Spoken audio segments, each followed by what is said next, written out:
We are live. Oh my god. My friends, are we ready to set sail? We are. Technically, we're I think we're beaching. missing our cat. That ship has Yeah. sailed already. No. We're missing our cat. What? Cat's here. Oh, do you have Vincent muted or something?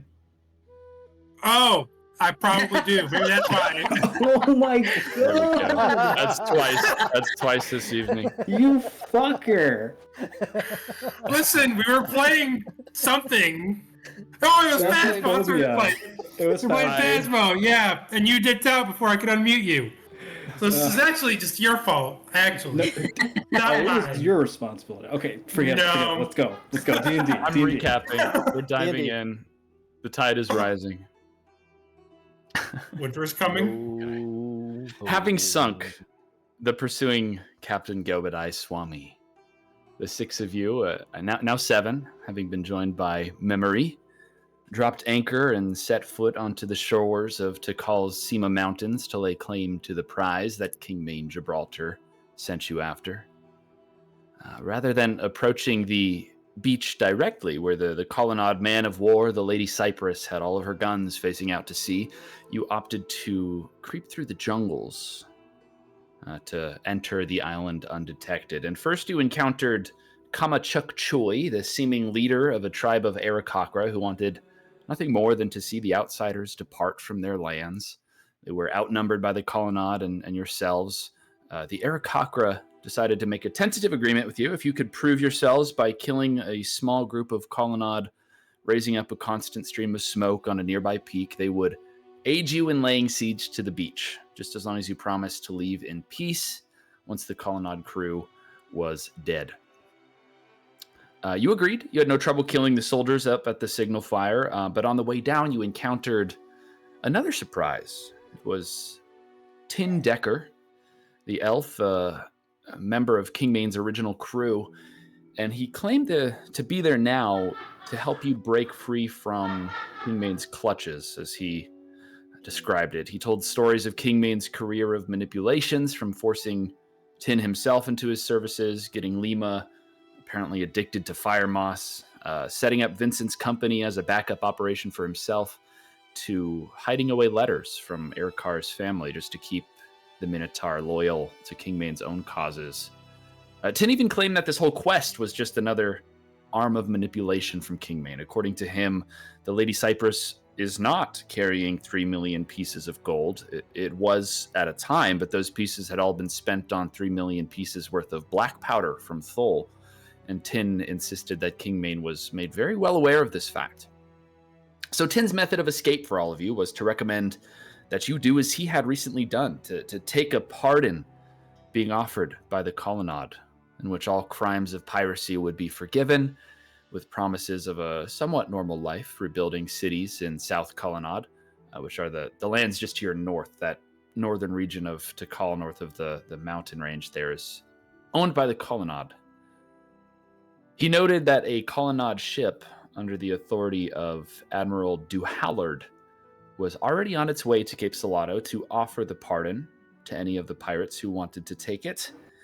And by the end of this conversation, Laszlo sent a message directly into Ayla's mind with direction from King Main to kill the very man that Laszlo once called his father. But before we get to Ayla's reply, I wanted to step back and address a few details. So, Malfasani. Yes. After Tin, this elf that you've never met, has been speaking for some time, you feel a presence at your side as Memory steps up to you and speaks quietly to you. She says, so what's your big plan then? I know, look a bit offended, and he'll say, well, obviously, seems that King Main may know information about Shandy Bodega's location, and that's what I'm doing here. Well, I'm looking for any leads, locations, allies, friends. We're after the Well, same thing, aren't we? We are, but here we stand getting caught up in colonnade politics? I have no intention of getting in between Remington and whatever he's doing. Well, why do you think, like, even if they do offer me a pardon, then I can just go away. It means nothing to me. I'm interested in utilizing these individuals that I've met. If they get a ship, then they get a ship. If not, and they die, then I go away and find another group to run around with. Do you think Kingmane can keep whatever promise he made you if this, well, whatever the elf says is on the beach is true? Well, if whatever the elf on the beach says it's true, then I'm assuming this group is going to go back and kick down Kingmane's door, and then perhaps we can inherit some of his power, I suppose, or riches, or whether something, I don't know. I'll figure it out. Anything can be used if you apply, just a bit of common sense. You can bargain your way out of anything and do whatever you need. And what I need is information, friends, allies. That's what I'm doing, making them. You should try it sometime. Well, I'll see it out if you'll have me.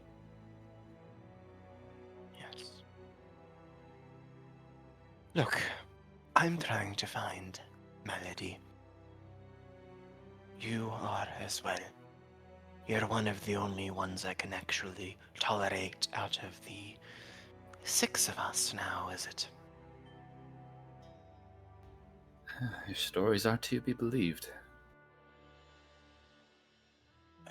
Stories are often what any of us have to go on.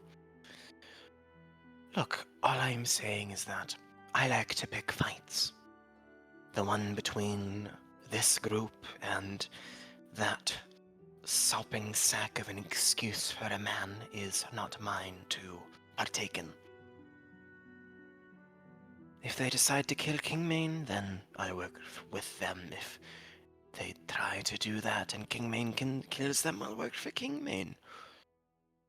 It's not a situation I can lose. Right. Always coming out on top. Sounds fair enough. Liberating when you don't have any real regard for previous allyships. Except for you and I suppose.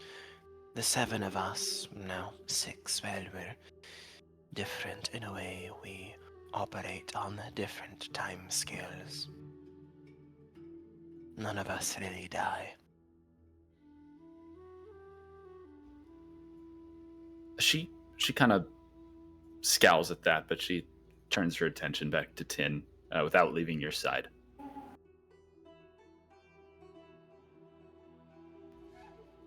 Dakar, you had just begun to wander off, I believe, stepping away from Tin and into the jungle. What is it that you are doing?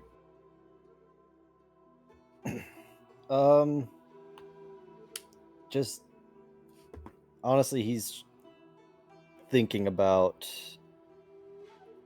everything everyone's saying. Because on one hand, you've got what Tin is saying. Erikar's obviously always been pissed off at Kingmane since he's decided to settle at Cape Salado. And then, surprisingly enough, Ayla's own words seem to be more readily available to believe Tin as well. So he's just wrestling with, or trying to process and wrestle with, what could be revelations or could just be more lies.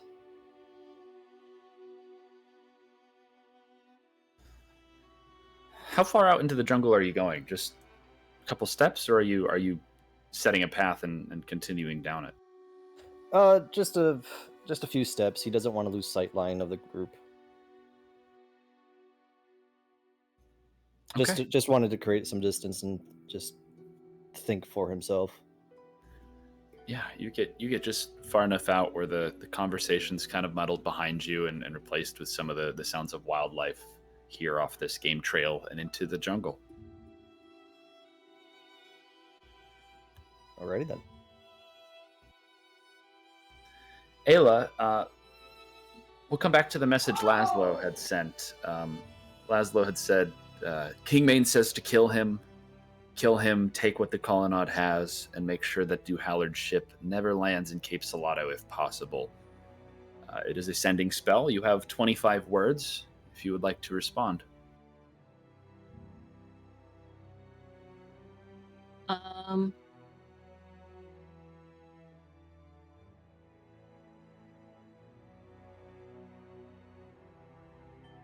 Give me a moment. Come back to me for that, please. Okay. Who else is still speaking with Tin then? Vincent and Erikar? Well, Vincent for sure isn't saying a word. He's just staring. Erikar is probably going off on one of his infamous bullshit tirades. Yeah, Tin is just with arms crossed, Erikar, just kind of letting you ramble, hoping that it burns itself out.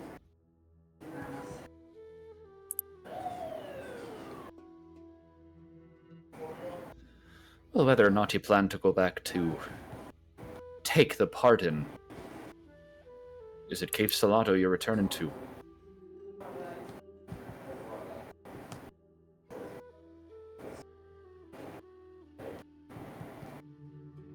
After we deal with the colonnade on the beach. It's not a good reason to go to the beach, Erikar. It's... Look, you said it Killing yourself. colonnade's the only fucking reason I need.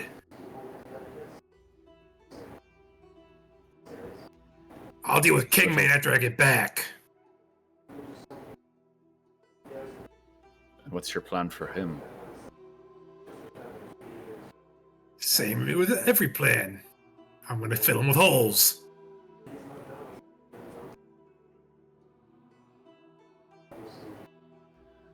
I think I'd just like to stick with Ayla. She's the only person I've met that is not desperate. Who you calling desperate?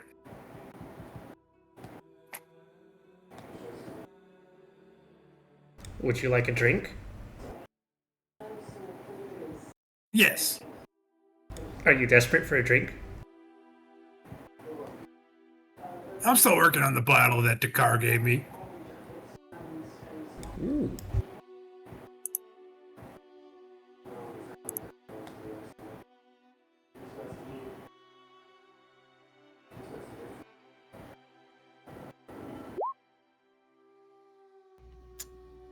Okay, Ayla. Yeah, we'll have Laszlo send to you right there during that final bit of conversation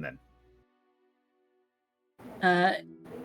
Hearing his voice, that being precisely not what she was expecting in that moment, it almost solidifies in her mind that what Tin is saying holds a bit of truth to it in her mind.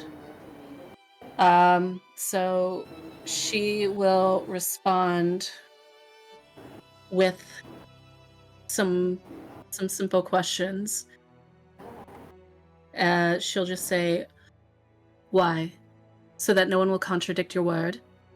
So that we may stay blind and loyal? You knew, didn't you? Are we to die?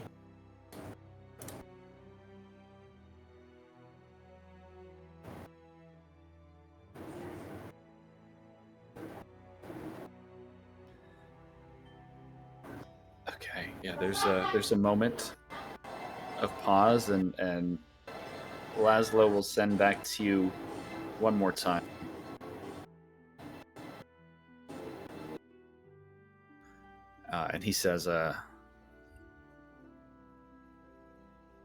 We we've stuck with Kingmane's plans this far.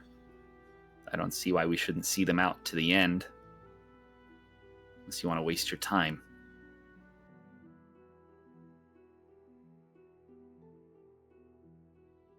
She will not respond. She doesn't see a point in it.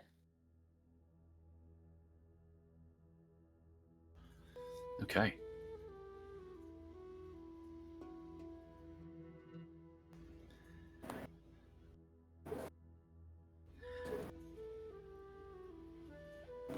There's a pause in Vincent. Oh, I was just say Vincent is looking over towards Ayla now. Yeah, does Ayla show any of this on her face? She would have a look of disgust on her face. She, in her mind, has been betrayed, at least to some degree.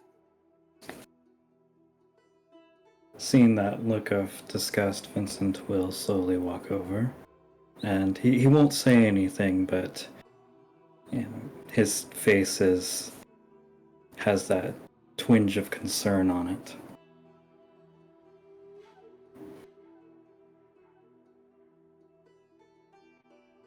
She will look over and give him a half smile. There would be almost a sadness in her eyes, because for her, Kingmane was pretty much everything. She's been sailing with him for so long, working for him, working what she thought was with him, that to be blindsided like this and to go on a suicide mission and then come back barely alive and then be sent right back out, and then this conversation, it all just kind of confirmed it in her mind. So she's kind of,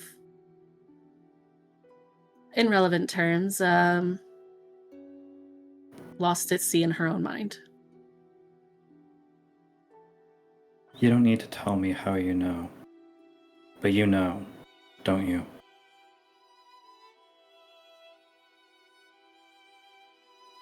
She would look down, dejected, but she would nod.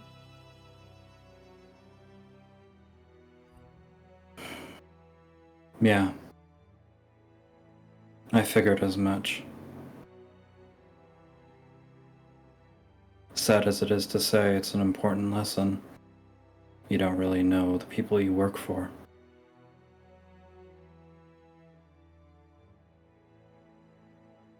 He was I'm all sorry. I had. I mean, I had you lot. I adore you lot. But he was it. He taught me, showed me, along with you all, to how to survive out here. And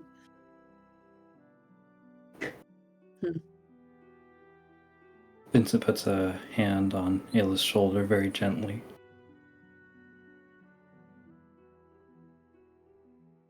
He showed you those things. And you learned from him. But we, us, you, we're all our own people. What we have been taught are tools. Yes, they have memories and feeling attached to them. But it is no,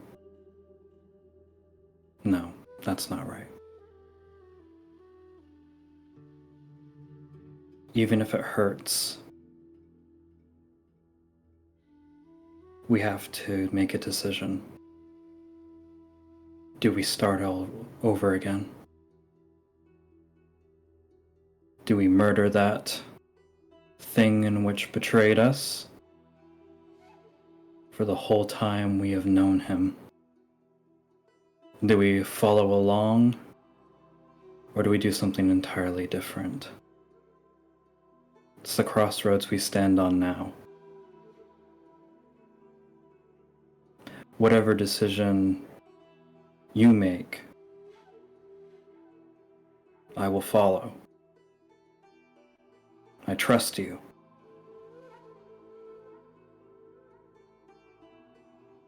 At that, she would nod and meet the gaze of Tin. And in the back of her mind, hoping that she's not making the wrong decision, but she would speak up and she would say, "Well then, I'm certainly not expecting a pardon. I don't want one. I don't want to be nobody. So, we're not going back to King Main. I'm not, at least. They are free to do what they wish. I'm going to fight for everything I have ever known. Damn the Colonnade to hell, and damn King Main along with it then."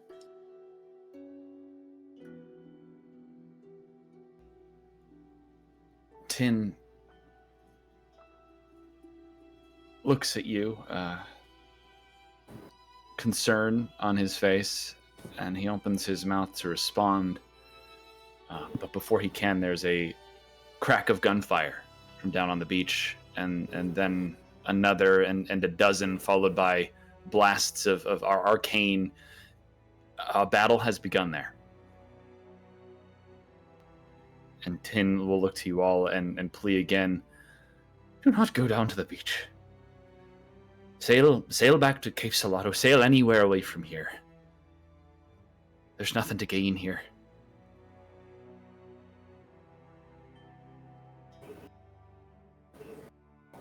Couple of that. Colonnade corpses is always a good gain. And Erikar's gonna pull out his gun and start moving towards the beach. Ayla will turn to do the same and look over her shoulder at Tin one last time. And just smile at him and say, "Be sure and let everyone know who we are. Don't let them forget us."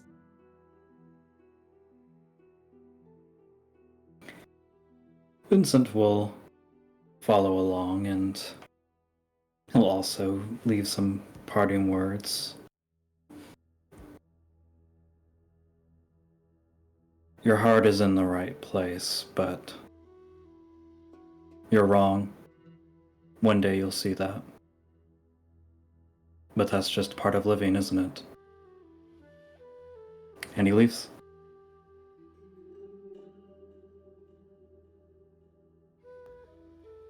Tin stands in silence. He doesn't have anything to say, but he doesn't intend.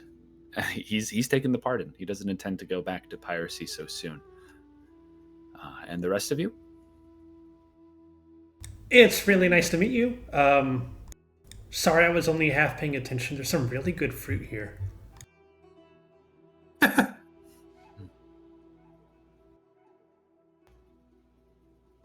luck. Tin? Here, while the bird talks to you, hold the rest of the fruit for me. I'll be back for it later. Bye. He kind of grabs it, looking overwhelmed. I'll follow the rest.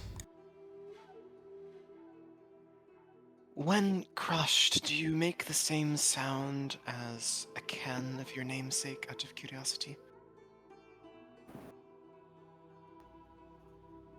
That is not something I've been asked before, Bird. That being said, I've yet to find out. I think you'll fall more like paper. Your spine is not really made out of anything substantial. Well, it was nice to meet you. Goodbye. Visina will walk away. Mic drop. I had to mute myself. I was not expecting a pun out of Malfasani. Oh my gosh. Look, it's only been a couple days. They've already evolved into a new person. And Dakar, Dakar, you you from the heard cocoon. now. I'll say Dakar heard the fighting, and he started making his way back to the group, but he kind of stayed still within the jungle line and waited for everyone to step away from Tin. And when Tin isn't exactly looking is when Dakar comes back out of the jungle and approaches him again.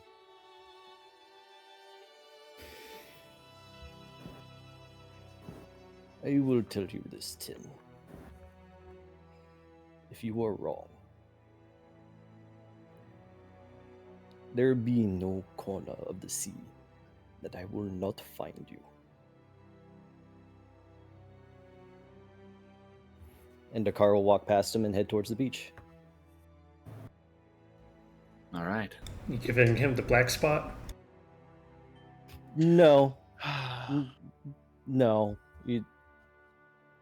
Oh, who's a scary puppy? Oh, no. I'm not going to say anything further on that. Debating whether or not. No, Memory is going to slowly walk up and approach this tin. He doesn't really acknowledge her approach. I don't care about your previous conversation with your former compatriots, but I do have a question for you. Have you, in your opinion, lived your life to the absolute fullest?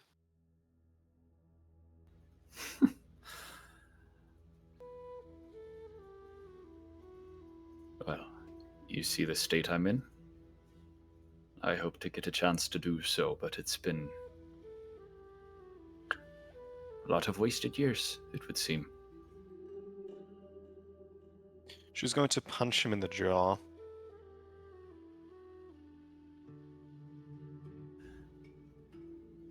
I'm just gonna have you roll for damage. He's not in a state to dodge. It's just 1 plus strength for an unarmed strike, right? So that's just 1 point of damage, but she'll do it anyway. Yeah, it's a clean hit. He stands. He actually stumbles back quite a bit. He's old. Out of courtesy for your friends, I won't kill you, but that is usually my policy. Well, ensure that should I ask you again, because I will, should I find you, you answer yes. Noted. He'll follow the rest of the party. He wipes the blood from his lips and stands where he was as you all make your way down to the beach. And down on the beach is a scene of chaos. The sounds that you have heard have not stopped since they started. There's gunfire, there's arcane blasts, there's shouts coming from several directions.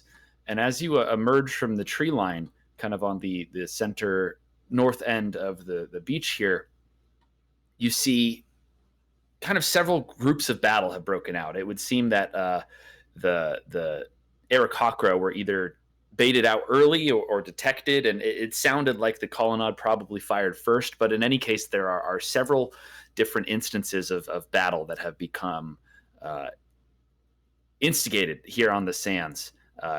3 distinct little areas of fighting primarily. But I will turn to a map. Ooh, the beach. Map time. Stepping on the beach. Stepping on the beach. Oh, there's a tropical griffin. And let me get my music up as well. Okay, so the left flank seems like it's got that pretty taken care of. They outnumber them quite a bit. So you emerge kind of in the center north. This path here is the one y'all come down from. If you're seeing the very northern end of the map there, go ahead and drop your tokens. But what you see pretty immediately is these distinct areas of battle that have broken out. And at the point where you emerge, there is this really huge wolven man extremely tall, extremely broad for his race, shouting commands to other colonnade soldiers who are piling up Aarakocra bodies around them. There's probably already a half dozen dead around this group. There's dead colonnade and more dead Aarakocra in these other pools, but that is the scene you enter onto. And yes, Dakar, it is. Haha. But you can go ahead and roll initiative, place your tokens up in that northern region. There's a lot of tokens on here. I'm not going to attempt... let me get that out here. I'm not going to attempt to play all 3 of these battle regions at once. So whichever one you're focusing on is what will be played. Standard Wolf OC. Yes, absolutely.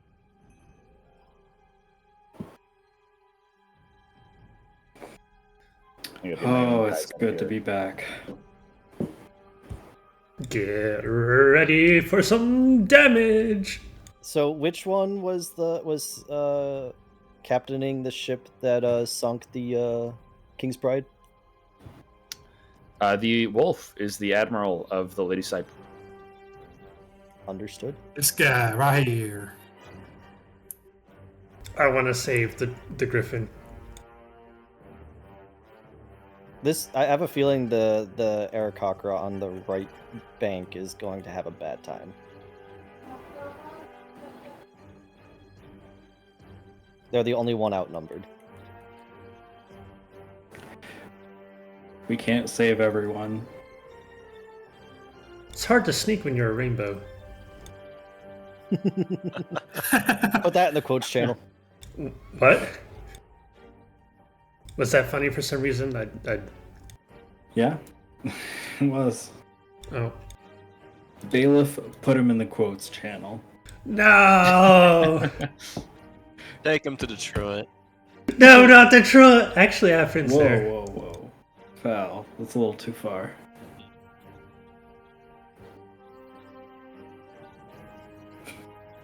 Okay, I The think I deed is got done. everyone in here. The deed is done. Looks like I got 2 Aylas. You want to delete an Ayla?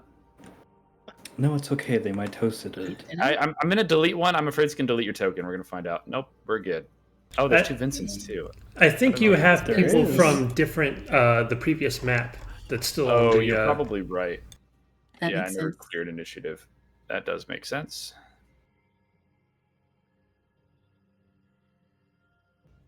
Yes, okay.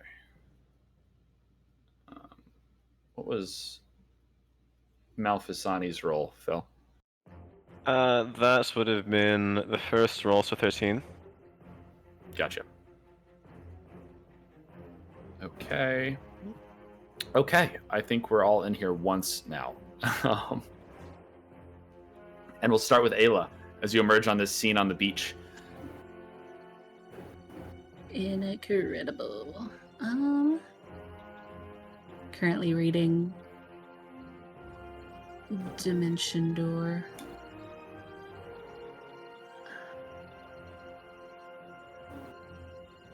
Hmm.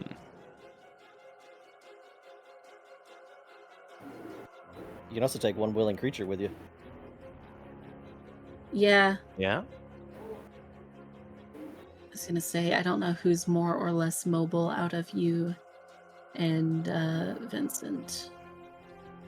Vincent as has in more Malfisani. movement speed, but I have range of attack. Because Eldritch Blast goes 150 feet. Or is it 150? Incredible. And are we going for the one that's directly ahead of us or the one that's to the right?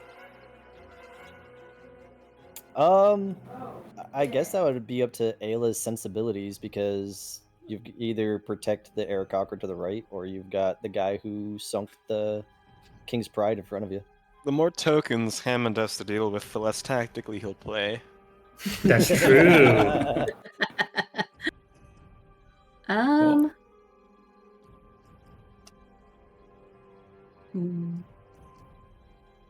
Spoken like a very traumatized game master. Oh, you don't even know. All right. Ayla is going to use Dimension Door. She's going to turn to Malfisani and ask, would you like a ride down there? thought you'd never ask. And he's going to bow and extend his hand. Oh. And she will smile, take it, and use Dimension Door and pull them here.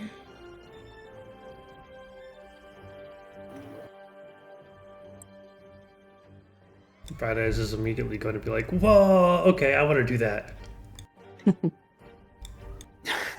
Time to throw Bright Eyes. Hold on! I have a spell that turns me into a missile. I cast Catapult on myself.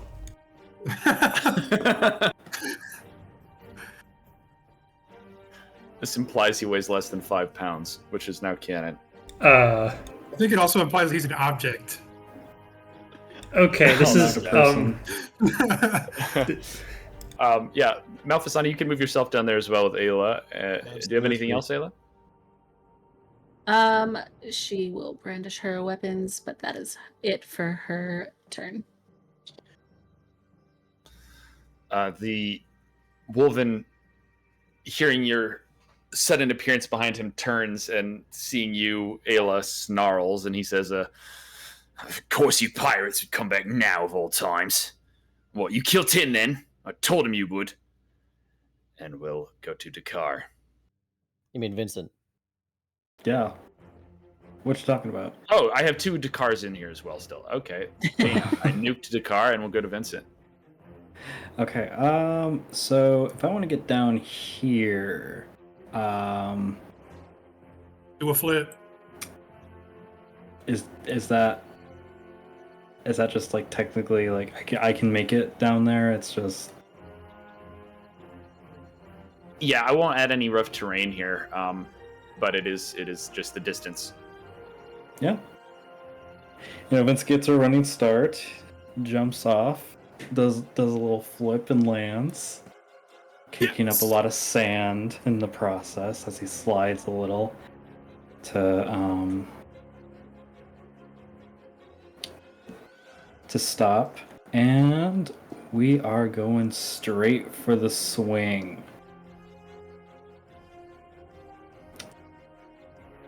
Swing and a flip. So we are going to target Big Man.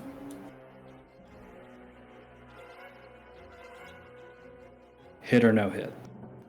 A 10 will not do it. Okay, let's do it again. Nor will a 13. Okay, let's do it again. We're going to spend a key point, flurry of blows. 18. That will do it.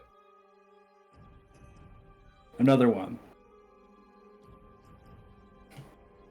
Not a 12, though. Okay. Misses almost every single one except for a few hits with his fists. +2 from flanking because of the Aarakocra.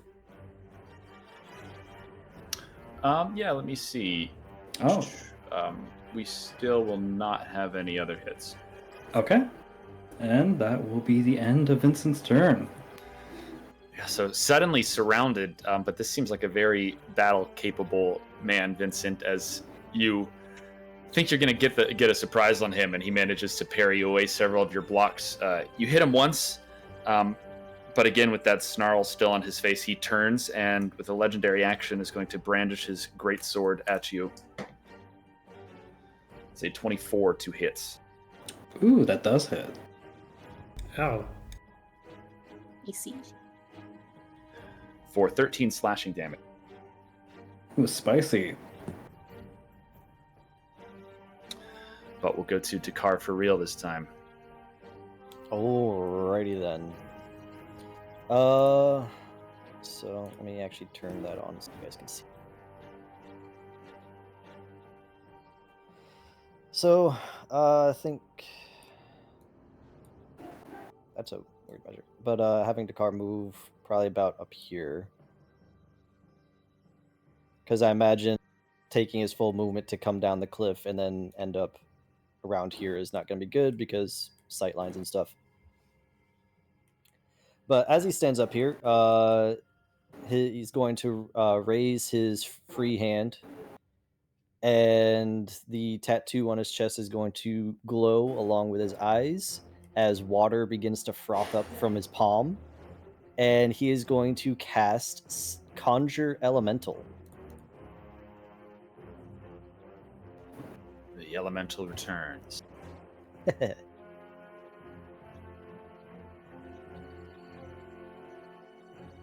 And it is going to rise up from the sand right there. Can you ping one more time? Perfect. Dakar's better half. So a watery elemental that seems to be more tentacles than anything else, with several of them forming more of a bipedal creature as it stands up right in front of this guy. Okay, and let me give you control. You get a scuttler as your elemental this time. Excellent. Knew that man had crabs. Scuttler. PTSD. And then as a bonus action, he's going to his tentacle is going to pop up right there, All right, one more ping. Sorry. right next to Malfi. It's beautiful.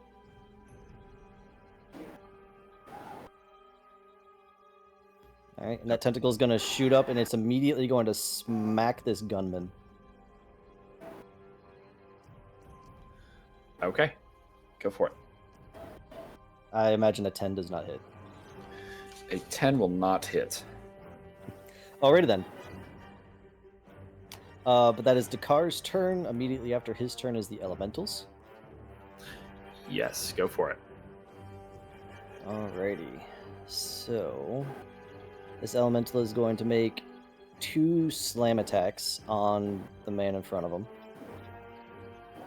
So spell attack modifier to hit. Sorry, I gotta look up my spell attack modifier. As you say, Brett.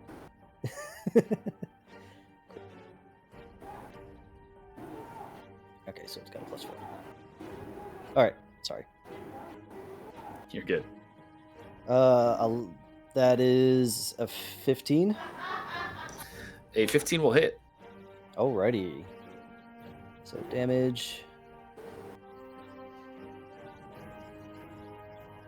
1d10 plus 4 plus 8. So that's going to be 17 points of bludgeoning damage. Okay.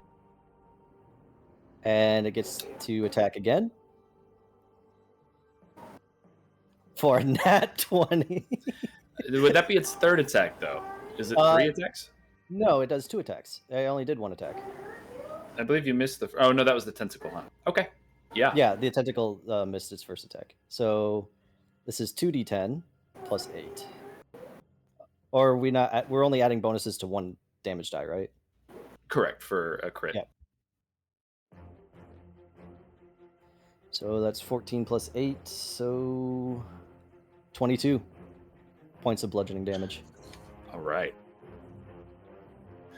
Yeah, this elemental pops up. This veteran here was not ready for it. His attention still focused on the aircocker he's been sparring with and clobbering him. He's able to survive the blows, but he's not looking good for them. Alrighty. On to Kamachuk Choi. Yeah, just narratively over here, I'm going to make a simple roll for Kama and his fellow birds over there. They do okay. Go burp, go burp, go burp, go. Go burp. Yeah, there's some more sputtering of spells and a couple slashes of swords over here, but we'll head right on to memory. She's not making any rush of this. She's calmly stepping forward. She extends her hand, palm outwards, and similar to how one would make a steady approach while shooting, her shoulder kind of kicks back a bit with each successive Eldritch Blast she lances out. Just going to move over here.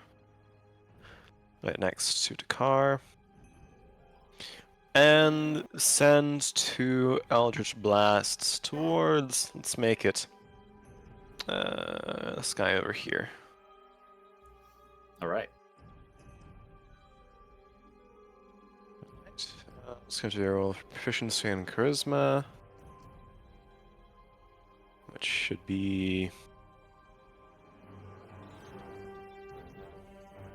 26 for the first one. Yes.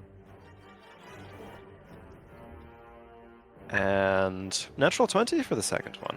Very nice. So that's going to be 21 points of force damage towards the guy with the gun. And he's going to be pulled up right in front of Vincent for hammer time. Right there. Yep. Beautiful. A little bit of teamwork. Ooh, Yeah. wonderful.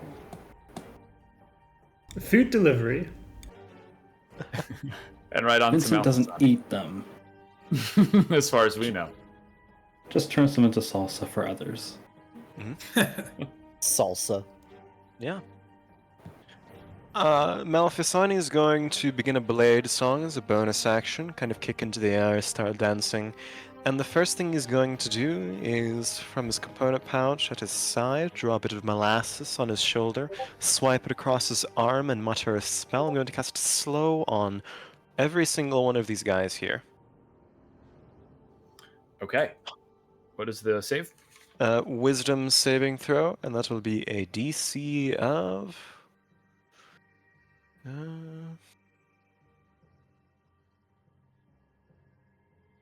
15. Okay, first for the leftmost fella under the elemental, he got a 12. Warden gets a nat 1, but he's going to Indomitable re-roll that and get a 17.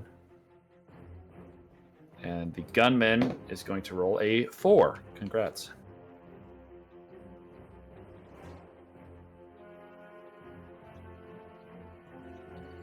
So 2 of them are slowed.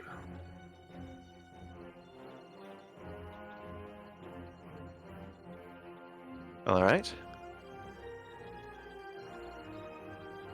That is my turn. Excellent.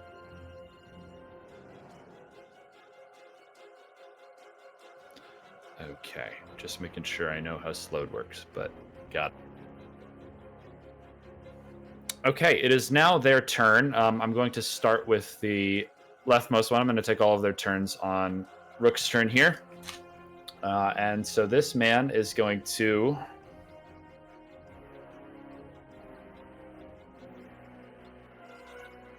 try to finish the fight he had already started. He's going to, despite being slowed, strike with a longsword against this Aarakocra.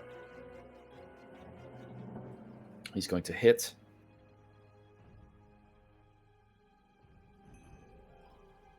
Okay, and that'll do it. This falls, and he'll turn with his second attack off his multi-attack to try to attack the elemental. He's slowed. He doesn't have multi-attack. Oh, no multi-attack. Okay, I didn't read it close enough then. Then that's his turn.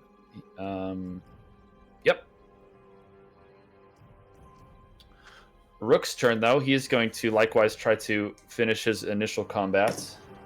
Ooh.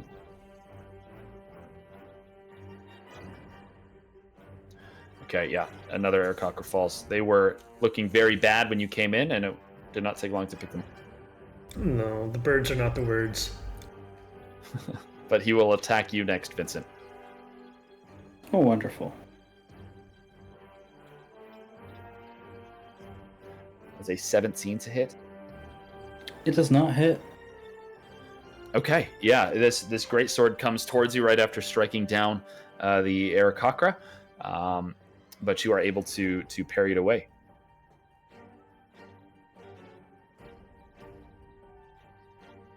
As one does. And finally, this gunman here. Admiral Warden Rook is going to tell this gunman, he's going to say, kill the elf. Kill her. And kind of reluctantly, but he'll turn to you, Ayla, and fire a shot at you. Rude. Fire 2 shots at you, I should say. The first is a 12 Slowed. and the second is an 18. Oh, you're correct. The first is a 12. It misses. Heck yeah. See? All right. Well, if suddenly could be useful. Sometimes. And this bottom right party, I'm going to roll for their overall success. They don't do great, so this aircocker still stands, but they're going to try to get here. No. Don't go Okay. there. I'm gonna send a firebolt to Same. that ship. Same thing with Lieutenant Jack Finley. His group's gonna mess up these birds a little bit, but we'll go to Ericard. There's more an explosion of magic from this elf down here, and some other fires taken.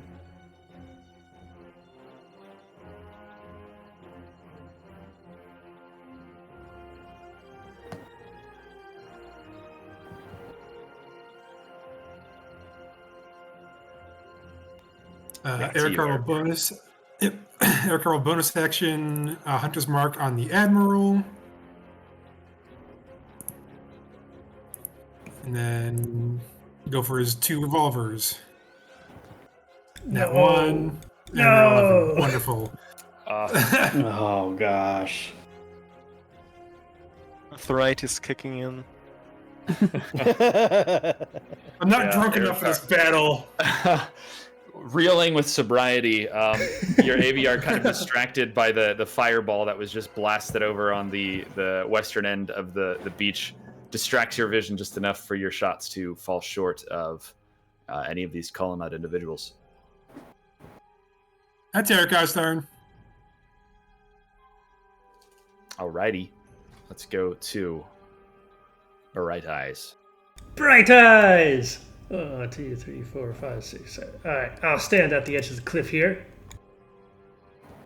And I'll yell out, "Give me all the bombs, or I'll hurt everyone!"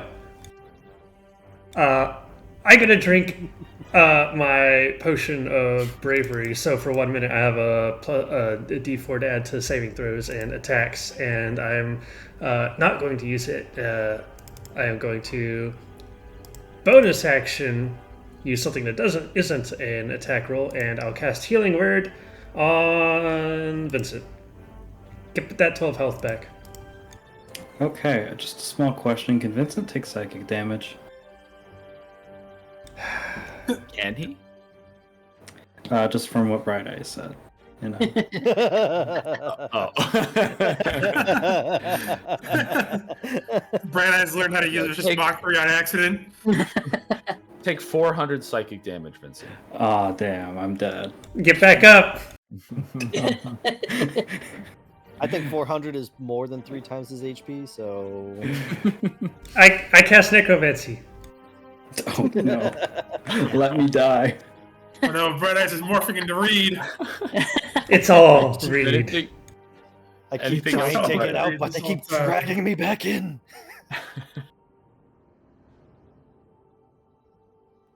Is that you, Bright Eyes? That's me. Wow, charming. We'll go to Ayla. Incredible.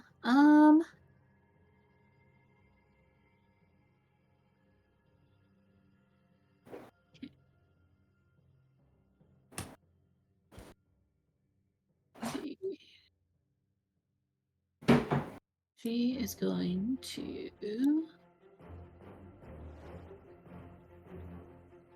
come over here, and she is going to hit 3 times, or attempt to. Go With for her it. scimitar. That one hits, I imagine. It does, yes. For 8 points of damage. Oh, what a 14 hit. It will. Was that a yes? You cut off. Yes, it will. Okay, cool. And for an additional 7 points of damage, and then a 13. A 13 will not. Amazing. So that guy has an AC of 14. Got it. No.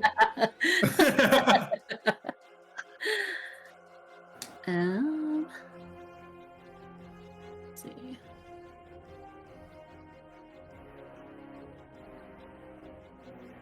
And that will be her turn this round. Okay. Rook is going to see you approach and wail on this man a little bit. He's going to pull out a crossbow, kind of a primitive weapon, but it seems to be his preference as he shoots at you using a legendary action, Ayla.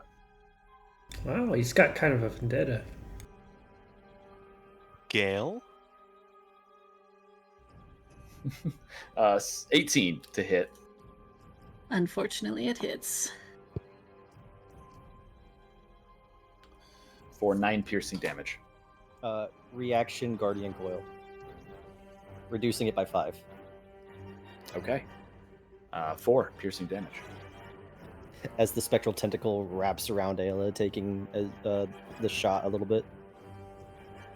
Tentacles are friends. No, This they're one is. not. No, they're not. Vincent, Yes, that is my name. and it is your turn.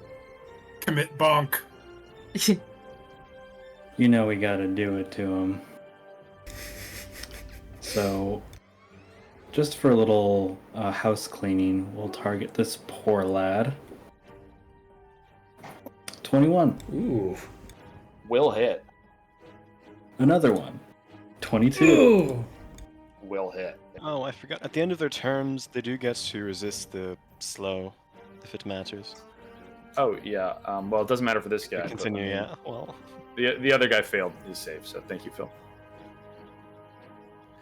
Yes, Vincent, how do you kill this man?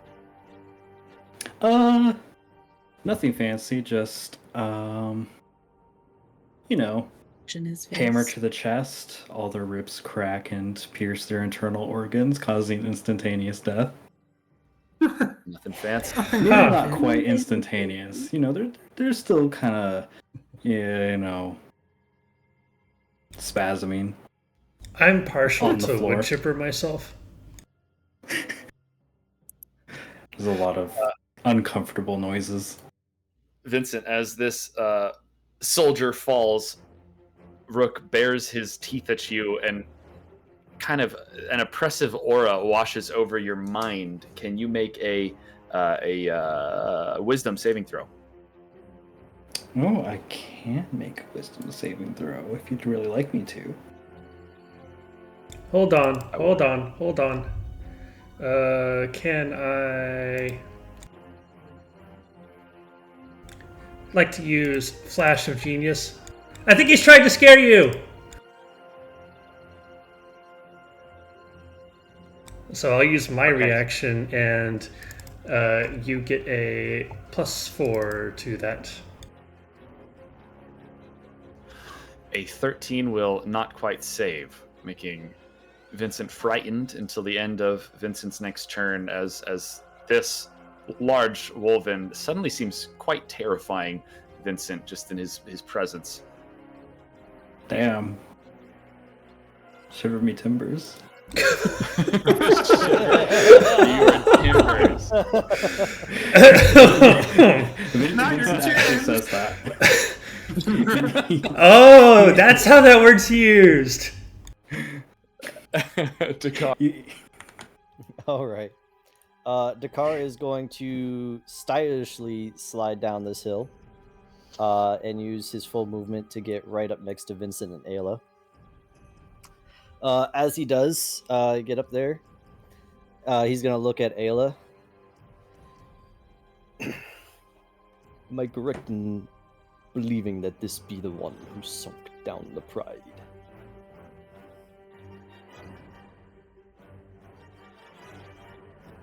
Wait, what did he say? I'm sorry, I didn't hear it. As he gets up next to Ayla, he's like, "Am I correct in thinking that this is the one who sunk the pride?" She would glance at him out of the corner of her eye and just nod. We have a debt to settle, and going to try to hit him with an Eldritch Blast. couple of them. Here we go. 17 to hit on the first one. That will do it. For 13 force, and he is pushed back 10 feet into the elemental. Okay. And second one. 24 for another 11 force. Excellent. And bonus action, the tentacle is going to slide over and attempt to smack him. For an 18. That will hit. For 7 cold, and his movement speed is reduced by 10. Okay. Now it's the elemental's turn. It is indeed. All right, so the elemental is going to continue to act on its original orders to beat down the other pirate. That's not the captain. Pirate. That is a dirty 20 Yep. to hit. Ooh, only... so that's 11 points of bludgeoning. Okay. That guy's still standing? He's still standing. All right, second attack. That one. All right. Yeah, that'll hit. Oh, No. is it opposite day? All right, and that is everything. Okie dokie. Yeah, with your little menagerie here, Dakar, you are able to get some good attacks in on the 2 surviving colonnade in this party. I'll roll for Chuk Choi's success, which isn't great, and we'll go to memory. Yeah, you hear just continued yells of frustration and battle as this battle continues at your side. Memory is going to stand upon this cliff, kind of tug at the little piece of cloth around her face, give a glance towards the conflict that's occurring near the remainder of their cockras. She's going to mutter something in her hand. The spectral blade she wields is produced. She kind of drags it across the ground, and a spiraling motion lifts it into the air. She's going to cast Staggering Smite and call out to Malfisani. Get over here, Malfisani. We have places to be. And she's going to ready her action for Malfisani's turn. Malfisani will flutter into the air, move his way over here, and cast Dimension Door to bring the both of them here. Oh, They're gonna save the griffin! With the Staggering Smite, is going to cast Steel Wind Strike on all of these 3. Okay. Jesus Christ! That's going to be 3 attack rolls against all of these 3. I'll start with Jack Finley first. Ooh. I'm going to roll for the next 3, 19, and the third one natural. Ooh. Not so good. Go on, but the poor guy up here is going to get eviscerated. Yeah, go ahead and roll that damage. 55 points of damage. What the fuck? God Oh my god! damn! What the fuck? Would you believe if I told you this man has 55 health total? A clean one shot. Holy. Yeah, it tears right through him, slams into the ground, and kind of leaves a mark where he once was. This guy's got pink misted.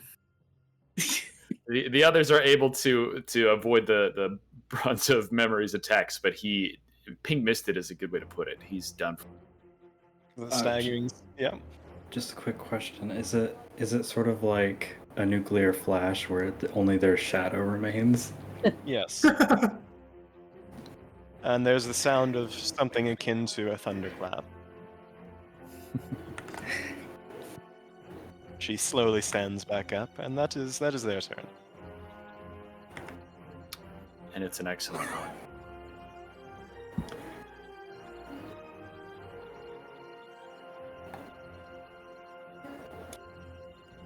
Okay.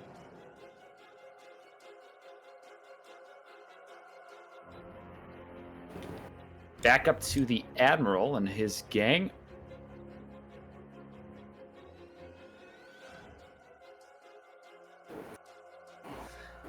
Yeah, Rook is going to, having been pushed back into this elemental, he does not even turn to face it before he charges right back to where he was before. All right, the elemental does get an attack of opportunity.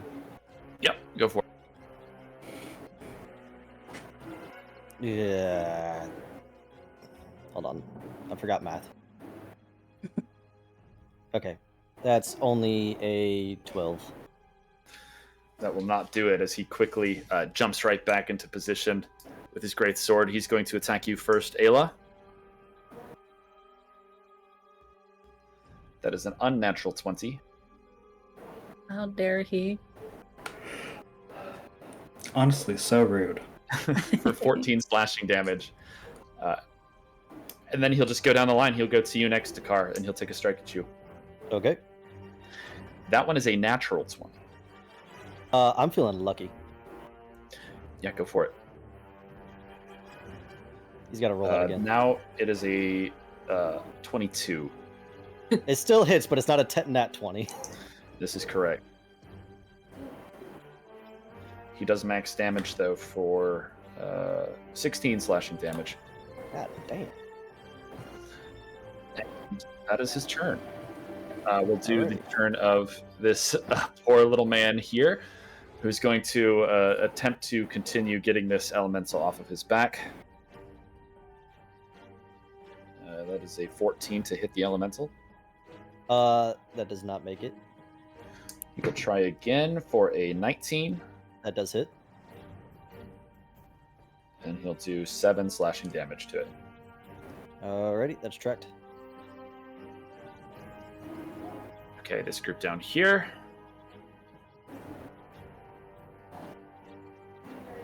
They finish off this Aircock. Lost another bird. They get in this dinghy and they move 35 feet towards the lady side. Oh, no, they don't.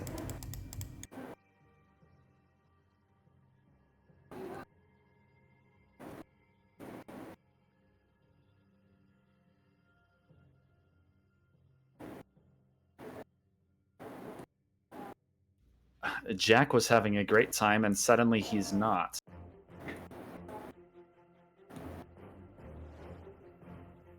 The menagerie showed up, that's why. The menagerie did indeed show up. Give me one moment. The one of Malady. The Show out. 2 out of 7, or is it 2 out of 9? 7. What was 7? 7. At that point? How many sins are there? Yes, I suppose that's 82. true. Oh, well. 82, exactly. Several of them are named after him. Okay, so Lieutenant Jack Finley looks around, suddenly aware that he is surrounded and has one ally left in his immediate vicinity. He's got a staff and he strikes it against the ground. And I believe, I don't know if this has a limit actually. Let's see, 30 feet range. Yeah, so he'll hit everyone. Everyone in his range must make a Constitution saving throw. Kasani will try to counter spell. 3rd level.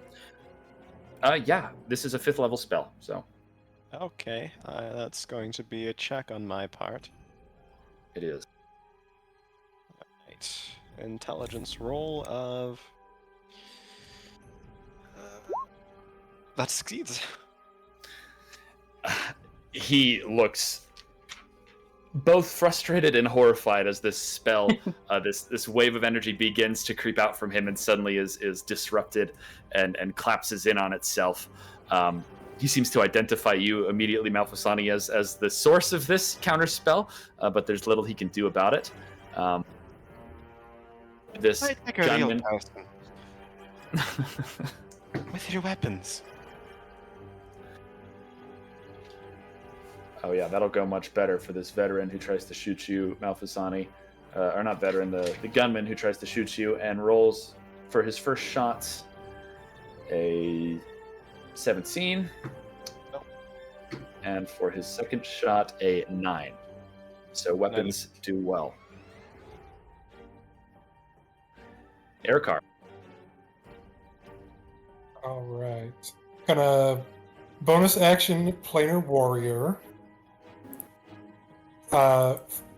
Place that on Mr. Admiral here, so hopefully we can actually fucking hit a shot this time.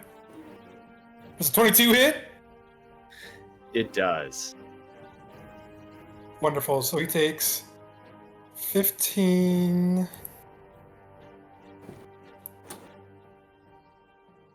16, 19 force damage. Oh. Then gonna shoot him again. Does an 18 hit? It does. I'm gonna re-roll that one. Beautiful. Nice. So that'll be another 16 piercing damage. Wait, Excellent. I forgot. Another d6. So another one on top of that. Okay, yeah, you land some marks on him, and suddenly he's trying to split his attention between 4 targets. But he doesn't look alarmed. He looks very focused on the battle in front of him.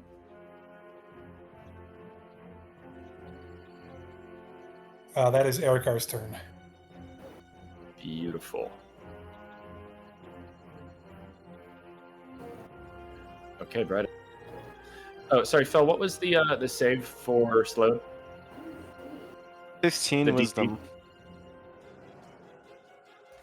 DC? Okay.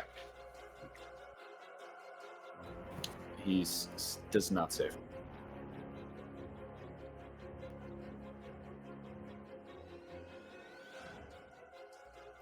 Bright eyes.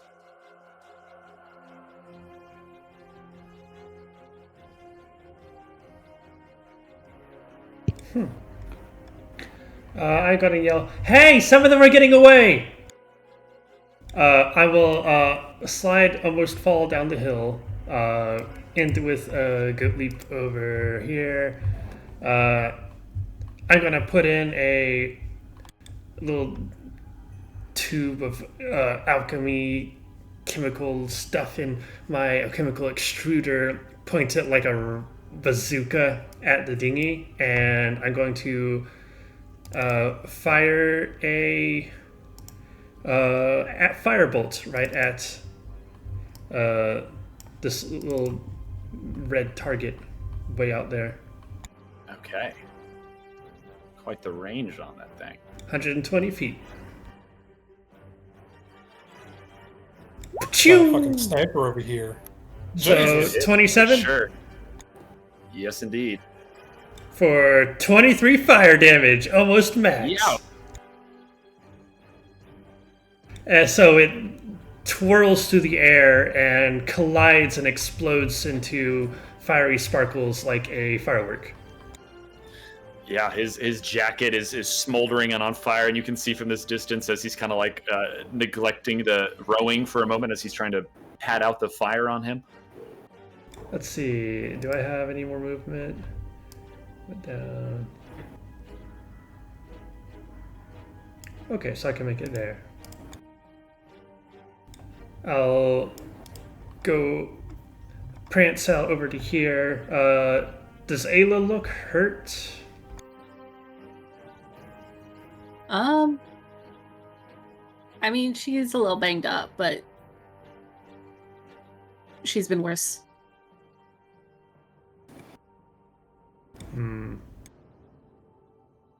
Not for long. Healing word, level 2. Wow. 13 health back.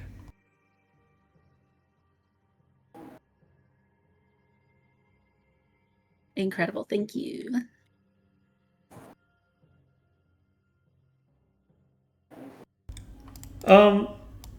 Glorious Game Master. Yes, indeed. I can't help but notice that ship that has guns pointed outwards towards the bay also appears to be pointed directly towards us. So is that your turn? Are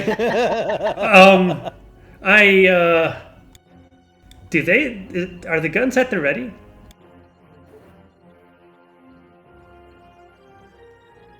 Crit a perception check, and I'll tell you.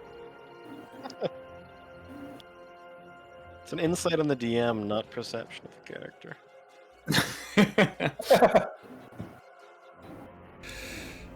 Okay, I'll try it with my negative wisdom, negative perception. Nope. I'm too busy marveling at my own handiwork. I mean, there's a lot going on. Yeah. Ayla, you feel healing come from behind you, and a greatsword clobbering towards you from the front again, as Admiral Rook will take yet another legendary action for an unnatural 24 to hit. I just healed that! Step off. For 12 slashing damage.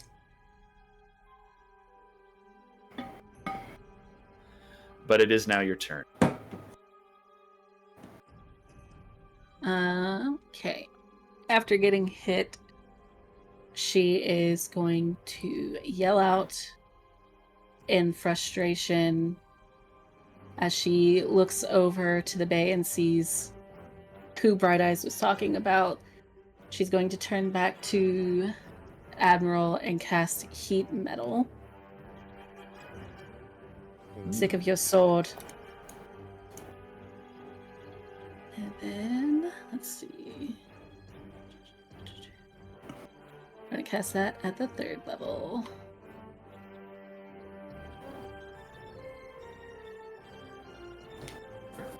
Okay, so he has to make a Constitution save.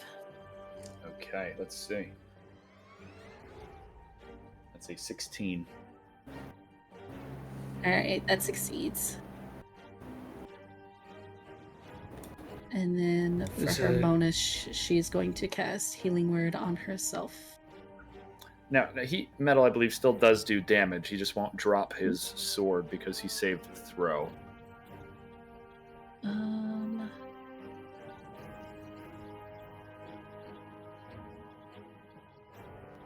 Yeah, so he'll still take the 8 damage, and I believe it's concentration. So yeah, you can use bonus actions on your next turns to cause that damage again, if he's still holding his sword. Yes.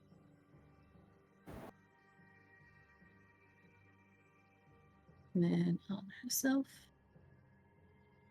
at 2nd level. Gonna get some of that health back.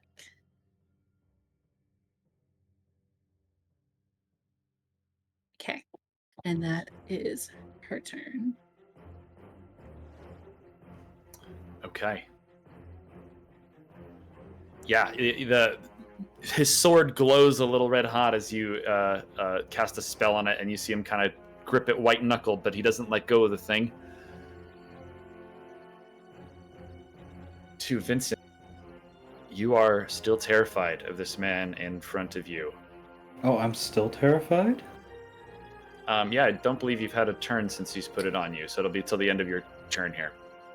Oh, well, we're going to use an action to use Stillness of the Mind, which will clear any charmed or frightened condition. Dope monk shit. You take a moment of meditation, just closing your eyes briefly before he can strike again and clear this effect that he has put on you. Now, that does bring me to a question. Since Vincent gets 2 action attacks, does that consume just one of them or both of them? That will be both. A multi-attack is contingent upon the first. Okay. Does that mean I can still take a bonus action? Yes, you can. We're going to spend our key points. Flurry of blows. That'll hit. Damn it. Yeah, but you catch your breath, Vincent, and take one good, clean blow at him. We're back. We're so back to Dakar, that is. All right. Well, Dakar's not happy about getting cut up by this dude's great sword, so with this kind of a bit of a snarl, he's going to brush past Ayla, come down and around this man, and take a couple of cutlass swings at him. 18 on the first. That'll hit. For 8 slashing, and his movement speed is reduced by 10. Okay. Second one's a 26. For another 9. And the tentacle is going to slide away from this guy and get right next to Dakar. And then the tentacle is going to take a smack at the Admiral. Tentacle slide.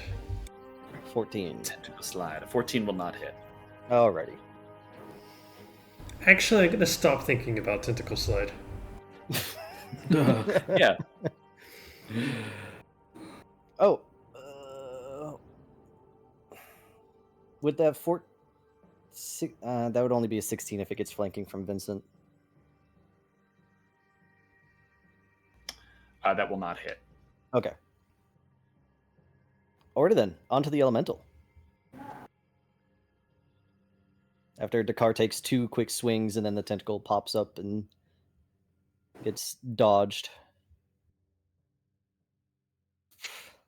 That's only a 8 to hit the veteran. I imagine that does not hit. It will not. And that's a 13. Nor will a 13. Alrighty. Well, that's the elemental.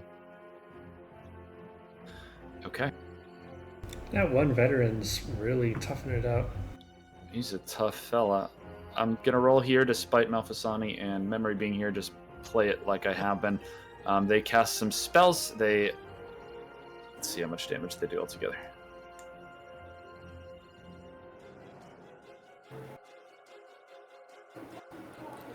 Okay, they are marginally successful at doing some damage to the remaining colonnade.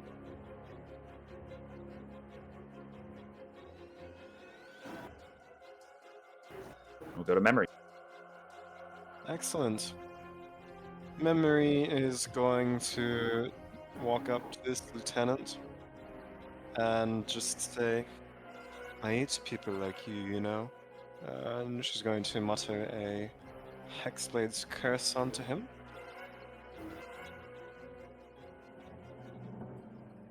And going to cast Booming Blade on him. Okay. A massive overhead swing with her sword. Let me see.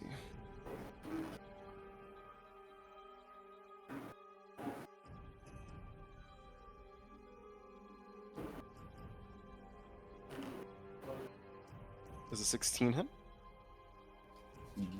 Yes, it does. Excellent. Just going to do... No, he's going to shield. A 16 does not hit. Alright. I'm trying to growl. Step a little to the side right here. That'll be her turn. Okay, Malfasani. Actually, would it be flanking with that little bird over there? Sure, it would. So what's the... 18 total. Don't know if shield's there. Let me see. +5. Yeah, that was still miss with the shield. Excellent. Alright, Malfasani is going to go over here and chop up this guy. Go for it. It's going to be also a booming blade, and 2 attacks with his rapier. 25 to hit. That'll do. 18 and 14. How do you kill him? Oh, it's going to be somewhat simple, and he's just going to say, You're not even worth my time, and just stab him thrice very quickly. Kick him to the ground. Mugged in the streets. Yeah, he was not surviving that either way, so he is down. That is their turn. Okay. Back to our good friend, Admiral Warden Rook. A skilled swordsman, but clearly getting a little worn down with how surrounded he is. Does heat metal, will that trigger at the start of the turn? I believe it's that's a bonus action on Ayla's turn, correct. Yeah. Okay. Well, he's going to attack you and try to drop that, Ayla. That is a 18 to hit. He actually has disadvantage on attack rolls and ability checks until the start of my next turn. If he did not drop the object. Ooh, okay. Is that just... He did succeed the Constitution saving throw. Okay, no, that reads right. You're right. Let me roll again. All right, yeah, that one is just a 12. But he's going to try again. Still with disadvantage. With disadvantage, that is a 17. Okay, that one hits. Barely. Okay. He gets you for another 13 slashing damage. And Guardian Coil reaction, reducing it by 3.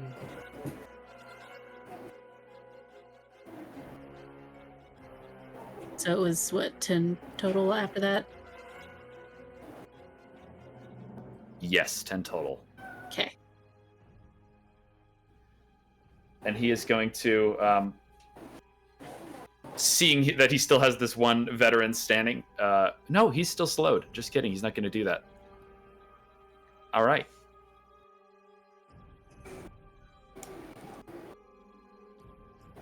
But let me roll for that slow effect one more time. He finally saves.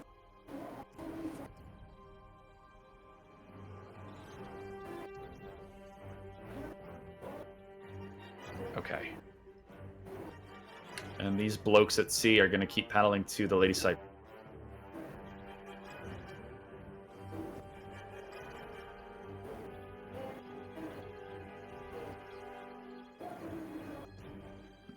And they're going to have enough movement to fire 2 cannons into the fray.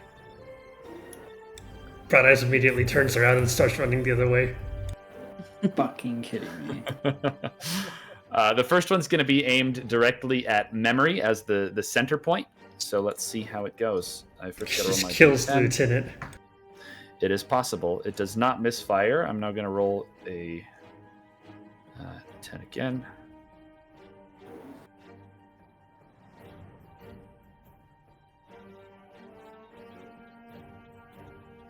Okay, a 6. 1, 2, 3, 4. Okay, so that falls short of anyone. The second one's going to be aimed directly at Malfasani. Not our glass cannon. Does not misfire, and it's going to hit Memory, actually.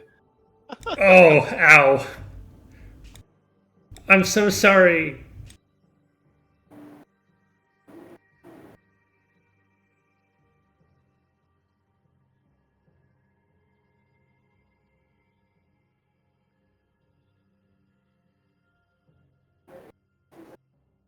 But are you sorry?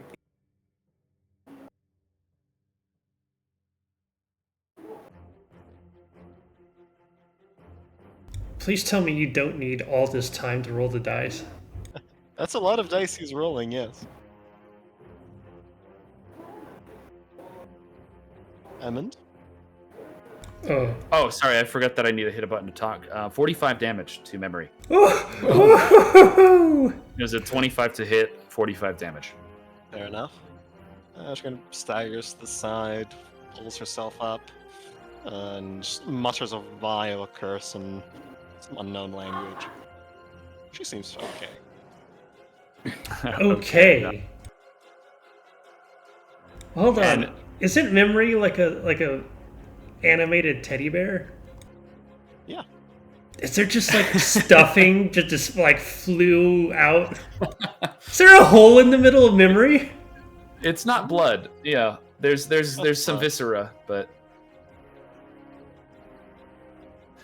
Yeah, cannons are now flying onto the beach, and the battle, despite the decrease in individuals, is turning up in volume still.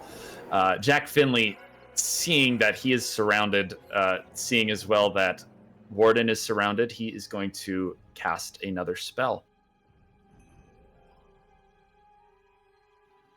He's going to cast a fireball.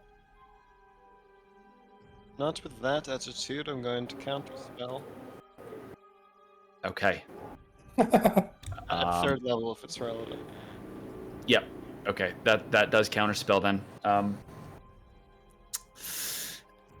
You miserable bird. Just fight like a normal person. You have your staff. Go for it. I'm not going to let you cast spells. Come on. You know what I just realized? Flash of Genius would work on counterspell rolls. It would. Come here.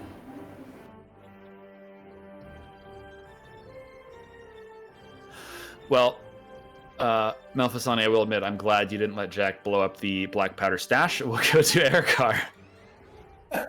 All right, gonna bonus action. Hold on, say that again. Wait. The fireball has a range of 150 feet. Hold on, it's right behind me, isn't it? Erikar. Eric, I'm going to bonus action Planar Warrior again. Go for his revolver. Does a 19 hit the Warden? It does. Wonderful. He's also going to use Martial Adept Maneuvering Attack. Bright Eyes! Take out those fucking cannons! Which will allow Bright Eyes to use his reaction to take up to half of his movement. Ooh. And it allows me to roll an extra d6, so that's going to... it's going to be 12 plus 3, so that's 15. So I will move 15 feet 25 as my 25 reaction. damage on the first shot. Ow. And then he's gonna shoot him again. Okay. 19 again. It'll hit. Gonna re-roll that 1 with Piercer. We love to see it. So that's 11 plus another d6 for another 15 damage. Oh my goodness. Okay. Wow. Yeah, he is in dire straits. And that is Erikar's turn. He's still standing, but just by the look in his eyes, you can see him kind of looking at his potential egresses. Not that there are any. But we'll go to Bright Eyes. Awesome. So what I'm gonna do now that I'm in range, I'm gonna shoot that person that looks fancy and is a bright red target. Okay. Mine's better! Firebolt. So 15, and I'll add a d4 to that for my bravery. 16. That will hit. Yeah. Damage! Ooh. That is just barely enough, Bright Eyes. Little mini rocket I fire lands in his chest, and instead of just exploding on the surface, does a little bit of burrowing before exploding. Still sparkly. Yeah, he'd already taken off his smoldering jacket and thrown it to the sea upon the first hit, and this second one just burns right through flesh, and he's dead. Yes, I do a fist pump. Oh, right. Then I start sprinting towards the boat. I hold on a second. 1, 2. Zigzag so I don't get hit by a cannon. Zigzag, zigzag, zigzag. Okay, that's my turn. Beautiful. Ayla. Okay. Ayla is going to... First, she will use her bonus action to do the heat metal, which is 2d8. Correct. So that's 7 points of damage. Okay. And then Smell of burnt flesh. delightful, truly. Do they have to make the save again? Yeah, I got. Actually, I'm unfamiliar.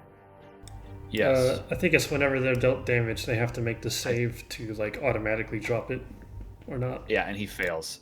He drops his great sword to his feet. It seared his palm a little too hot this time. Incredible. She will not hesitate, not give him time to react.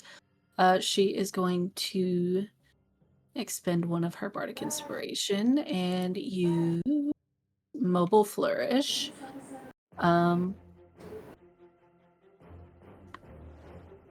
I am going to hit him with my scimitar. Will an 18 That hit? will hit. It will. Incredible.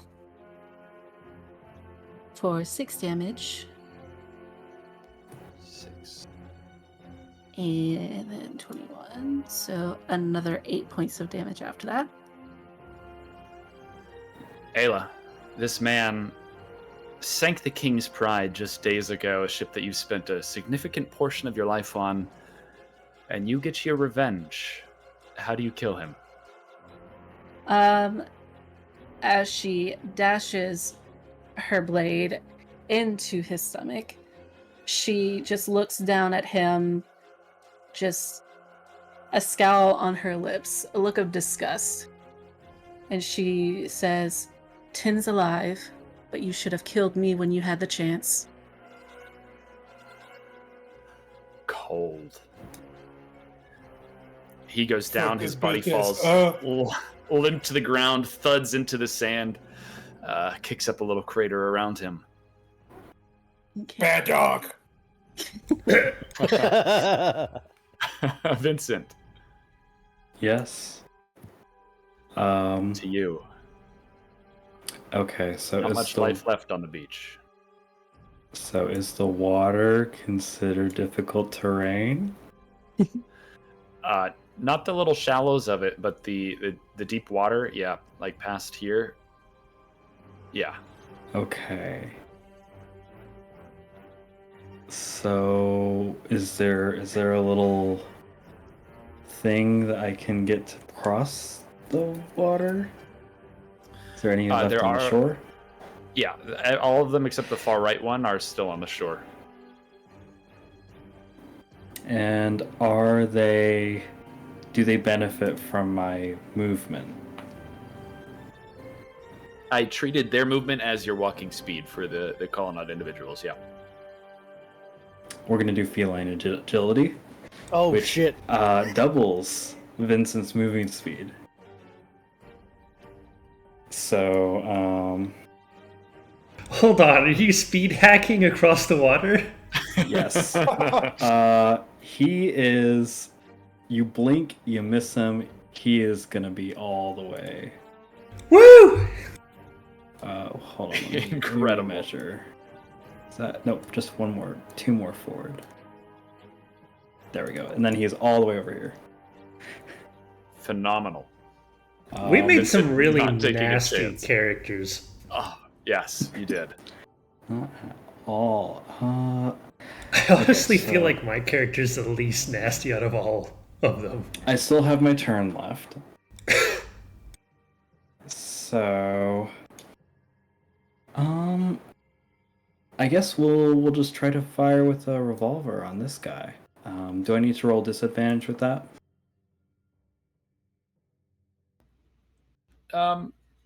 Yeah, at your current angle, he has partial cover, so disadvantage. Damn. Let's do it again. Damn. Oh, wow. The 14 will hit though. Actually, AC The 14 will hit. Okay. If you remember Frost's lesson. Oh, I Yes. do. I thought you purposely upped the AC after that. That's what I would do. So that'll be 8 piercing. Okay. That'll... This man just looking stunned as this cat essentially teleports to him. He'll take some damage. Now the cat is wet. Cat's in a boat. Oh, yeah, okay. in a boat. In a speedboat. Yeah. Apparently so. Hey, I still haven't invented the internal combustion engine yet. You can't be doing that. No need. Vincent will drive. He's got it. Dakar, to you. All right. First things first. Dakar is going to move 30 feet down to here. And Eldritch Blast has a range of 120 feet.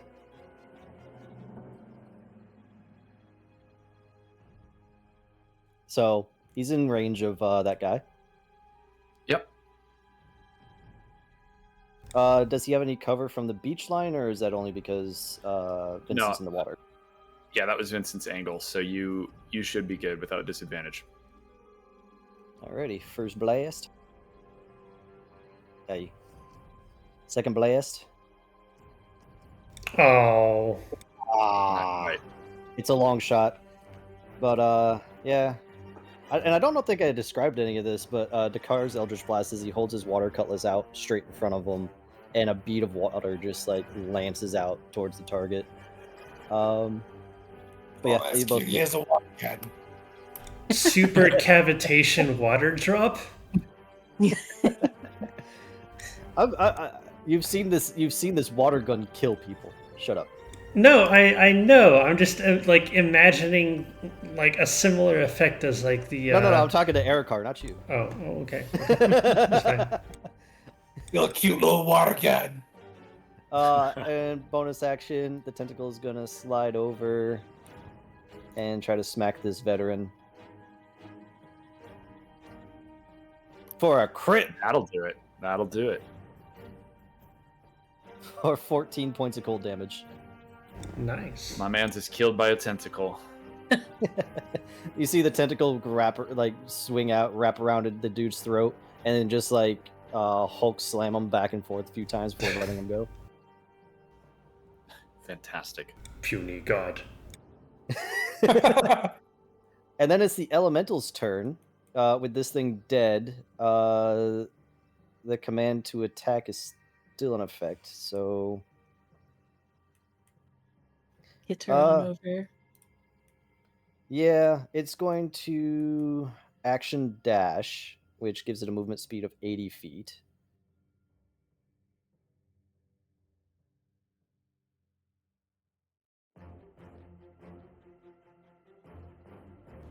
And it'll get right there. This poor elf.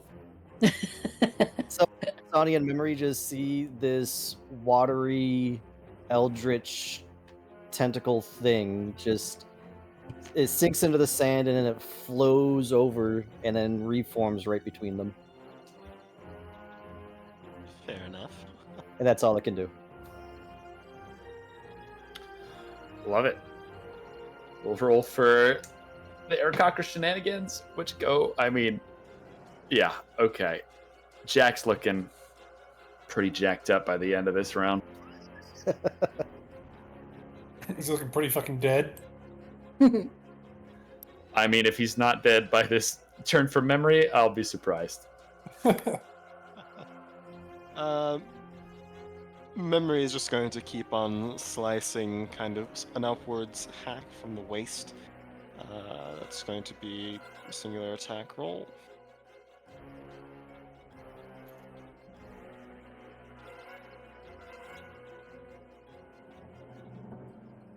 A 17 with flanking. Will hit for sure. And if he shields, you know what Malfisani will do. He will shield. He's fighting for his life. He will shield that. Counter spell at 3rd level. Okay. You know what I will do. What a threat. That will be... How much? No, hold on. I think Malfisani's already reacted. I think he... I don't mean to extend this, but I think that is a successful shield. Yeah. No, I did use the reaction, right? It is his turn upcoming. Never mind. That is successful then. Let me see.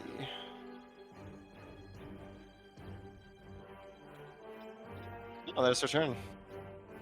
And Malfasani's up though. And he will attack thrice. Stab, stab, stab. The blade. That does damage, not attack roll. The actual rapier attack is 22. That'll do the job, Malfasani. 7 piercing. And 8 points of thunder. Second attack. That'll do. Oh, that'll do. He's dead. Yeah, he had he's 7 dead? left. And Malfasani will just say, "Oh, you're fucking pathetic," and mutter about waste of his time, and will fly to the air and attempt to get closer this way by about 40 feet. Memory's going to, as he falls, pull his soul out of his throat and carry him around as a specter. And use her cursed spectre ability. Don't know if it matters I'll too leave- much. How long does it last? Yeah, it probably won't, but Let's see. Then all goes the to Jack birds, Finley. all the birds attack Memory for being a necromancer. Until the end of the next long rest. Okay. Yeah. This last poor man on this ship is going to take one more cannon shot. He's going to aim it right there. Ooh, I like how that dragged everyone. Ooh, fancy. Please don't hit the bird. Please don't hit the bird. Just hit the elemental. Demolishes the bird. No, not the Just bird. Memory again. Get the bluebird. No, don't hit the bird. Right there. And Ah! I like how we were all cheering for someone to die. hit somebody, please. 5, 10, 15, 20. No, Valve, no! 5. I don't know how far away I am. Let's see. Oh, perfect. He's just within the other range, so this will be a disadvantage, but he's going for the fucking That'll hit. 11. And Excellent. then Not lethal, but it hits. Oh my good. What are the odds? Wow. Yeah. You're just rolling another 10s. 14. And that'll do it, Erikar. Everyone's just like, I'm fucking done with this. Yeah. Holy moly. Fucking locked it up from fucking forever away with a revolver like he's a goddamn sniper. Bird eye indeed. I was gonna get him. You're taking too long. I would have to put the and then press in the two combined in. Get yourself an actual gun, it's faster. Okay, that is the combat. I'm gonna pause here. We're gonna take 5 at whatever 13 p.m. We'll be back. Oh, right. Okay. Oh, Yeah. I might be a little bit later. If you don't mind waiting for me for just a tiny bit. Okay, yeah, that's fine.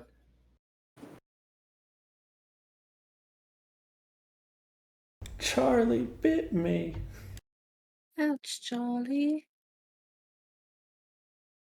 All right, now to fight King Mage. Yeah, so fuck this bitch ass up, bro. Let's take this fucking shit, sail it over to Yavakir, and then let's go fuck up King Main. So, what happens if we have to fight Shimi? It's kill him, delete him. Shimi will not be on King Main's side. No, no. The man made him Are fucking we- lose a leg. If he fights for Look. King Main, then he's a fucking idiot. Yeah, I thought about this. Like, is he gonna fight us with like a robot leg? Every tragedy needs collateral. No, If you that's touch- not true. Right, you're dead, bird. You may certainly try. I just look, she tried to gaslight you, Ayla. He tried. Ugh. Look, he's a rotten person. That I stand by that. How did he Wait, try how to did he- gaslight Ayla? I thought you loved rotten people. Well, not in the good way. Like in the There's a good rotten? yes. So you're saying Disagree. Shimi's good. I'm saying that I will delete him from existence. I'll You're delete not the you from game existence. master. You can't choose that. You know, when Frost said, "Oh, great dungeon master, it may have been Draxus," I unmuted and was preparing myself to answer before I realized that. I think that was me before I asked, "Hey, are Oh, those that may have cannons been you, pointing at yes. us?" That was you, I suppose. Hi, I exist. Hello, I'm glad you do. Oh, thank you.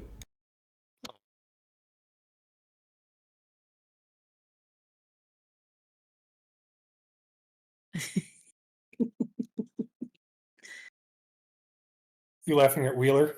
Yeah. Yeah, so I was over at the table, and he was sitting under it, whining and shaking and shivering, just Oh. absolutely carrying on. So I had to unplug my laptop and move over to the couch so he could come and lay his head across my laptop like a cat. That poor Aw. baby. Truly, living like a cat is every dog's dream, and living like a dog is every cat's wish. No. See, every dog wants to be a cat, and cats don't care about dogs. That's the way it goes. Everybody I am a wants to cat be a person. cat. You know, cats kind of have a thing against me. Yeah, they're winning. I think your immune system just has a thing against cats. My immune system hates everything that brings me joy. Oh. Allergies, I can't go outdoors. Oh no, the outdoors is my joy. Fluffy That's why I animals, don't have animal any hair allergies. makes me die. Oh no, no fluffy animals. Why do you think I'm here on the internet instead of outside in a pile of kittens? Back in the basement you go. No, I don't want to go there. Don't let them take me.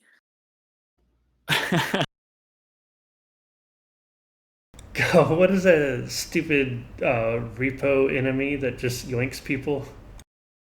Oh, the the fucking diddler. shadow, the diddler or the shadow The child? diddler. The diddler. I Oh don't my like goodness. that word. Is that the Why? actual name of the creature or just what Uh, people call it? His actual That's name just what is we the call it. Hidden. It's the Hidden. Is his Yeah, but Mhm. the actual diddler name. is it's so Predator. much better. I'm back. Honestly, More it being accurate. called the diddler Oh. puts a new, more visceral fear into encounters.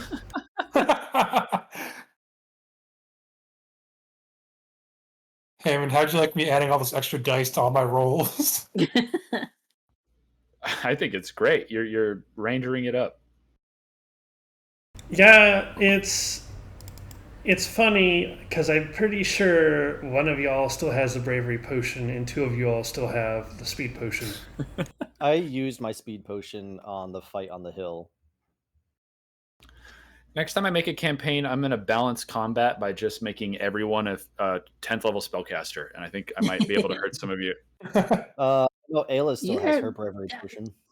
See, the actual solution to this is to move to Pathfinder 2e because nobody knows how to make super optimized characters. There you go. I'll fucking Google it. This I wasn't don't even know how optimized. to This make was just optimized. this was entirely by accident. Same. I love it. It's great. My It's not character my fault that optimization. it's not my fault that Minotaurs just get feat after feat after feat just for being level 1. To Which is whose? weird because they don't even have feet. It means they can save the shoes for other things. Like drinking.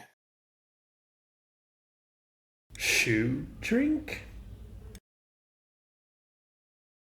Yeah. You know, like how people use like a boot as like a Oh, Das Boot. as like a cup. Yeah.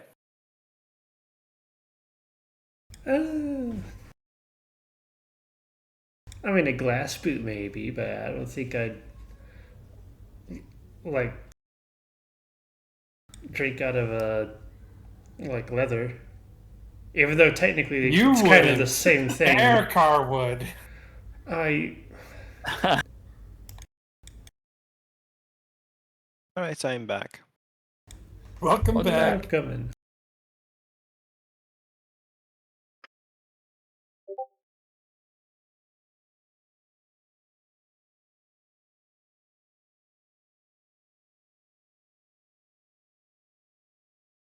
Great talk. Yeah, well said, truly. Alright. Time to look up a random icebreaker. Let me see. Don't break my ice. I tried so hard to make it. No. An icebreaker? Does a 25 hit? Well done. It hits. Counterspell. No, my cantrip. Oh, imagine counterspelling a cantrip. That's about as petty as I imagine I've done it Alphasani to be. No. You want to know the most petty thing to counterspell? Revivify. Oh, gosh. You know, That's not know- what's it called? What'd you say? It's not petty, that's just evil. players counterspell and counterspell the entire campaign, but I counterspell one tiny little resurrection, and I'm the bad guy. Correct. Yes, you would be the bad guy. You're the bad guy when you counterspell the one attack that can hit your AC by crit. Totally not me sitting here doing a 9th level counterspell at 90 feet away. Oh, I'm sorry, no, 120 feet away with my sorcerer. Because the DM tried to Finger of Death the Barbarian. Fenton will remember your counter spells. Look, I'm sorry, Power Word Kill. It was Power Word Kill I counterspelled. See, at some point, 3 of you will have counterspell, and I like, what do I do at that point? 4 spellcaster. At that point, you introduce the concept of crowd control via non-magical means. Do you know what you can't counterspell? You can't counterspell a bomb. You can't counterspell a potion. Can't counterspell a trap. Please don't throw a bomb at Chain. Hey, Chain, catch. No, I'm good. I know. Put this in your gizzard. Just wait until I get evasion. Oh, God. Look, I know these characters are like levels higher than the SGL ones, but I honestly think Reed would kick the ass of Bright Eyes in a duel. Extremely They're hard. only like one level higher. I think we're level 6 in SGL now, right? And these characters are level 7, so it's only a level difference. So there's a chance. Not for Bright Eyes. I'm sorry, Reed's winning. I was just thinking, what if someone did delayed cast fireball, which creates just a marble-sized ball of fire, and put it in and shoved it into the gizzard of a Kenku. Why does that have to be a Kenku? Eric Cocker have gizzards too. Yeah, well, you're the one that uses yours. Because the lives of Kenkus don't matter as much as Eric Hawk now. I cannot stand this racism. It's okay. It's okay. Hey, no. It's okay. Malfasani was also a bomb delivery system. It's the just tell the But he's not a Kenku real Arakocra. it's a miniature sun, and they'll be happy to gobble it down.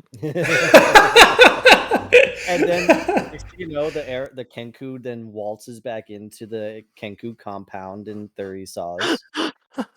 And the delayed blast fireball goes off. Now, we wouldn't be able to I'm- see the explosion. However, it would be very loud.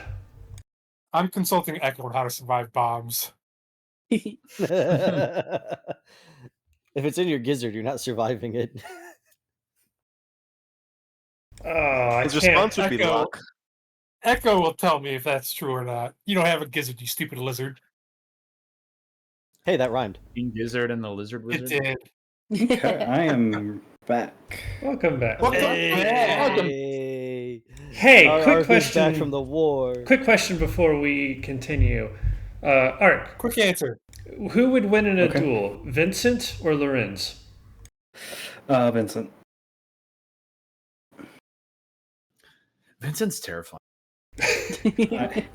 In terms of like hand-to-hand melee range combat, Vincent would. Oh boy. Yeah, Foshkro would fuck the car up. Not even gonna lie. I think it'd be pretty even between Arakar and Shane. Same with New music, Ayla nice. and Leora. Because I mean, Shane just needs Everyone to would kill Vincent. Shane just needs to get close to Arakar, and then Arakar has disadvantage on basically everything. Yeah, but Shane won't Arakar get has a close to rapier anyone. too. Yeah, no. Shane- Emotionally or physically. Exactly. Damn, listen, man, he's trying his best. That's a lie. Oh. He's doing his best just because he keeps rolling horribly on these charisma saves to not be like in the fucking service of Beldan anymore. Doesn't mean he's not trying. It takes a lot of He's effort trying. to make gaslighting a career. Gaslighting isn't real. See, here's one thing. Fenton would probably have a better time in this crew, and I think Malfasani would have a better time in the SGL crew. Perhaps. I don't think the SGL crew would have a better time with Malfasani than this crew does. I mean, Oh, Malfasani Shane- would definitely be throwing hands with Foshker on a daily basis. Listen, Chain would be very settled into his Arakocra of racist hatred by now. It's Fenton like is nice and it makes him question it, but with Malfi, it would be like, yeah, no, fuck all Arakocra. I'm killing the bird as soon as I can. Let's have tea My and friends. count all the ways we hate other people and each other. Let's Chain continue. just keeps rattling them off. Let us return if y'all are ready. Yes. Yeah. How are you? Maybe. I'm ready. Excellent. I'm ready. I'm Perchance. ready. Silence falls over the beach as the sword clashes and black powder blasts cease. And it is just the surviving Arakocra and the group of you all. What are you up to? Vincent, tell us what's on the ship. Can Vincent hear that far? It's not that Yeah, far. Arakocra Arakar is yell. really fucking loud. I think everyone on What? the continent can hear Erika, really. Okay. Well, Vincent's gonna say, "Wait till I get on the ship." 2 seconds later. Yeah, 2 seconds later, he's on, and he is going to check it out, but he is going to keep in mind that there might be an incredible amount of explosive ordnance on here, so he's not going to rush this. Ooh, let's check the tents. Yeah, Vincent, I will tell you, with you taking your time without the need for a roll, this ship is mostly completely unpacked. There's still significant damage. The bilge is filled with more water than it really should be. The ship itself is kind of listing to one side, but they have unloaded the contents and are kind of letting this vessel float here.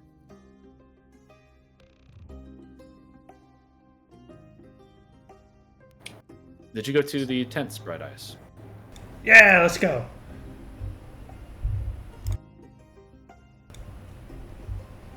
I,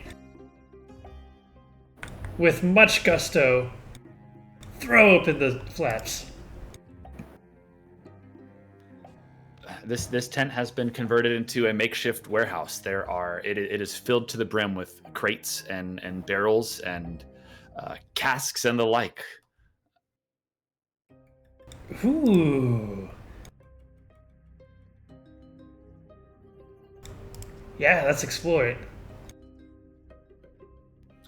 Are you looking for anything in particular?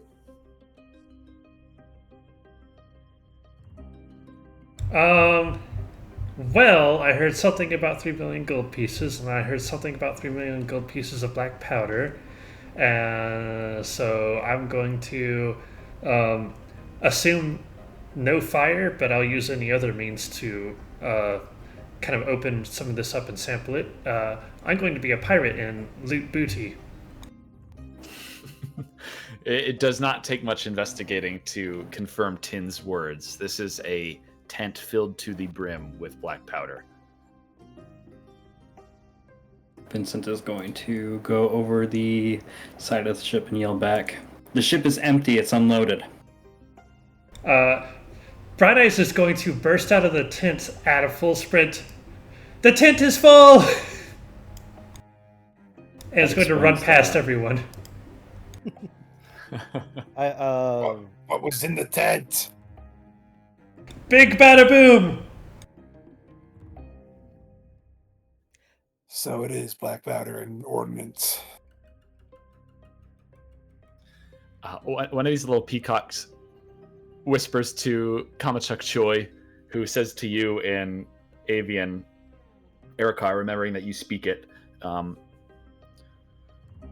is your plan to remove the contents? Yes, that is our plan. I'll have to ask to see if they want to try and carry it back across to our ship, or just bring our ship over here to load it here. Very well. Your assistance, we are grateful for it. We request that you take what you can and leave before midday. Don't worry, we're not trying to stay here any longer than we need to. Understood. He gives you and the rest of the party in the area a nod, and the others give more of a bow. The griffin itself takes one knee down and bows towards you. Oh. And the Aircocker are going to depart from the beach. Wait.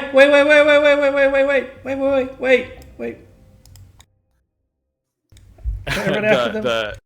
The peacock translates one single wait, and they halt. My eyes have never been brighter.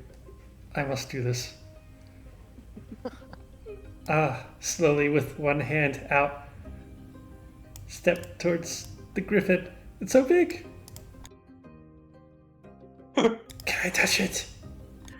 It kind of tilts its head and clicks its beak a little at your approach. The kind of well ordained, with a feather crown, the Aircocker on top of the griffin places a hand on the back of the griffin's neck, and it kind of calms its motions. It seems to let you approach.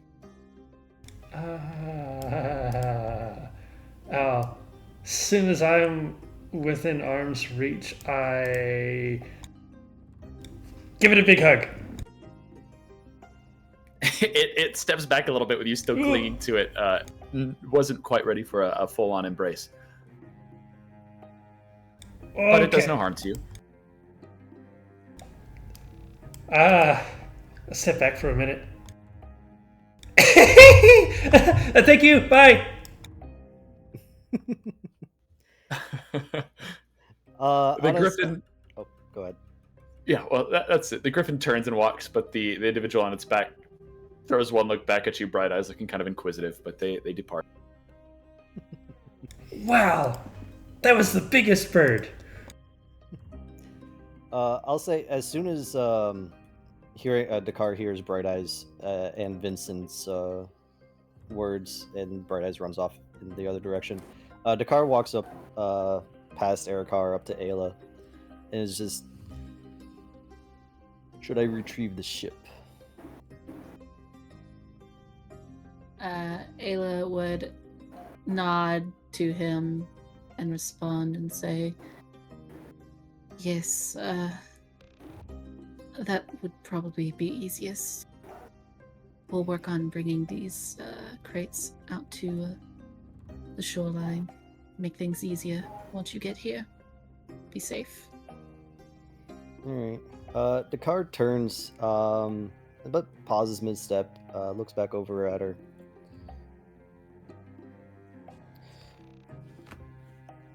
Do you intend to stay on the beach and wait? Or would you like to walk?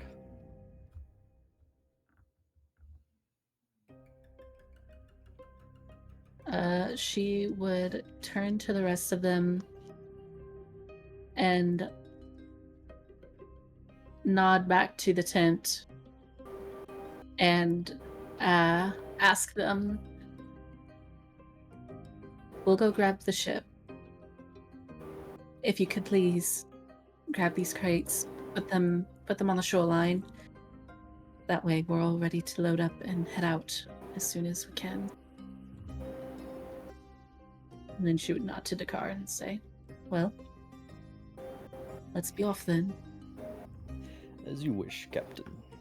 And with that, he'll cock his elbow out,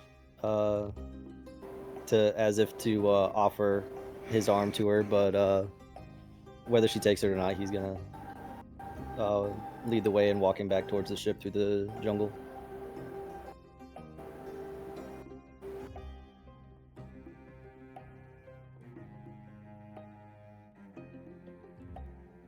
Okay, we'll get to your ship collection momentarily. Anything else on the beach here? Memory sits at a crate, and she, from her bag, pulls out a needle and thread and begins sewing up her side. No pain. She That's works pretty on much it. stitching herself back together. I will say, this is quite a bit of black powder.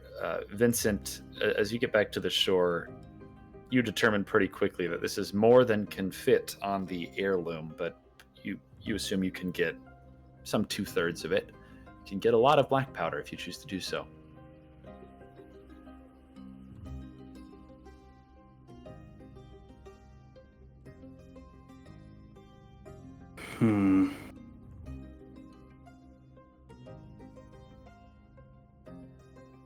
Okay. So Vincent's going to communicate this to all the others. Oh, And we have a decision to make. We can try to fit as much black powder inside of the heirloom as possible. There'll still be some left behind. Or we could try and take this one here, but I don't know how practical that will be.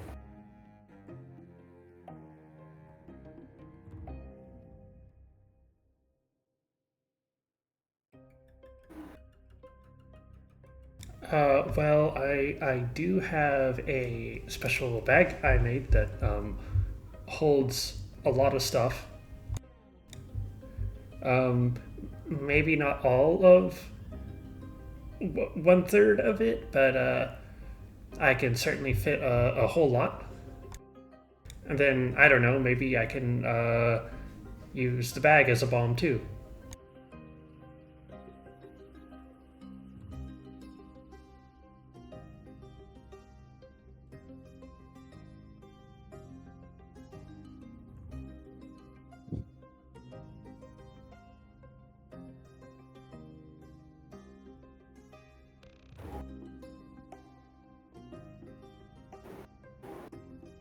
You know what?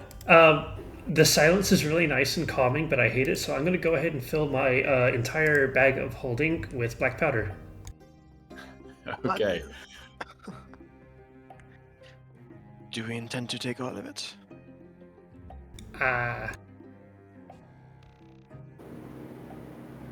I think we should definitely bring all of it out on the beach for when the boat gets here.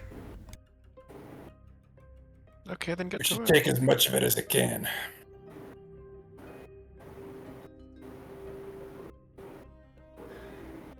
So, you all spend a large portion of this early day here, bringing the black powder out onto the beach. Dakar and Ayla, you are grabbing the ship. Anything else you're up to? I'd say once they're in the jungle and walking towards the ship, the car's gonna start strike up a conversation with Ayla and like,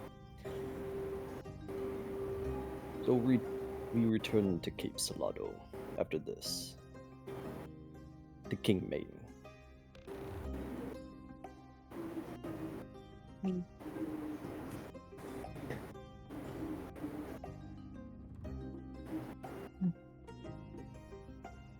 That's a good question. Everyone will have their chance to answer for themselves, but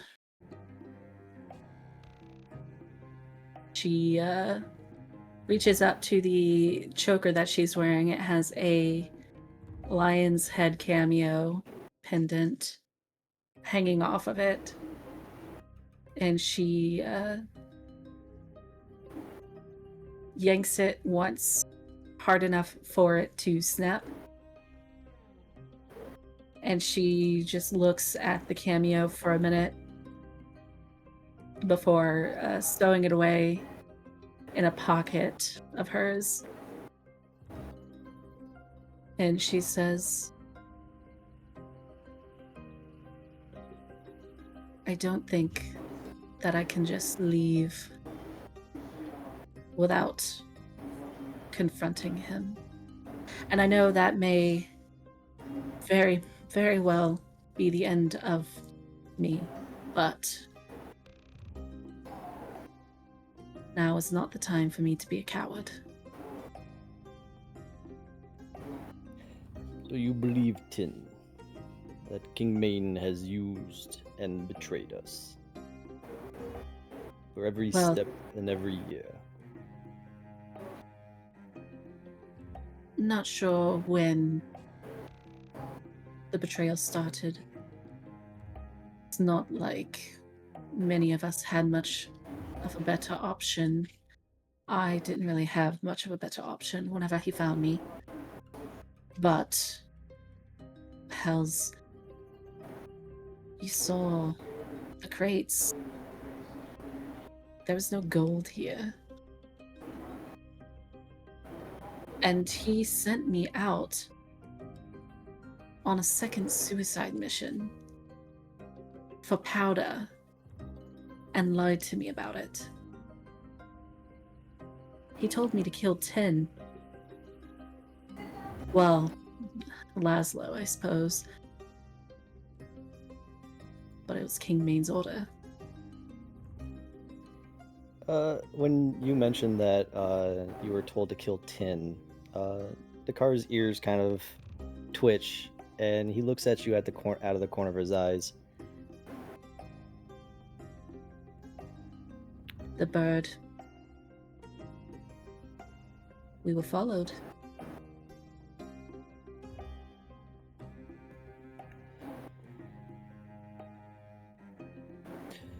When does a man order the death of another in such a manner?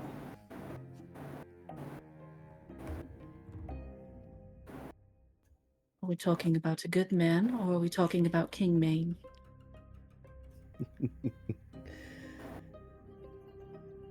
We're talking about King Main, of course. Currently, it seems that convenience is enough to order the death of those who have done everything for him.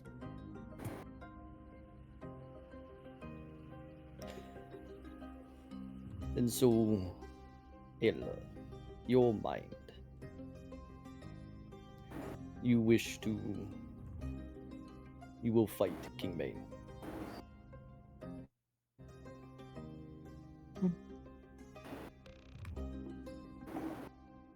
Does seem like that may be my only path. I suppose if the option stands, then I could just cut ties, head out on my own, but I don't believe either of us believes that he would let that happen.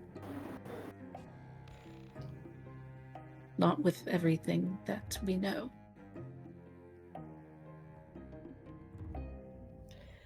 If all is true of what Tin says, then knowing King Maine for as long as we do, he does not let those go. That is true.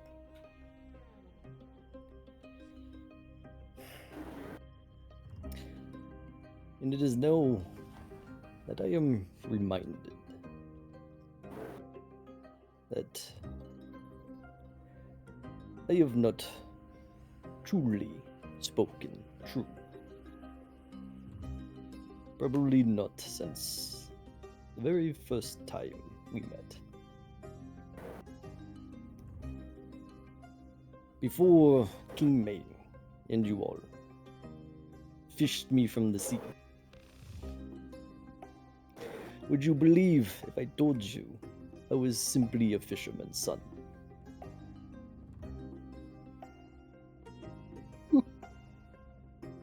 Well, you've been a bit too skilled for me to consider that, although I do suppose some of that is thanks to your patron.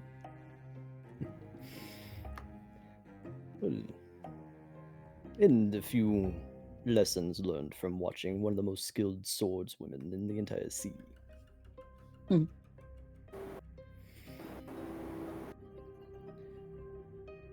But when I was pulled from the ocean and placed upon the king's pride, I was granted a life I never thought I would have. A chance to be more than just a forgotten fisherman's son.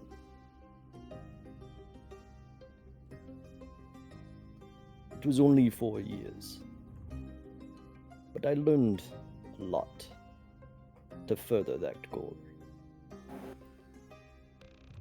And it may seem young, foolish, and naive, but for those 4 years, there was a part of me that thought of King Maine as a second father. And so it is hard to think about having to turn my blade upon that man.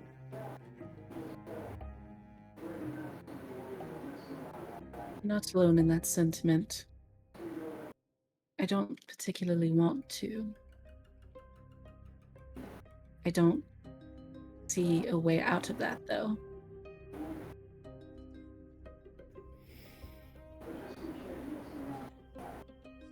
There is one thought, though. One crime that, if he truly did commit, even I could kill a father.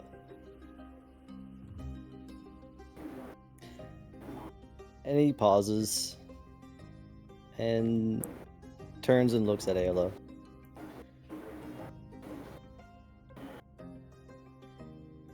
If he sent you to die, not once, but now twice, and how many times before?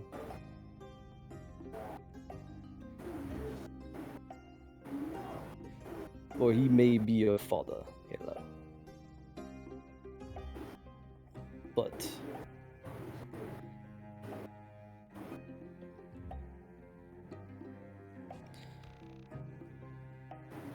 what is the love of a father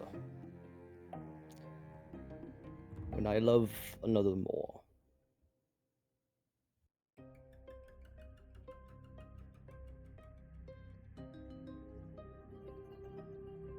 She would look at him and raise her eyebrow. Like, what? Are you saying me?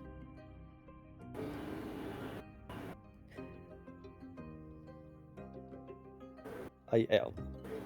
And for once, you see Dakar does not have that charismatic smirk upon his face and is giving Ayla a look of rather intense seriousness.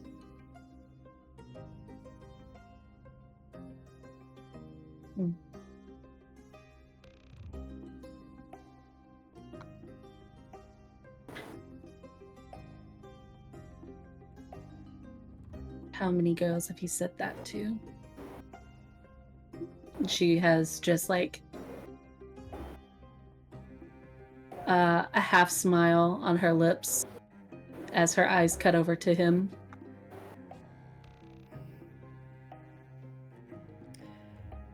Not any that I meant it. Only to gain a favor. But for once, I do believe I say it true. And perhaps I was too late to realize. For it was only when I saw you, half dead, dehydrated, upon that dinghy, floating back into Cape Salado. I had a thought that I could have never seen you again. And I realized how much I would hate a world like that. Without you.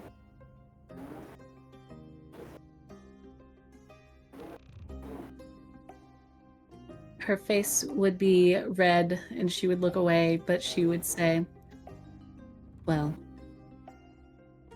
if we make our way out of this, suppose it wouldn't be beneath me to allow you a chance. Just one, though. At that, Dakar would smile, not smirk, as she's so used to. One chance. And toss me into the locker should I fail it. I was thinking back overboard or to a brothel, but I suppose that works too.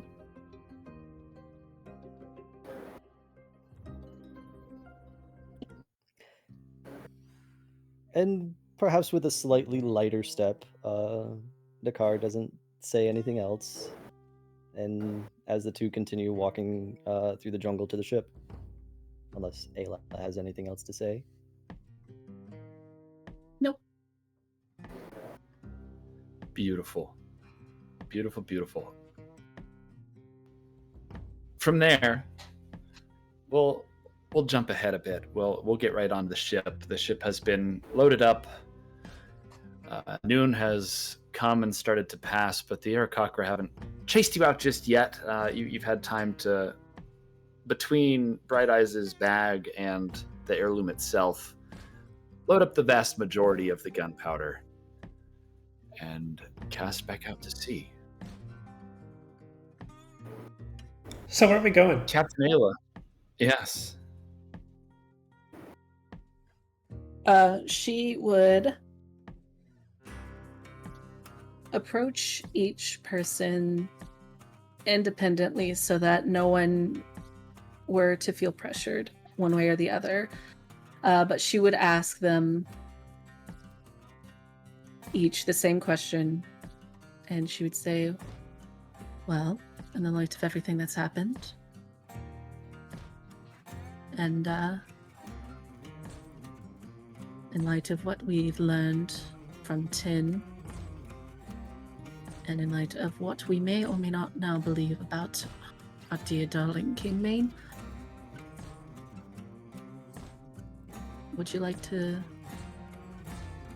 pay him a visit with me? You're welcome to say no, part ways once we arrive, but The choice is yours. And she would ask each person the same question. Erikar would say, we should sail all this to Yavakir first. Drop it off there so the colonized soul gets fucked either way. And that way, we don't have any of this in Cape Salado when we go back to kill that stupid fucking cat.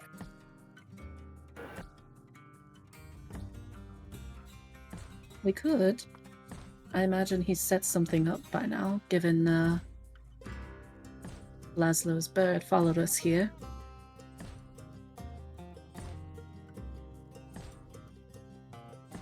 So we could try to use that to our advantage, or, like you said, we could sell it.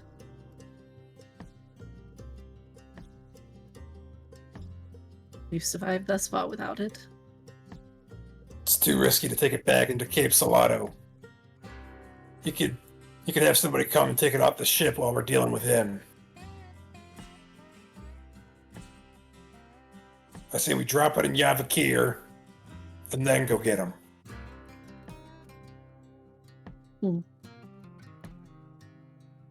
You're probably right.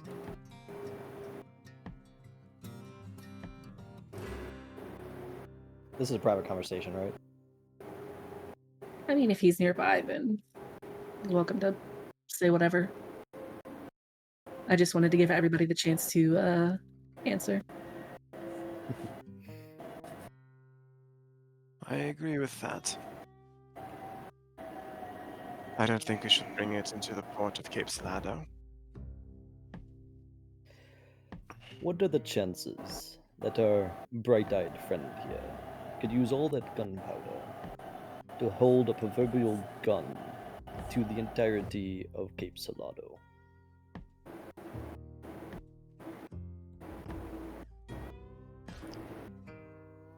It would make for a good way to escape, should we need it.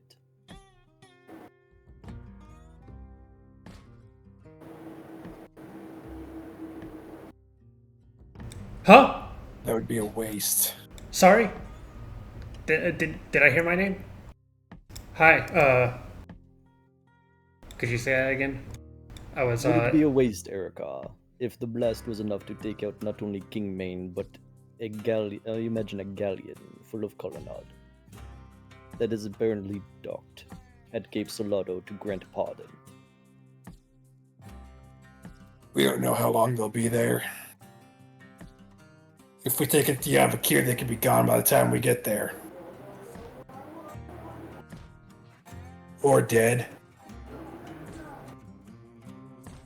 Or waiting for us as King Maine struck a deal with them, knowing we are to return. It doesn't sound like these ones are trying to strike a deal with King Maine. It did not say that they were on his invitation to Cape Salado. No, don't think they were on his invitation to Cape Salado.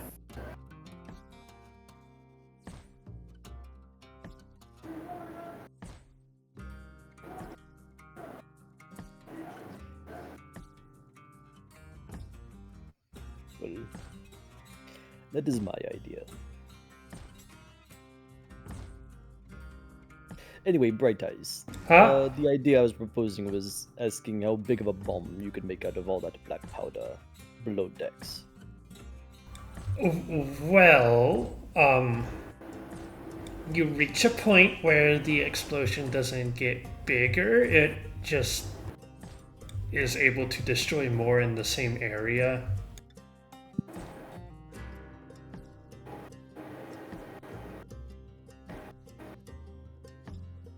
I mean, I could make a lot of explosive devices, but using them all would then be a big deal.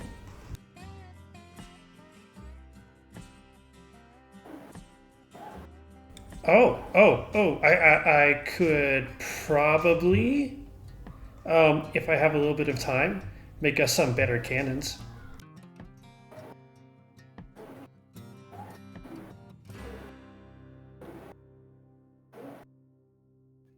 I'm not sure how well that will help us with our current situation. Oh, are you asking like where we want to go next? Well, currently the discussion is to take the black powder to Novakia, or to use it as a bargaining chip at Cape Solado. Well, My idea was to turn it into a bomb and make a threat. I think we can turn a little bit of it into a good enough bomb to make a threat. But all of it, being a bit too much to carry. I mean, it's not like black powder can blow up an entire city at once, right?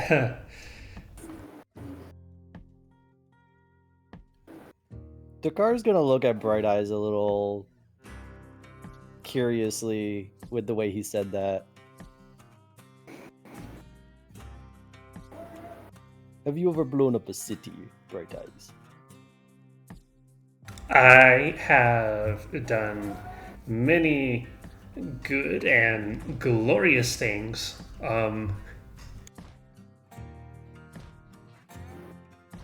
Would you believe me if I said that there's not actually a whole lot of guns in the Feywild? It's kind of a this place thing, which I'm fine with. This place is fine. I like it.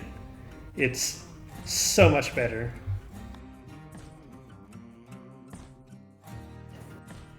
I noticed you didn't answer my question. I haven't blown up a city with black powder. What about with other things? Not a city. Mostly myself. What is the biggest thing you've blown up?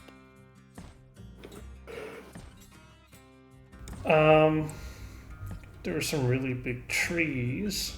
You know, the ones that are like real old and gnarled, and they got like the big hollow part in the middle.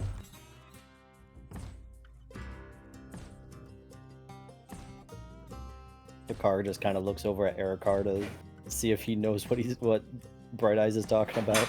Have you never seen a tree before? There was like a whole bunch of them on the island we were just at. What? I have no idea what Dakar is confused about right now. Bright Eyes described a huge tree with a big hollow in it. That sounds oddly specific way to describe a specific tree. It's hard to talk about home, okay? Because it's not home anymore. This is supposed to be home. So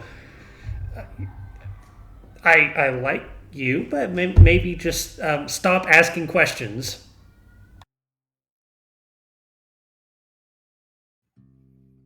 Yeah, Dakar just looks over at Erikar.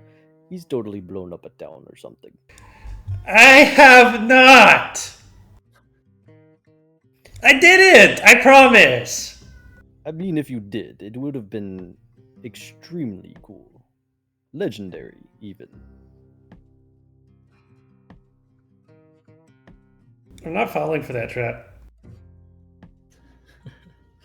Look, Dakar gives Bright Eyes his biggest smirk. If His you most want, charming smirk. if you want to know what I think we should do, here's how my brain organizes it. It's now King Vane is bad. Now Colonnade is bad. Everyone else is okay. So we make friends with everyone else and watch King Vane fall apart and pick up all the scraps.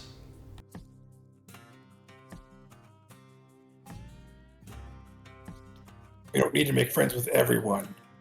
The Colonnade are currently trying to take over Yavakir.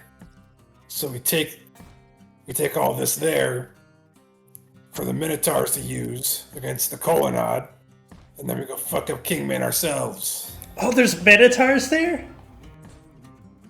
Yes, Yavakir is the general home of most Minotaur. Wow, That that's. is where I came from. I was wondering why it had a weird name.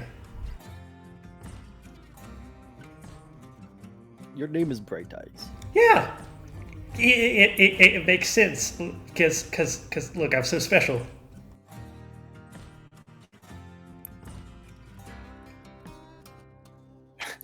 Crew, I'm gonna ask for a decision. Yavakir or Cape Salado? I vote Yavakir first and then Cape Salado. My vote is Yavakir. I vote we go to Yavakir as Ayla, the great pirate lady, sorry.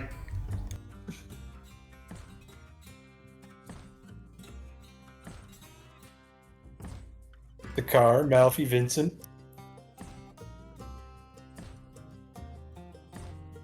Well, why not Yavakir?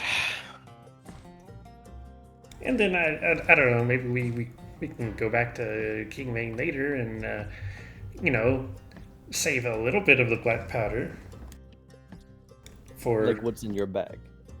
Oh, the really cool thing about this is if I destroy this bag or if I let the enchantment run out, all the black powder just comes flying out in a massive dust cloud. An explosive dust cloud. There's something seriously wrong with you. I love it.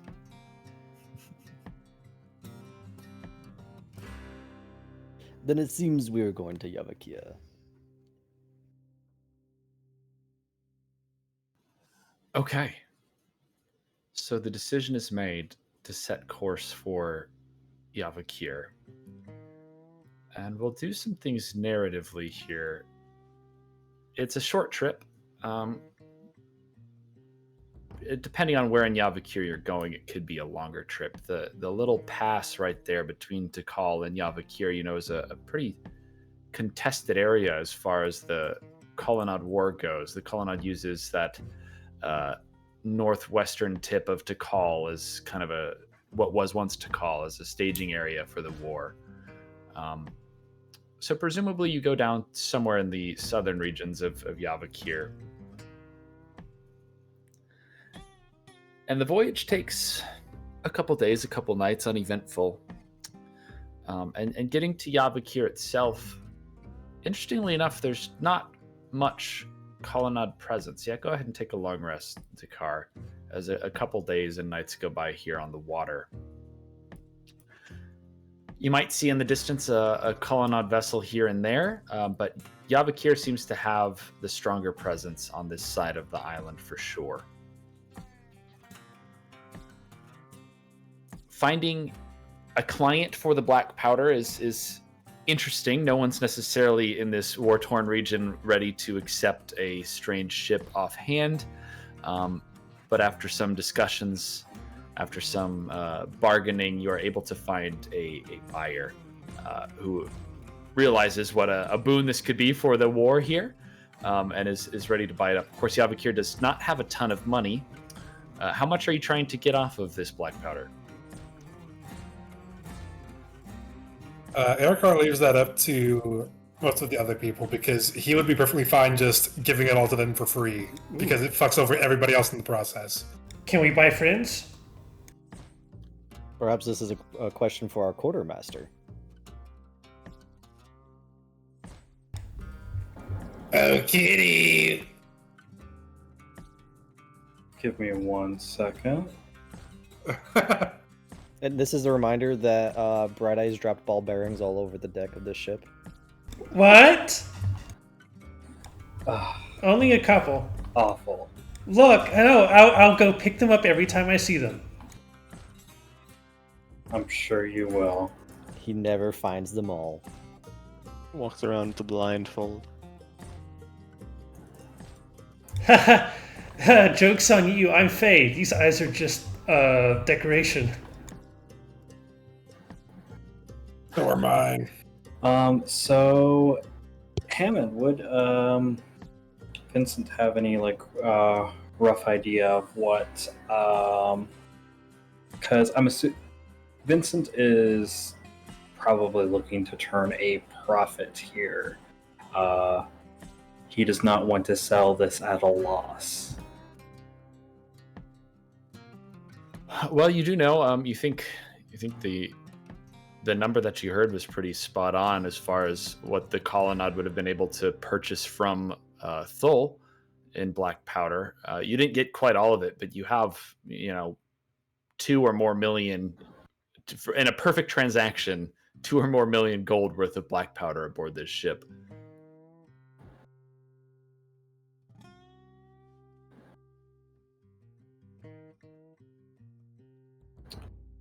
I think we'll aim for about 2 million. Okay, I want to make you make. Are you doing the dealings, or who's actually making the transaction?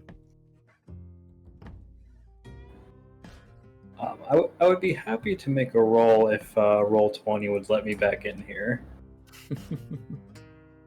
Oh, he's not available. I'll do it. No, pray us.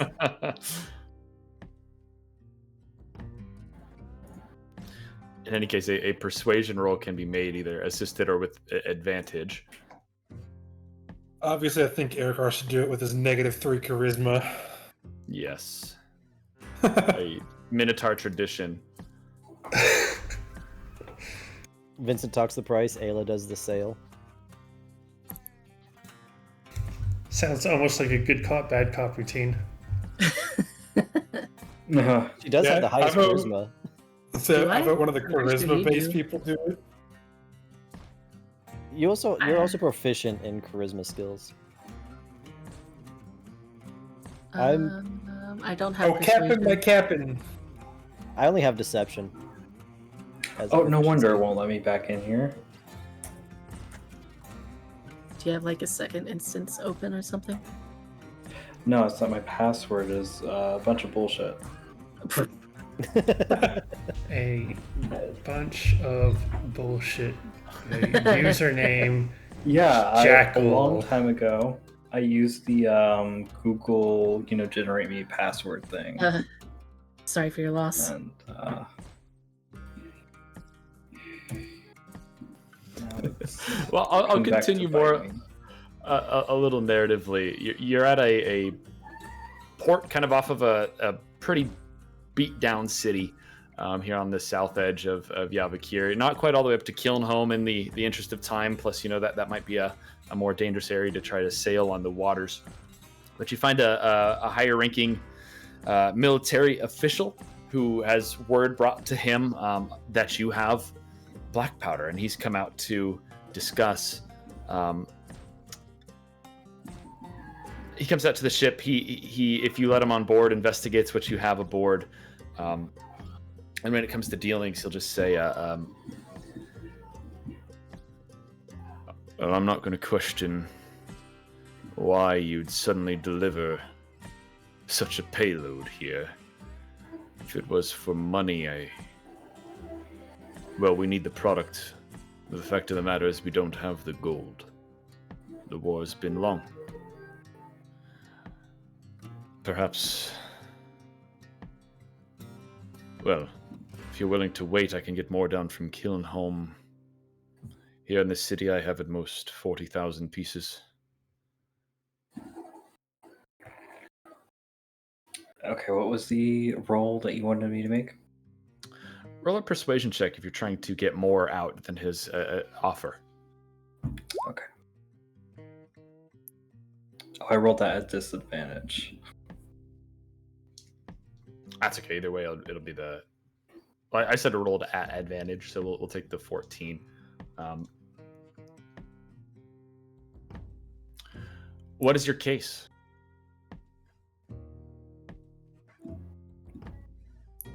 This is an awful lot of explosive ordnance. I don't think that's going to quite cut it, do you?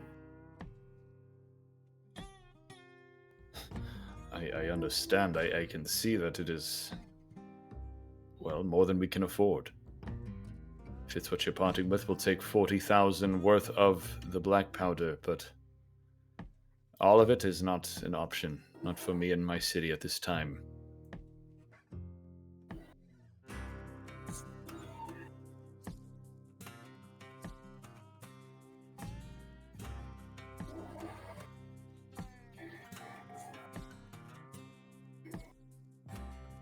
Yeah, I was actually thinking about that. Yeah, we So- could secure additional benefits in the future. So I'm trying to think of how to word this because obviously I'm not as intelligent in business as Vincent is. But you're great at Um, bullshitting. It could be something as simple as like No, Erikar is great at Yeah. bullshitting. Like I'll be willing to lend you all of the product if in return you use my service, my company's services to transport necessary goods, and we'll call it even.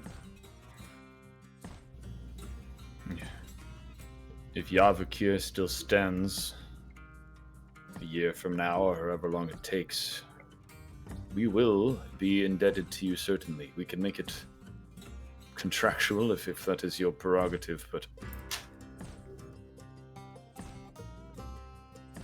Well, we took all this off the colonnade, so I'll take your chances.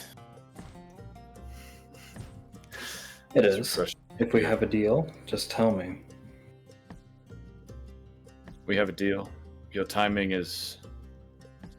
well, it's nothing short of incredible. The colonnade has pulled away from Yavakir quite severely in the past weeks. We suspect they're planning something of an all-out assault, something more coordinated. If they anticipated having this payload, then we thank you even more for it.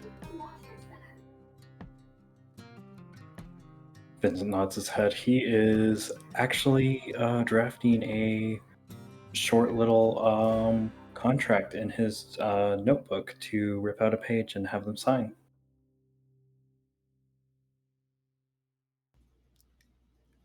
It is unclear how much authority this man has for Javakir on the whole, but he is certainly the most militarily and therefore in the current state politically prominent person in this town, and he signs the agreement.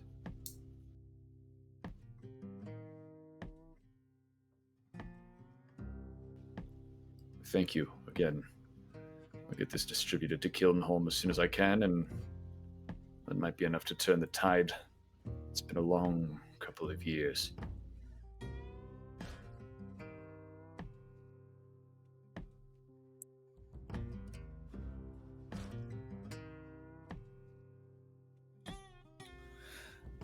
Okay, well, the black powder is no longer on the heirloom. What is next? Everyone gets to Oh, relax fucking now. kill Kingmane!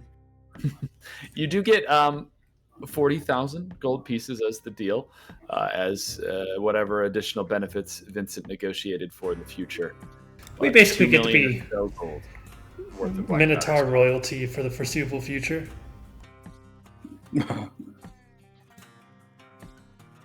As if. I imagine that gold is up to Ayla to distribute or hoard away. Oh, she would distribute it evenly Wow. amongst everybody. Even to Malfi? Even to Malfi. Man pulled his weight. Correct. Shut up about it though. Someone do the And he- math. What's is his 40,000 weight- divided by 6? If he pulled his weight, that doesn't mean a lot. He's a bird. He's got hollow bones. He weighs nothing.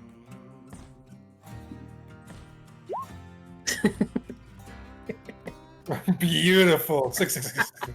Wait, is that the Hold the split? muscle. Yeah, according Well- to 40,000 divided by 6. Oh my god. Incredible. So my my special bag is full of black powder, so I'm not sure how I'm going to carry this.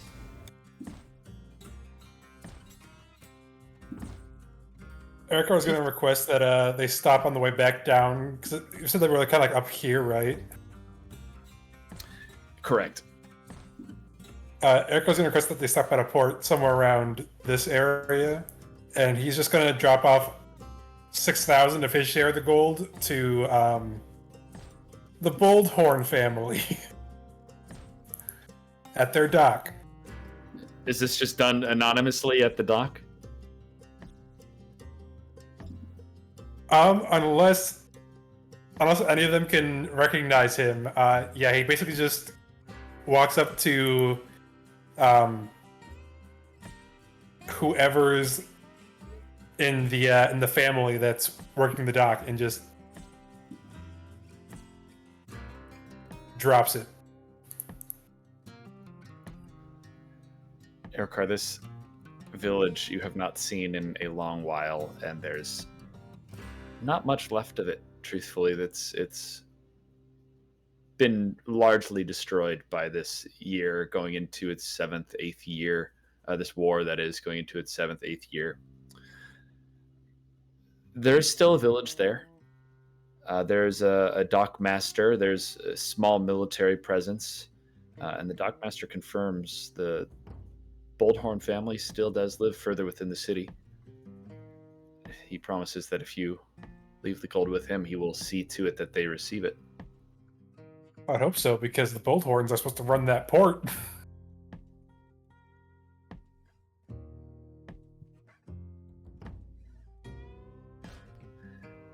No one that you recognize immediately at the port, though. Well, yeah, because everybody the only person that he would know would be his sister, and his sister does not like him. But he's going to specifically request that it's delivered to Dorbin Boldhorn. Right, that can be arranged. I should see him by the end of the day today. Do you care to wait for him? Deliver it yourself. No, I think it's best I don't. Right. And he's just going to walk away after that. Because he knows if he stays and talks, he's going to not want to go finish what he's starting. And he has a fucking bone to pick with that goddamn pussycat sitting in Cape Salado.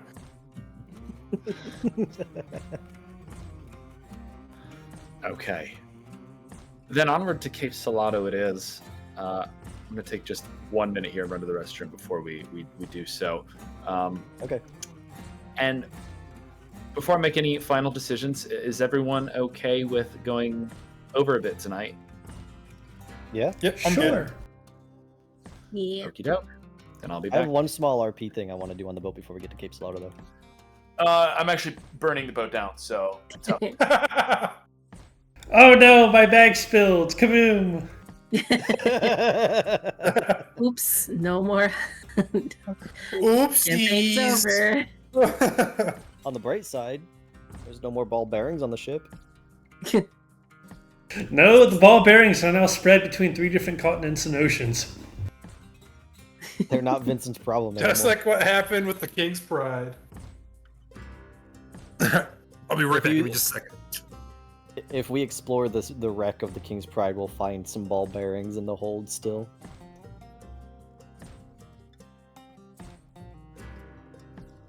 Maybe a crab is carrying one around. No crabs!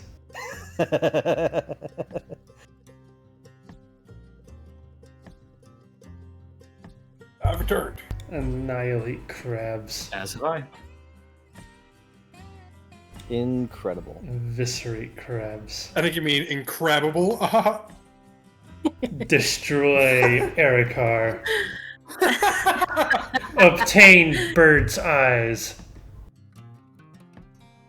Killing Erikar won't give you bird's eyes. It's a step in the process.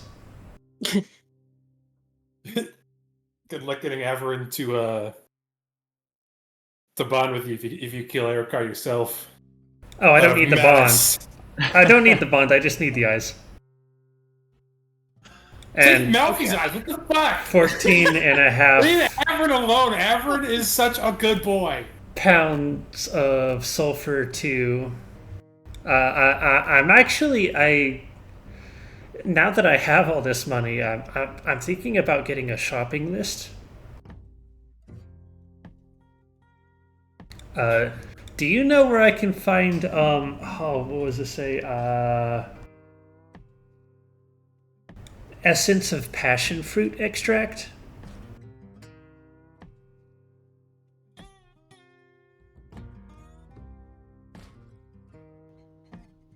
Who is Bright Eyes talking to? No one in particular. Anyone that can hear him, which is, since the ship isn't that big, probably most people. Okay, so I could probably get the sulfur easier. Anyway. Just a small thing. When Ayla's handing out the shares of the payment for the black powder, Dakar is going to take 1 coin out of his share, and using some finagling with his watercolors, he's going to punch a small hole into it, take the coin earring that he has, and replace the coin on the earring with the one that he just put a hole in.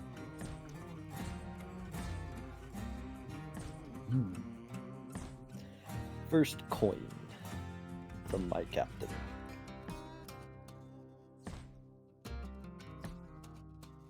She would smile and in turn do the same with one of her own and replace King Main's gold coin with one of the new ones. And she would pocket that necklace or that gold coin along with her choker. Wonderful. A new beginning, perhaps. The first, you're about 3 days from Cape Salado. Night falls on this first of the voyages off of Zavakir. What has the night watch been looking like in general? I imagine it's mostly Malfi since he doesn't sleep.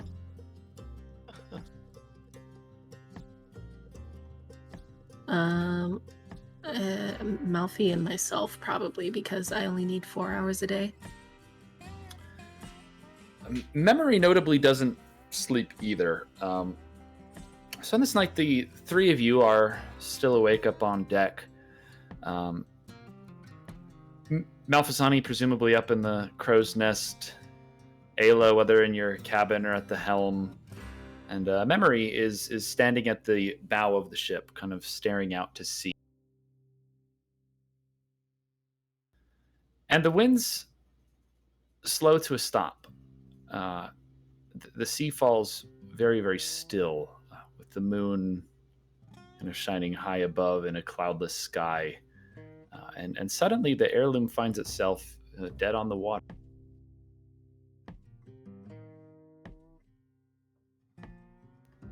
Ayla, Malfasani, what are you up to?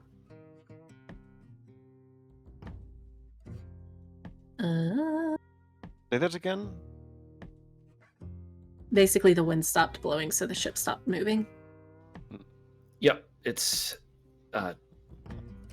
dead sea here in the middle of the night. We've hit a calm, which is the nautical term.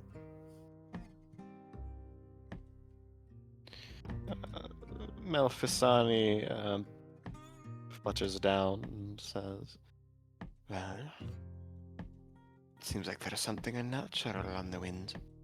Would you like me to take a look?" Just that If you could. flutter If you about, could, yeah. starts looping around the ship, trying to glance out at sea to see if there's anything not on the wind anymore, but out on the horizon.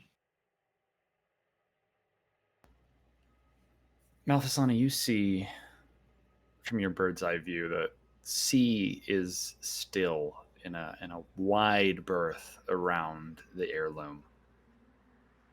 It seems there are still currents further out, but in this pocket, you've pinned it correctly. There's something unnatural. And Dakar, you wake up suddenly to a searing pain all across your body. It's a fatigue of a sort that you haven't felt in years. Can I ask what have you been wearing to sleep, Dakar? Dakar? Well, when he goes to sleep, he's generally just strips down to just his pants.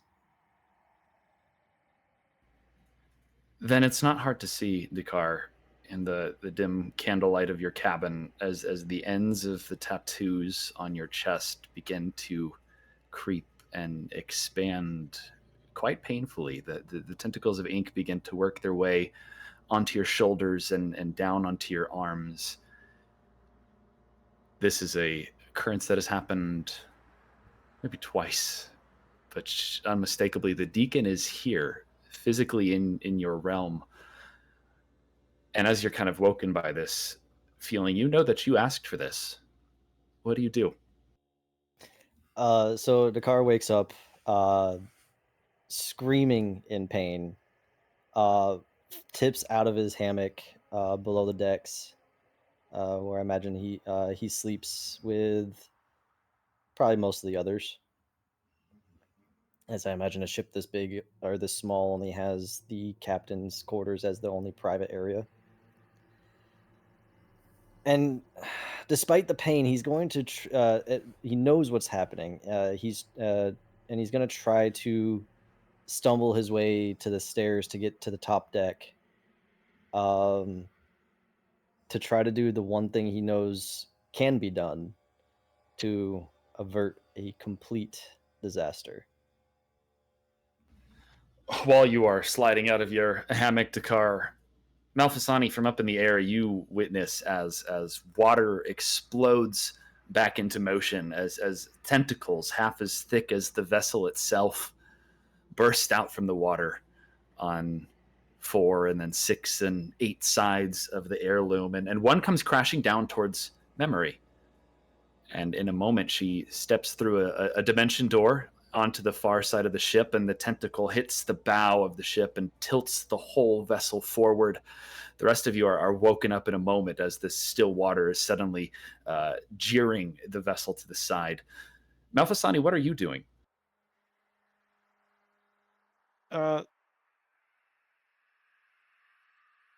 So there's a kraken, right? Well, Malfasani is immediately going to shriek for the crew to get ready. There seems to be some sort of kraken at this ship. I thought you might know. And he's going to prick his ears. What else is he going to do? Yes, Malfasani, you alert the crew. Yeah. A hammer knows only one thing. Have we actually reached the limits of Malfasani's pride? No. Challenge it to a duel. In all likeliness, being the most feared creature on Kirden, not known to be in these waters. They are from Old World, from between Madre, and they spawn near Padre. Seeing them this far south is unheard of. But another tentacle plunges towards Memory. And this time, Malfasani, Ayla, from the deck, you watch Dakar stepping up from just below deck as this time it grabs hold of her. It's tapered end curling fast around her. Dakar, what do you do at this moment, Ayla? So as Dakar makes it to the top of the stairs, still in incredible pain, he stumbles, falls, clutching at his sides. He looks up at Ayla. It is here for Memory. She is mocked by the deacon. We must let him take her, or he will take us all. Can you make him let her go? You tried telling an eldritch god to let what is his to claim go. So are you its conduit? Does he value your life? He values yours.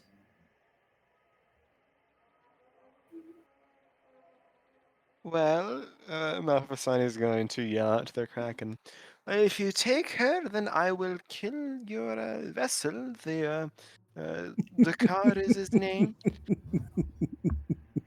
You think me to be more of importance than what he wants No, but from he's, you or her. if he's going to take my friend, I'm going to inconvenience him by killing you. If you wish to save her, then offer yourself. It is the only deal he will make.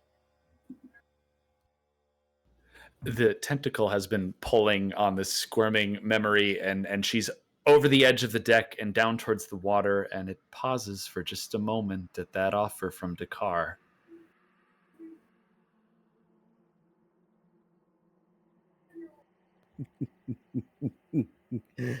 Well, Deacon, is that your name?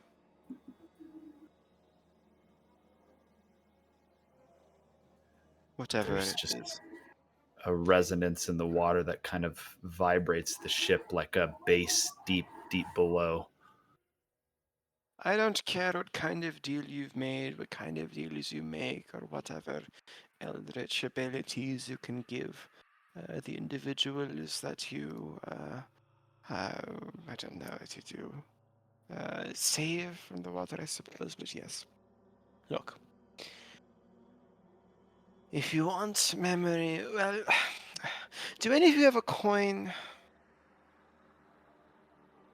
All of us who just got 6,000 coins.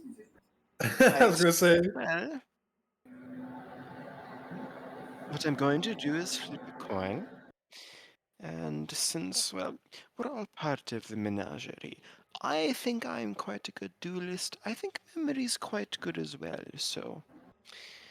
Let me see. Malphasine is going to take a coin out of his pocket and flip it. If it's a 1, he's going to offer himself.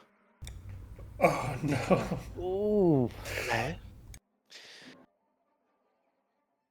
You may take her temporarily, but I will find her again. I would like you to know that. Consider that a pledge, a challenge, even.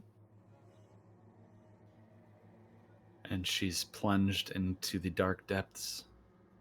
And in the same It'll be moment, all of the tentacles descend. And there's a few more seconds of stillness.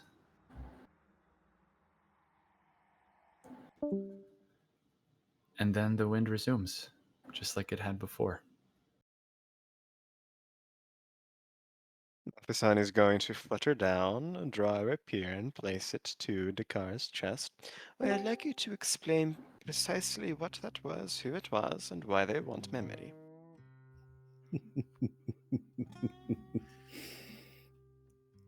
Dakar, tired and exhausted from just bearing through that pain, he's gonna tap his chest where the golden tentacles of the Kraken tattoo that wraps around the side of his torso and around and onto his back. It was him. Yes, get on with known it. For one who likes to talk. You certainly as don't well. let others. Well, it seems you have something in common. It is the deacon.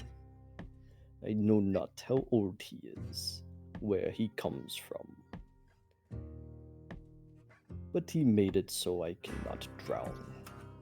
And in return, gave me a bit of what makes him so fucking terrifying. Why would he want memory?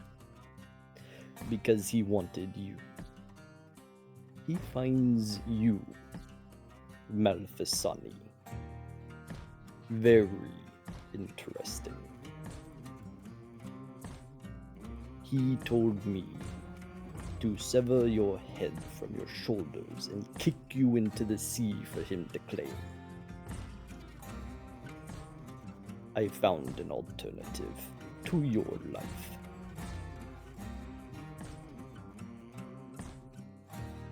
Where you simply should have tried to kill me.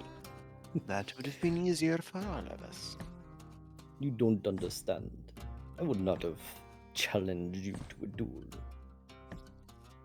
You would have been marked by the deacon's black spot, and he would have came and dragged you down as he just did to Memory.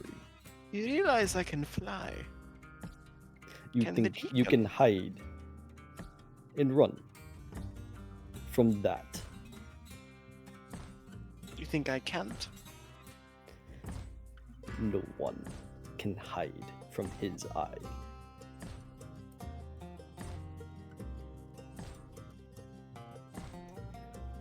Once it is opened upon you, he will claim you.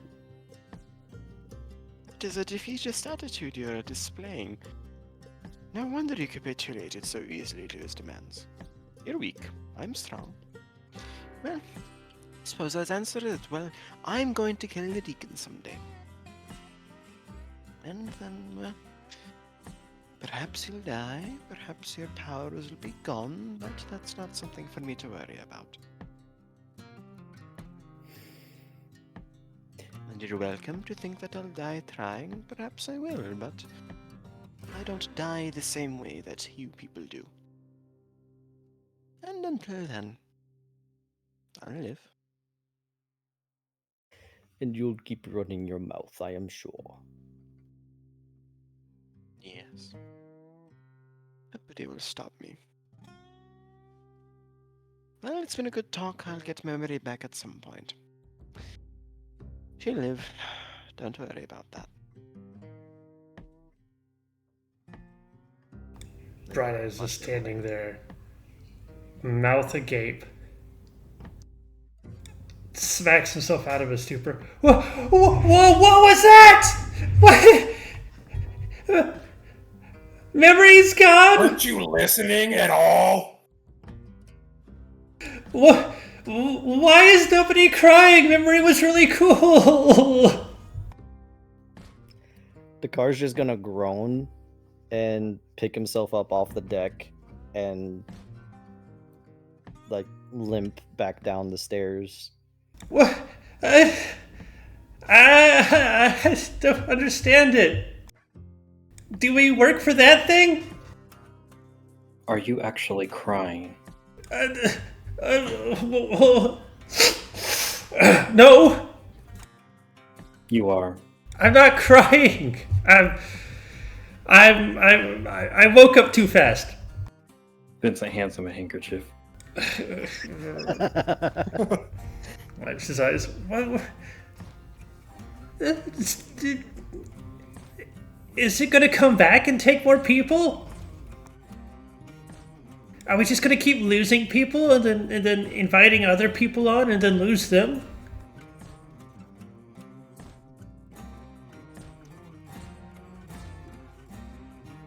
Ask Dakar.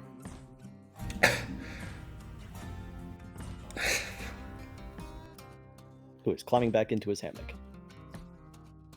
Ericard is going to grab the car by the scruff on the back of his neck and just go, the next time you're going to disturb my sleep by letting your sugar daddy come, fucking give me a heads up first.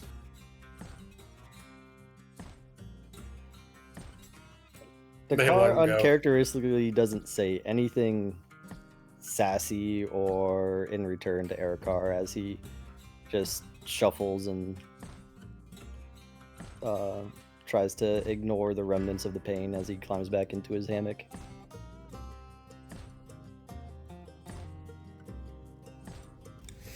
It is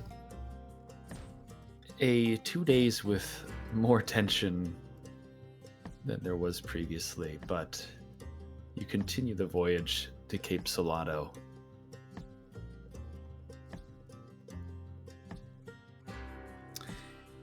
And as you are less than half a day away, very close to Cape Salado in familiar waters, it's nearly sunrise on this final day of sailing. It's still dark, but the sky has begun to lighten when, presumably Malfasani, if you're still on watch, you see a lone ship spotted ahead between you and the distant Cape Salado.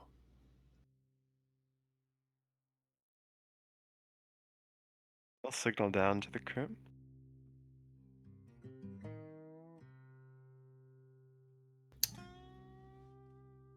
Is it within a mile? Yes. Eric, I'll have Averin go check it out. Yeah, it's not immediately within a mile when Malfasani first sees it, but given the darkness, it is limited, so you've gotten pretty close to it by the time Malfasani does spot it. And shortly thereafter, you are within a mile, and you see this lone brigantine. It's got crimson red sails, flying a parlay flag. It is a colonnade vessel. And upon further inspection, there's some smoke rising from the ship. The captain's quarters seem to be on fire somewhat. And finally, Erikar, at the side, you see an extremely small sailboat. It's a little more than a dinghy, but it is another boat at the side of this brigantine. Yeah, that's what you see. You can roll an insight check if you wish to, but that is the scene you see.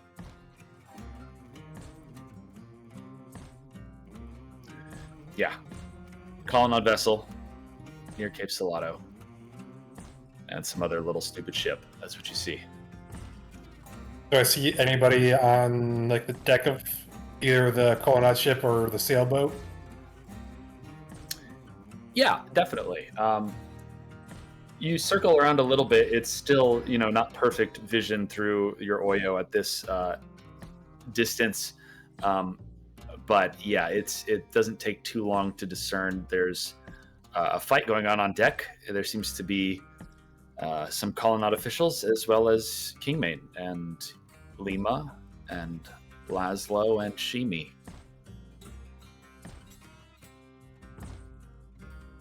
Kingmane's on that ship. It's fighting the colonnade.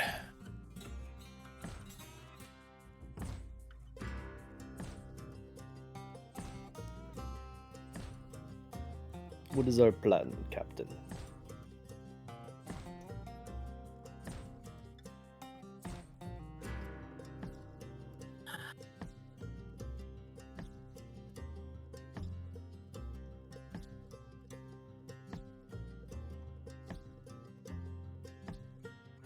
She would look around and look back to the ship. Say, well,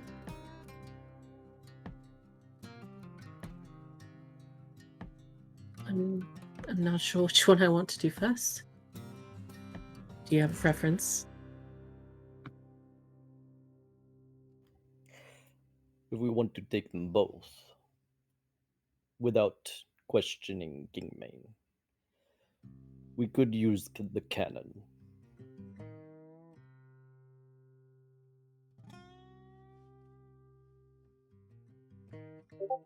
Shimi and Lima are also on the ship, and Laszlo.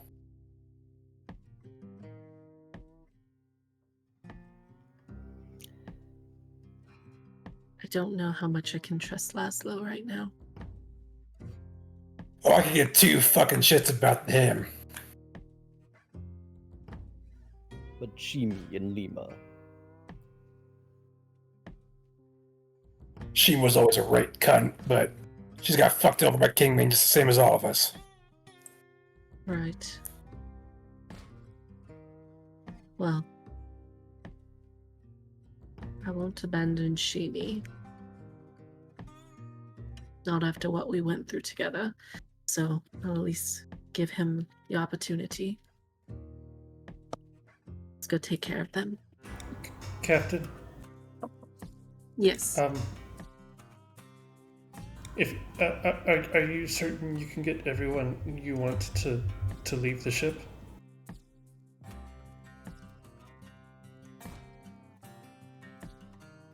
No. I'm not certain. But I have to try.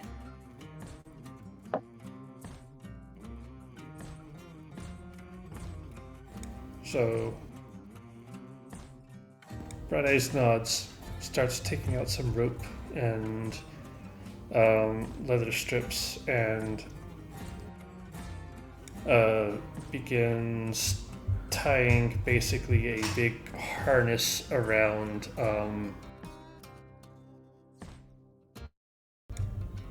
his bag of holding.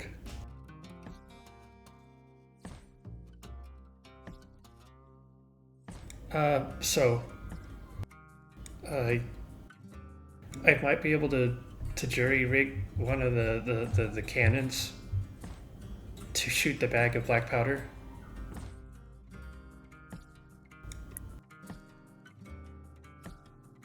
That could be useful. If nobody you like is on the ship, it could be useful. Right. Just an idea. I'll try to get them all off. So, Okay. if nothing else, I'll let them know that they need to get off. They don't have to come with me, but they need to go somewhere else. So, Okay. Glorious Game Master, who is not Fel, Yes. can I tinker with my bag of holding that is currently full of up to 500 pounds and or 64 cubic feet of gunpowder? Yes, you can tinker. I Your would like Time here is somewhat limited. I don't know if you've begun, concepts or any work in the days before, but No, but all I want is to have a cannonball from the cannon drag the bag of holding and cause it to basically smash itself to pieces wherever the cannonball hits. okay. Yeah, can you roll presumably with artificer's tools? Tinker's tools. Tinkerer's tools. That will do. Okay. I'm going to go ahead and add Flash of Genius to add an additional 4 to that. So is your envision here to do as you suggested earlier and cause this bag to rip itself apart and make a cloud misting of a cloud of black powder? Black powder, just filling however far it explodes out. Yeah, you haven't tested it, so you can't say for sure how far it spreads out, but you are confident in the design that you've created. You will of course lose your bag, but you think it will survive the cannon shot and explode into a cloud upon impact.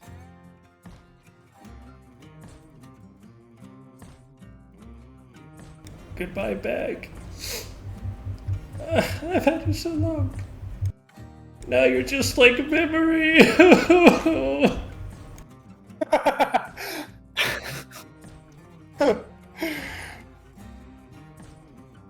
Alright, so the plan is get on the ship, fight the Colonnade, talk to Kingmane, and try to get the rest of them off the ship?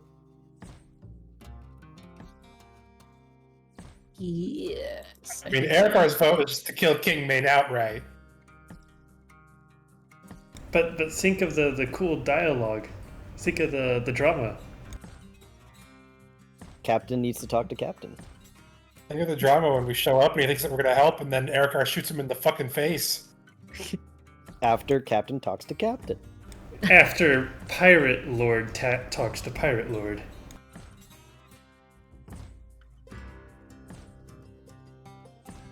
All right. So are you continuing, bringing the heirloom towards this colonnade vessel? Yes. Yeah. I'll say as Bright Eyes is tinkering away, Dakar just shouts out basically repeating Ayla's commands of and adding a bit to it of everyone else prepare to board. And I would like to say when we're about 100 feet out, Dakar's gonna jump in the water and swim to the other side of the colonnade ship. Okay, easy enough for you.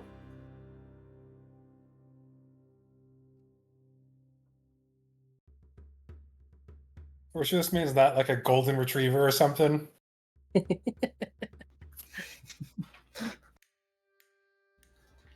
Okay. Look, he likes water. He loves water. He's a water boy. You catch up to, well, the ship isn't moving at this point, so you saddle alongside this colonnade vessel. And by the time you get there, the gunfire and swords clash aboard deck has stopped, and it's easy enough to see as you approach a dozen or so dead colonnade men and women, including one in admiral's attire, very similar to what you saw on Warden Rook a few days before. Easy enough to piece together that this is Captain Admiral Duhallard.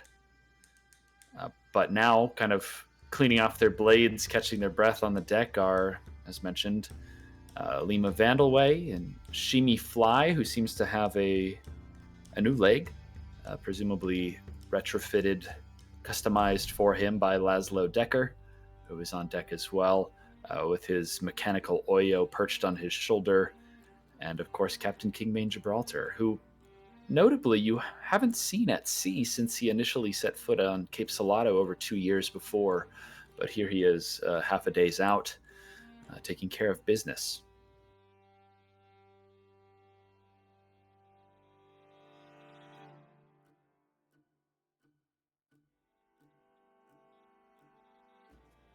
Is the goal to board this other vessel, or make connecting planks between the two? I believe so.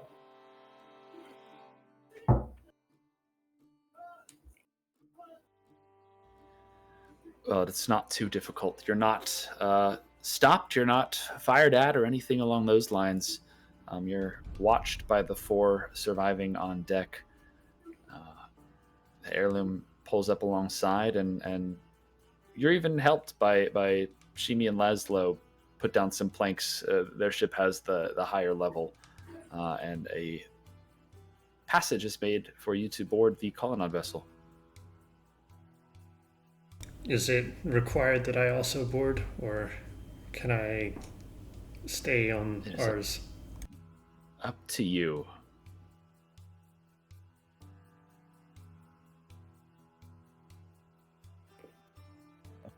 I guess while they're lining up to board, that's when Dakar is climbing up the opposite side of the colonnade vessel.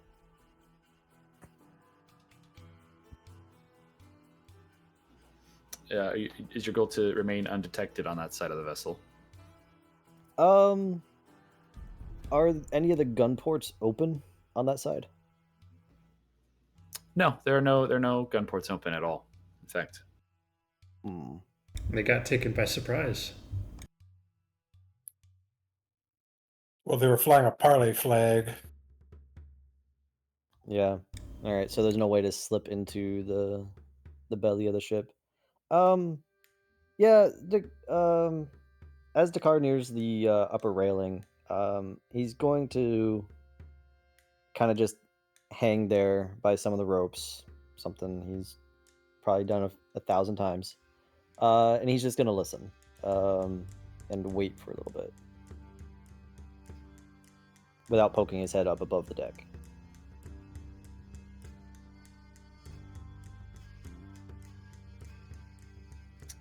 For those of you crossing the planks over to the other ship, Laszlo and Sheeny both kind of have this tension, like they want to talk, but the tension is thick in the air, and they're saying nothing. There's a lot that goes unspoken during this process.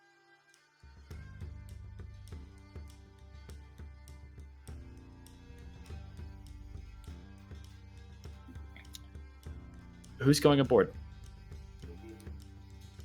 Erikar will go aboard. Vincent is going aboard. Ayla will go with them, but before she does, she will turn to Bright Eyes and say, if anything happens, if we cannot get back out, take the ship and go. And then she will go back over or cross over to the Colonnade ship.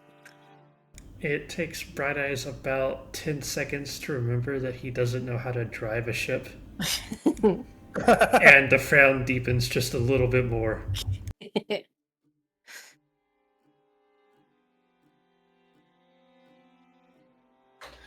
What are you doing, Malfasani? Looking pretty and just standing there. Crossing over to the Colonnade ship?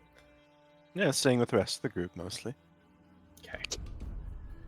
As you all cross over, Kingman will speak.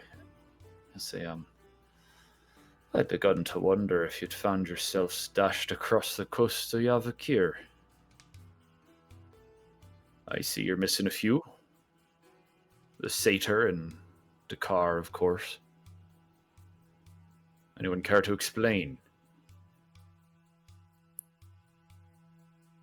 No, I was actually hoping you could do the same. Why is it we were sent out there for gold, got there, did what we were told, and yet we didn't find anything of the sort? As a matter of fact, we only found powder, and it seems that you were aware of it. Powder that was intended for Pompeii. Still not the gold that you said it would be. No, Ayla, but I've known the lot of you to sail for little other than gold. If I had told you, bring me bombs so that I can send you off as soldiers to the Colonnade, would that been nearly as enticing? You still lied. I've done more for less.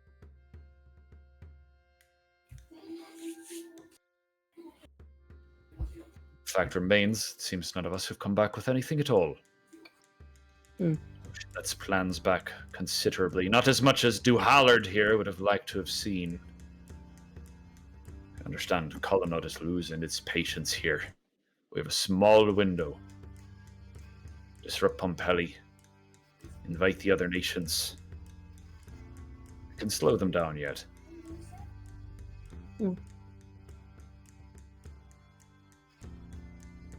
And what, after everything we've done, makes you think we owe you anything else?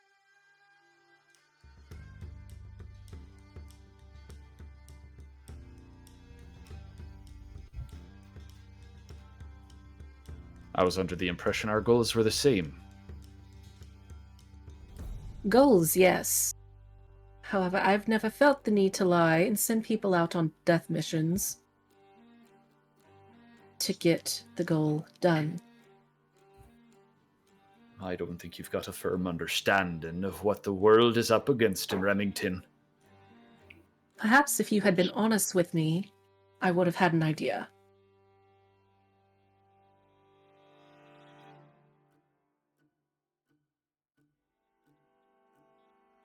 You lied to all of us. From the beginning, haven't you? You're surprised. What are any of you but a lot of liars? All of Cape Salato. We're crooks climbing to the top. At least I've got a purpose at the end of the day beyond gold. Right. To sit there, comfortable, in a chair, maybe by a fire, living the life that you want, while everyone else suffers and dies.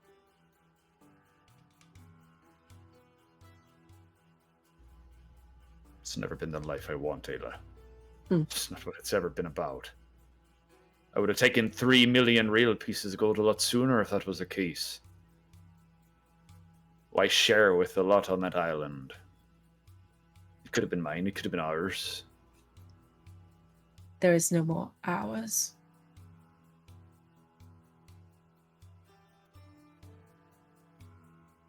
I told you that I owed you my hand. I repaid with almost my life twice over now.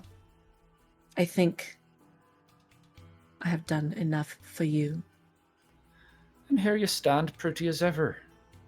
Alive and free and well. Free seems like a very loose term whenever you are at the end of the stick, holding our hopes, our dreams, and everything we hold dear in front of our face, sending us on some sort of rat race. It's awfully dramatic of you. Right. Leave, then.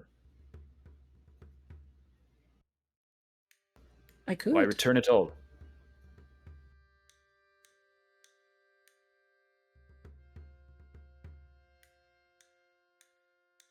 Would you actually let us leave? Forever. If you ever saw us again, would it be it? Would you come after us? Would you kill us? Would you hunt us down? Or would you just wait? Rot away? No, I don't think that both of us can leave this place. The ship. I didn't think it would be you, Ayla. Did you think it would be Tin? Is that why you asked me to kill him? Tin told you outright that he's a traitor. What, sell out to the colonnade? I can't fathom why you let him live. If you got a grudge against me, it should be tenfold against that man. He'll get his. He's got his own life, his own pitiful life that he's going to be creating.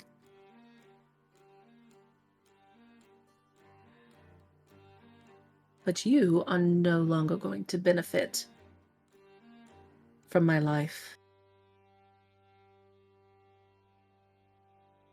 and my loyalty, my honor. Because believe it or not, there has been honor. Why do you think Tin is alive?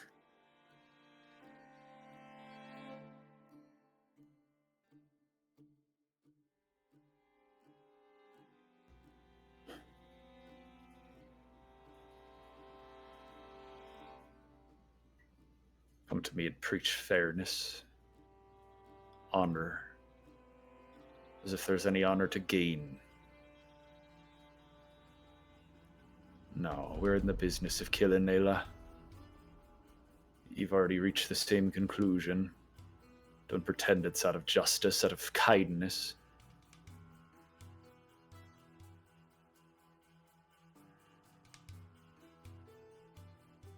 Look, I don't want the colonnade any more than you do. However,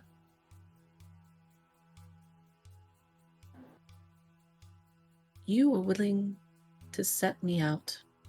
You lied, manipulated, stole, cheated, everything you could from me, from everyone here, from countless other people, from everyone on that ship that died whenever they first shot at us for that gold. No. You're not leaving here.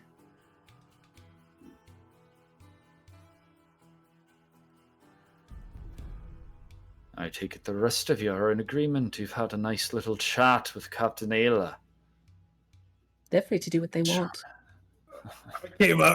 I made up my mind long before this.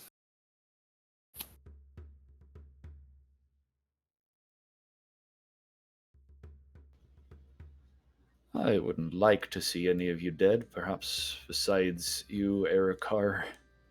That should have been done years ago. Oh, the bill comes due, Gibby. Malfasani, if you want your crew for Shandy, you'll do as I say. As for the rest of you, if you ever want to sail again, you'll join me. If you want to live, you'll at the very least stay out of my way.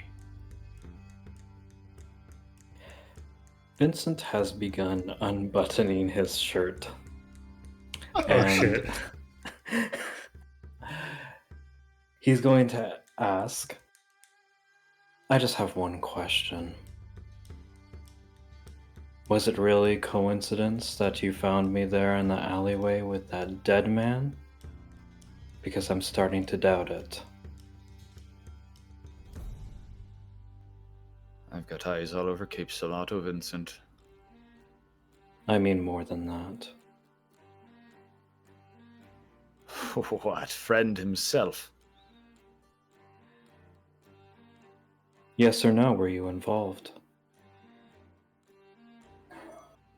He found his way to Cape Salato.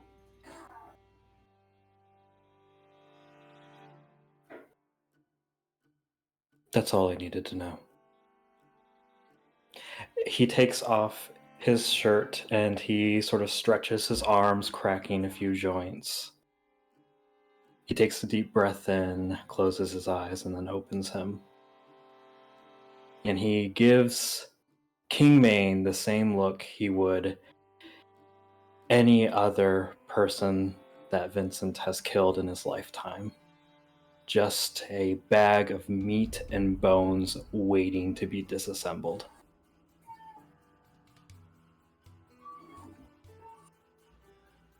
Why don't we move to our map here, place your tokens, and we will roll initiative. Malfasani draws his rapiers and says to Kingmane, well, if it's as simple as that, which it is. If you're winning, I'll change sides, huh? Roll until then. Since I'm currently on the now the turncoat ship, where should I put my token? Opposite of the dinghy, just like way over here. Yes, yeah, exactly. Okay. I I assume I'm going to be like at least 60 feet out. Planks have been placed, so probably closer to 30, 40.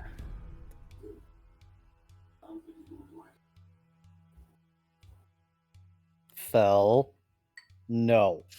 Bad.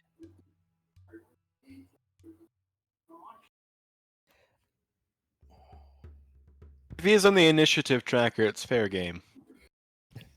Did you? By the way, our glorious game master, did you clear the turn order before the combat? I did this time, yes. Excellent. Oh. Nat 20! Whoa! I immediately fire the cannon at everyone. What the fuck? I imagine silence falls after a few seconds.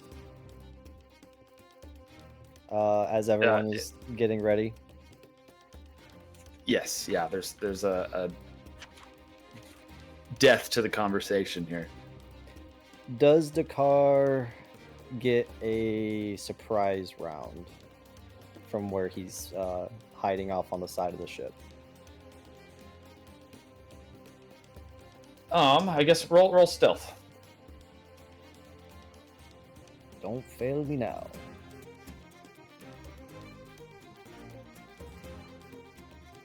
Nah. Oh, the music, yes.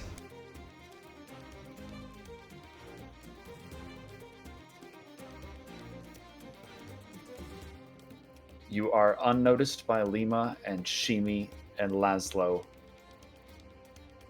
Dakar, you peek over the edge and lock eyes with Kingmane. Shit. Alrighty. Well, I guess at that point, that's when he just decides to shrug it and climb onto the railing. Initiative it is.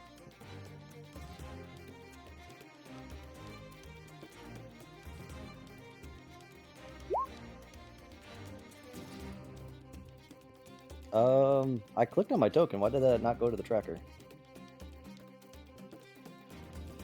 I'm not sure. Did you click your token? I did click my token. All right. Let me just do it again. Can I keep that original roll? Yeah, sure. Okay. Unless you want to let me keep the 21. Nah. Wow, can y'all, one of you not take a turn before me? Goodness gracious. It's Erikar, Yeah, I I'm guess. not taking a turn before fucking anybody besides Laszlo. Oh, You got a bunch of speedy people on this in this party, to be fair. Lots of high I will- dexterity. Speedy people and Erikar. Speedy people and Erikar. Listen, my initiative count the first half of this buckshot was immaculate. He's tired, was. he's old, he's tired of this bullshit. He just fucking, he wants to kill this stupid fucking cat and go home. I'm tired of this, Grandpa. I'm That's tired. too damn bad. What happens if Erikar is the grandpa, though? He talks to himself, I imagine. So he He's just not says, that crazy.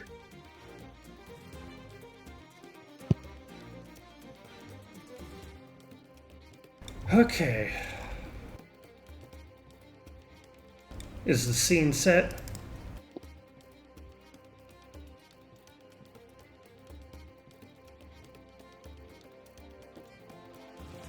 Time to figure out if Shimi Fly can truly fly. Actually, You hold on a leave second. him alone, you stupid fucking bird. I will shoot you instead. I have I am forgotten to do one thing. Roll for my elixirs. So 2d6. He said I have a potion of bravery. That was days ago. It tastes like vinegar now. Delicious. Delightful. That's fair.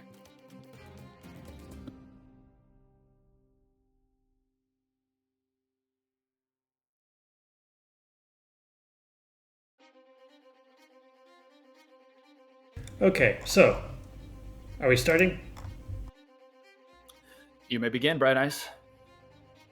I'm going to hold off on the cannon because I have no idea what's going to happen when I shoot this.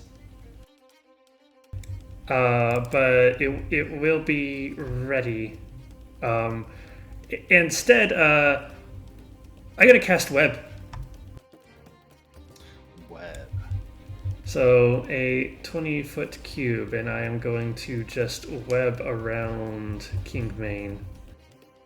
As basically I turn my alchemical extruder into a silly string cannon and just douse the entire area in adhesive string. Let me draw a big rectangle. So 20-foot cube.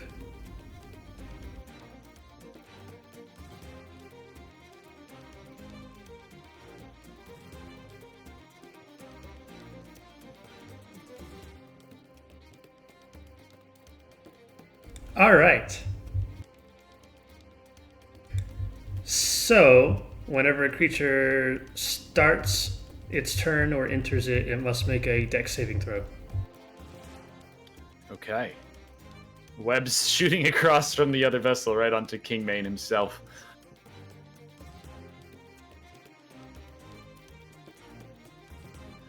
Is that it, Bright Eyes?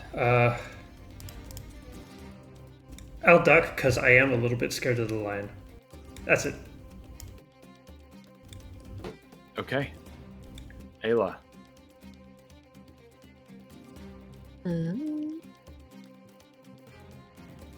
Ayla is going to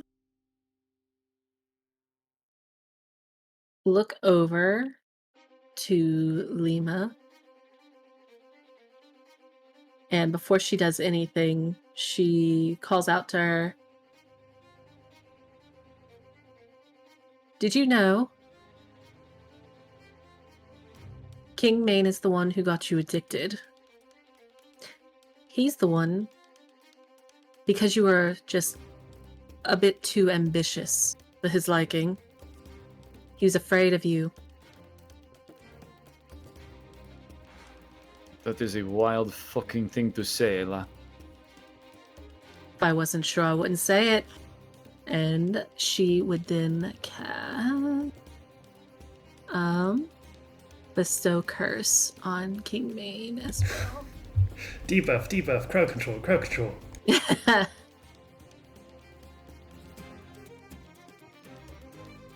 So that one is the one where he has to make a wisdom saving throw.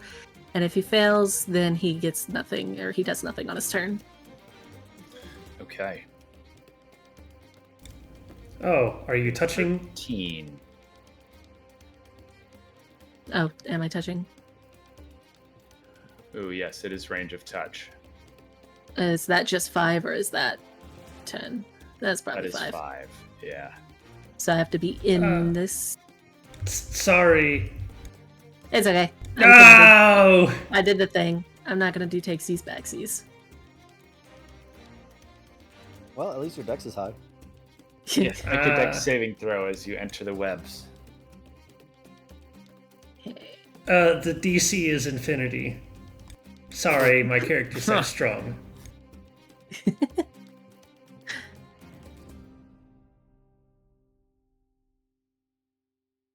Is it infinity, or do I need to actually make it? You actually need to roll.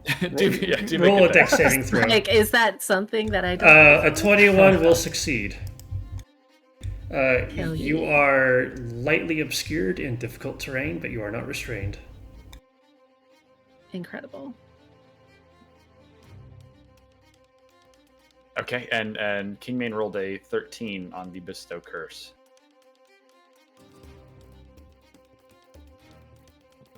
Barely by the skin of his teeth. That saves. Bastard. Darn it.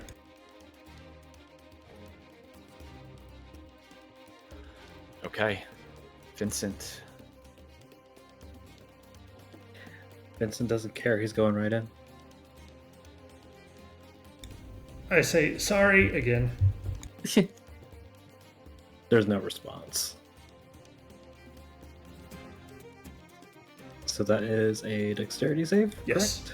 DC 16. Correct. Oh! Rip. Unfortunately, I cannot help you with that. Okay, so what happens? You are restrained. As if, like tied it with rope or something. Okay, so restrained no actions. is, I believe, disadvantage against attacks against you have advantage. You can't move. You can make a strength check to get out of it. So you can attack with disadvantage or use an action to make a strength save to try and squirm out of the webs. I think for right now we'll just take the disadvantage. So I'm gonna If King Maine roll to fit, punch the shit out of him. Hey! That'll still hit. Another did one. Did King Maine fail his save? He makes it at the start of his turn. Oh, I thought it was when he first enters it too, and the casting the spell counts as first entering it. The 13 will not hit, Vincent. Okay. Spending a key point, Sorry. bonus action for blows. 17. That will hit. Another one. 12 will 12 not. will not. And that will be Vincent's turn. So, slowed by the webs as you begin to strike out at King Maine, still able to hit him. You hit him cleanly on the side and on the bottom of his jaw, but you see no damage taken by him as the bird on his shoulder absorbs it in his stead.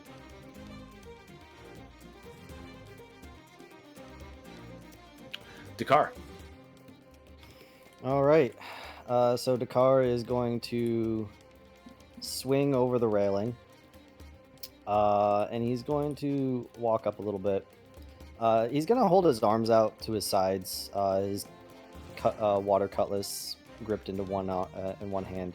And he's going to look between Lima, Shimi, and Laszlo.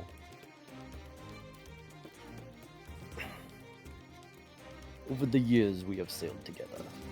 How many times have we had each other's backs? How many times have I and all those who face King Main today not once abandoned the bonds of brotherhood upon the seas?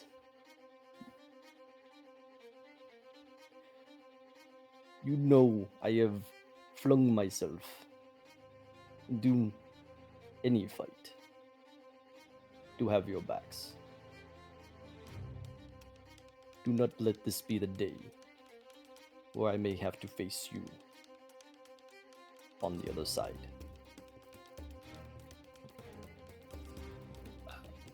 Lima only scowls in reply, kind of startled to turn around and see you there. Shimi will say, "You can all still leave, Dakar. I don't see the need for any of this." The need, Shimi, as he sent her to die. And he gestures at Ayla.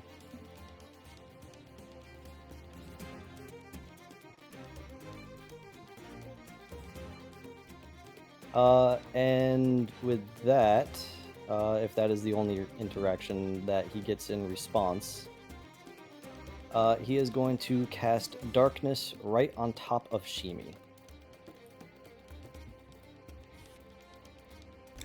And Don't that worry. is a 20-foot sphere. Don't worry, it's for your own protection. Now the bird can't get you. So it'll be that big. Okay, let me try to leave a shape there. So that leaves King Main out in the open for people to shoot at. Erikar. Oh, thanks, bitch.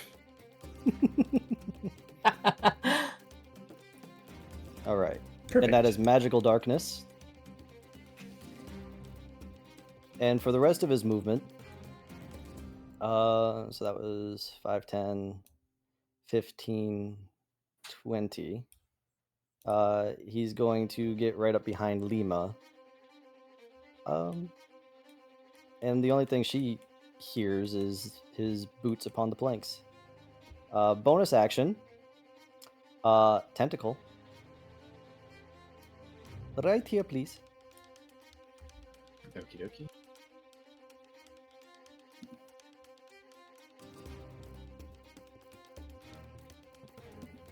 All right, and as it springs up out of the wood of the ship's deck, it is going to make an attack on King Main. Is it unaffected by, I guess it's spectral, unaffected by the webs? It's an ephemeral tentacle, yes.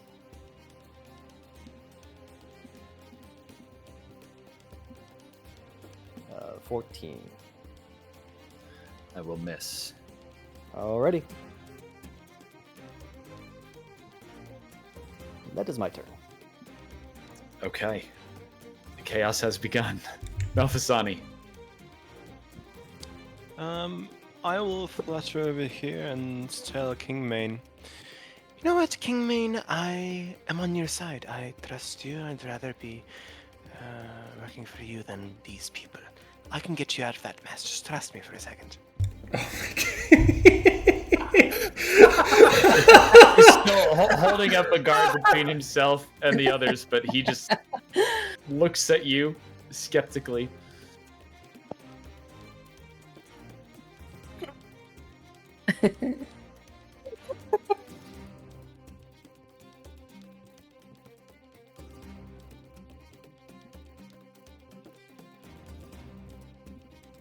What are you doing, Malfasani?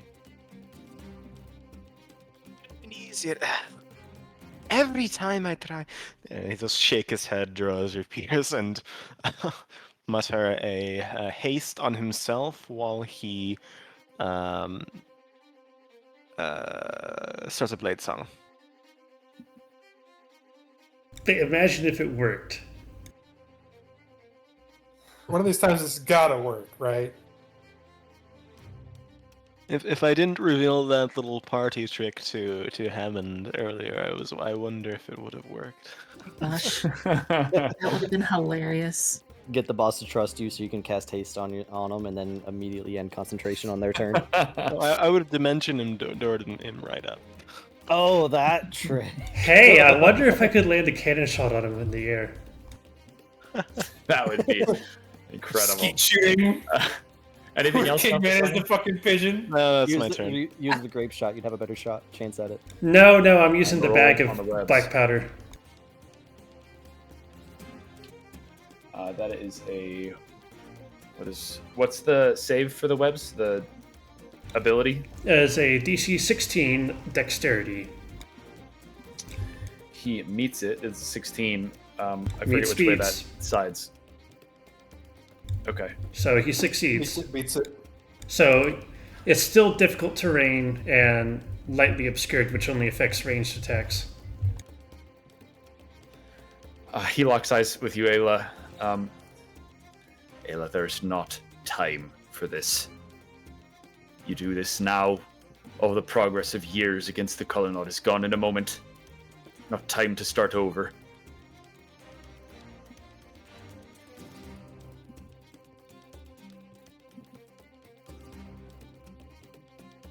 How am I supposed to trust that? How am I supposed to trust you? This is over. 15 years of planning, Ayla. You throw it away.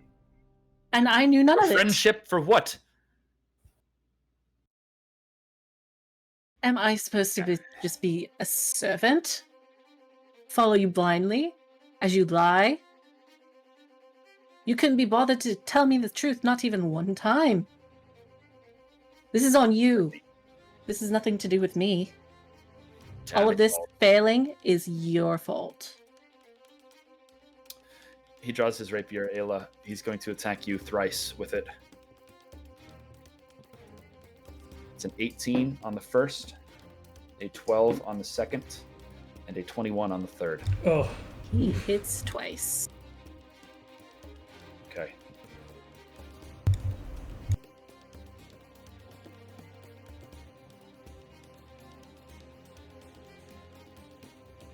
It's a total of 22 piercing damage.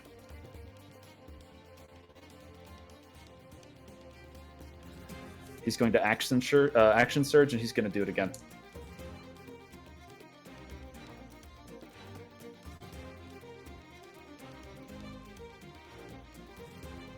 I don't know if I was pressing down for any of that. He's going to action surge and do it again. Oh, we heard. We're just wondering if Ayla's going to survive the first turn. I realized I wasn't pressing the button down when I said that's a 16 to hit, a 14 to hit, and a natural 20. Oh. 2 of those hit. Oh. The first hit is going to be 9 damage, and the natural 20 is going to be, if I can find my other, there it is. Hammond's going to action surge and say it again. And the second will be 16 damage. Are you still up? Yes. Yes.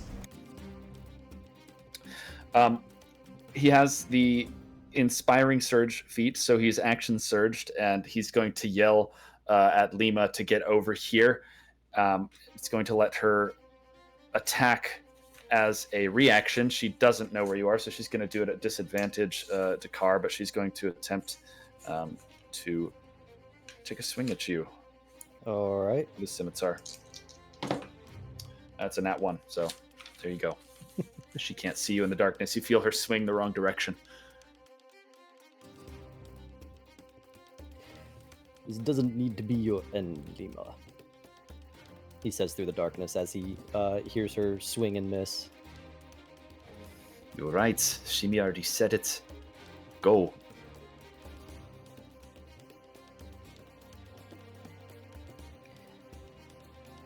Go where? Go where in this world where he will not try to claw us back? Maybe someday, the car. I think he's got better things to do until then.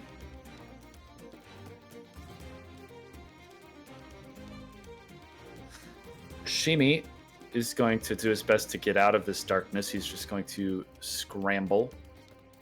The rat scramble. He's going to get right to there. Oh. Did he go up the stairs over here?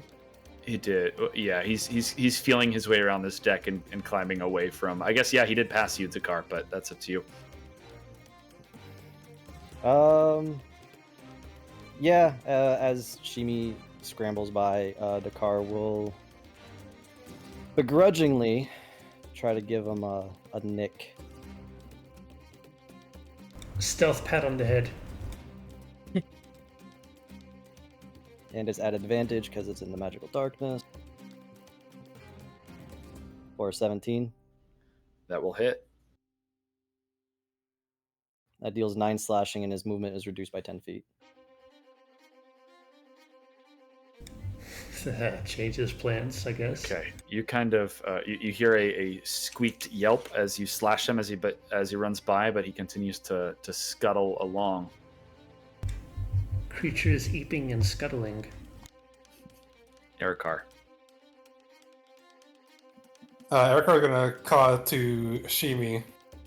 Shimi! You lost your leg because of this man, you're still gonna fight for him?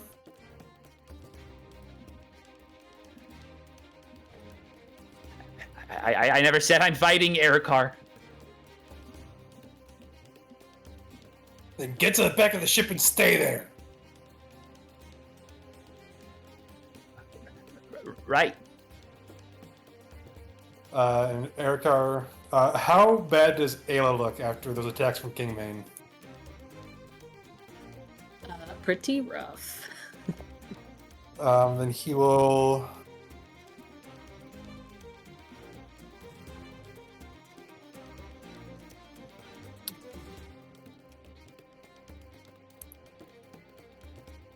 They come up right behind her, and goddamn it, I accidentally closed out my sheet. He will second level cure right now. He will do healing spirit.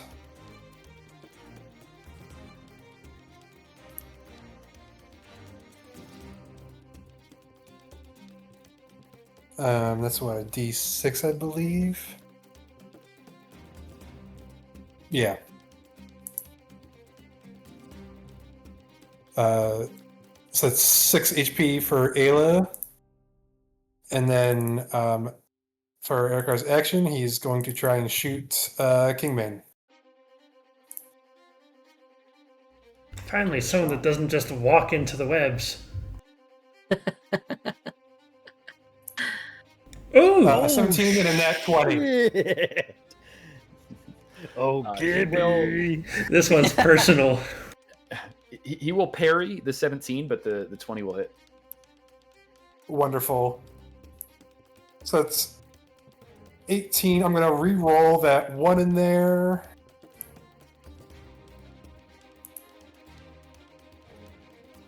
Wonderful. So that is... So 16, 19 plus 6, and then since I have Pierce, I got to roll an additional D8. 25, so that is 31. Let me make sure I'm doing the math right. 16, 19, 25. Yeah, 31 damage. God damn. Wow. Do it again. I Once fucking again- plan on it. Erikar, you shoot Kingmane, and the wound begins to close up until Samdi falls unconscious once more, and definitely some damage is done to Kingmane himself. Shandy Bodega? You fucked with my life for the last time, Gibby. Oh, you did that all on your own, Erikar. Sure you that much. You're a fucking fool. You're dying today.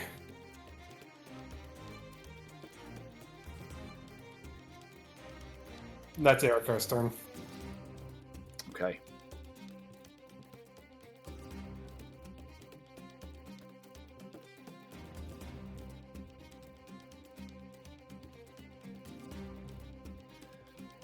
Laszlo,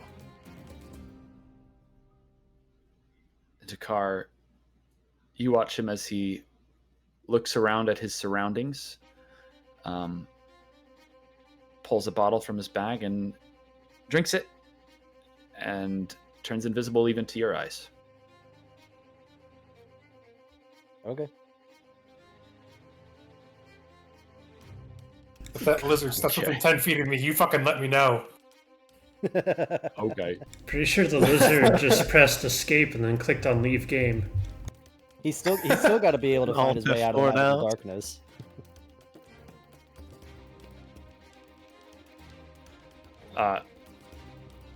Lima is going to turn and move this way. She's just gonna move at full speed until she gets out. She's familiar with your bubbles of darkness. She's going to get out of it.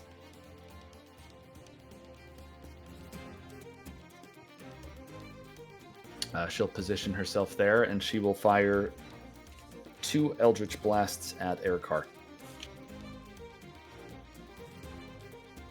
Not sure this is a gunslinging duel that Lima can win.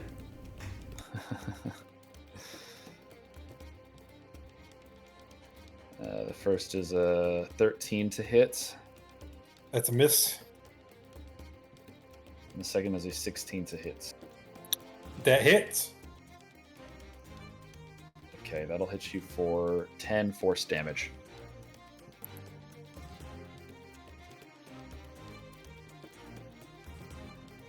And we'll go Leave back you to to let Red this Eye. man fuck with your life. What choice do I have, Erikar? Maybe stop letting him fuck you over. And then what? Starve? I'll give you 600 gold right now if you fucking stop.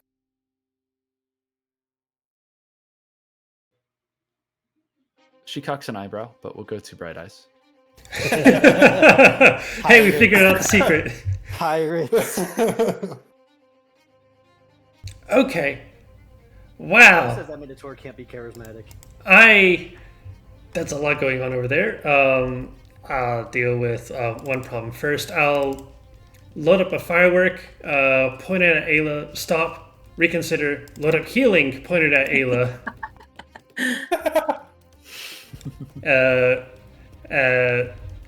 Minimum roll. 9 points of health back to you as a bonus action, as a little globule of a kind of greenish powdery mist falls over you, and then I'll adjust aim and firebolt on King Mane.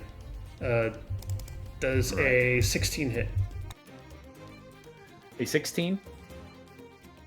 Yes. Does not. Ooh!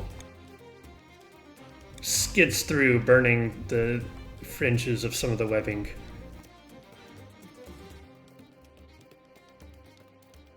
Okay. Good luck.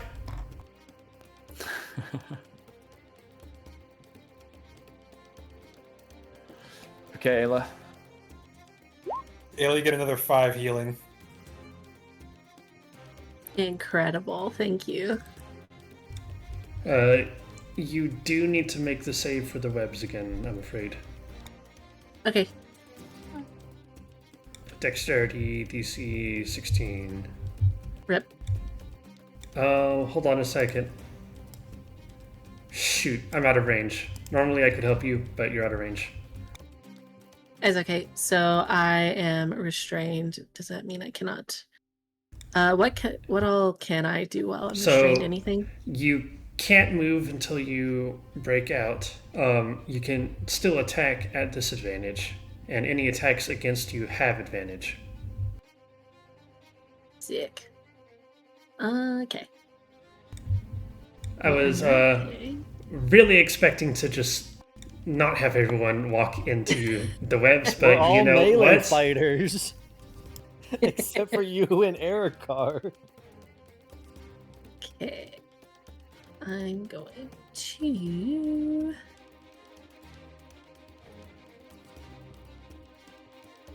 going to attack with my scimitar with the defensive flourish. It's going to deal extra damage, and I also add the number rolled to my AC until the start of my next turn. Oof. Does a 24 hit? Oof. It does indeed. Okay.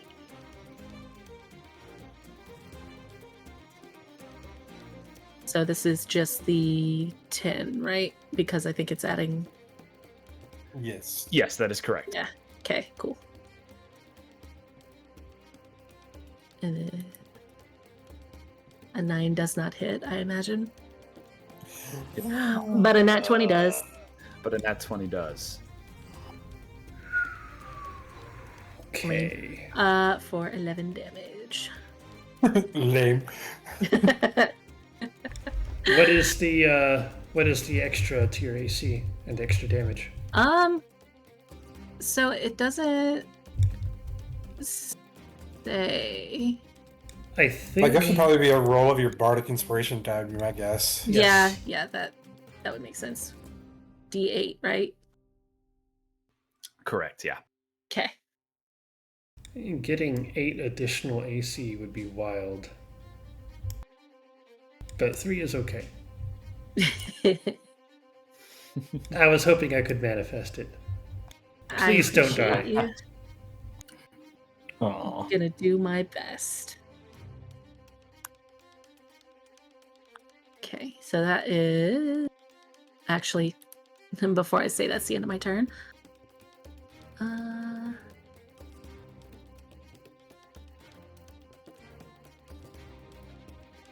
Healing word at level 3 on myself. Rip. That's fine. Okay, that is my turn. All right. Managing to balance quite a lot at once here, but you get some more damage on Kingmane and heal yourself a touch. Go to the Angry Kitty. Vincent, have you taken any damage? No, surprisingly. Okay. Then you do not get any healing. Fair enough. Okay. So for the strength check to get out of here, do I roll that at disadvantage as well, or just normal? Normal. I believe you roll a dexterity check first for free at the start of your turn. Oh, dexterity. Actually, if you're already webbed, then you don't roll the dex. You just have to either deal with it or roll strength as an action. Okay. Yeah, easy. You make it. All right. And of course, I'm not going to be wasting anything, so we'll spend a key point to do flurry blows. This time, normal. 26 does hit. Yes, it does.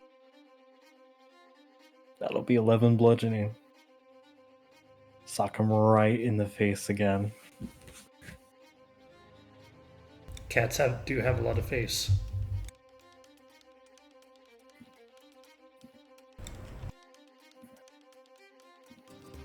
Vincent is only using his fists. This is fucking personal. It is personal.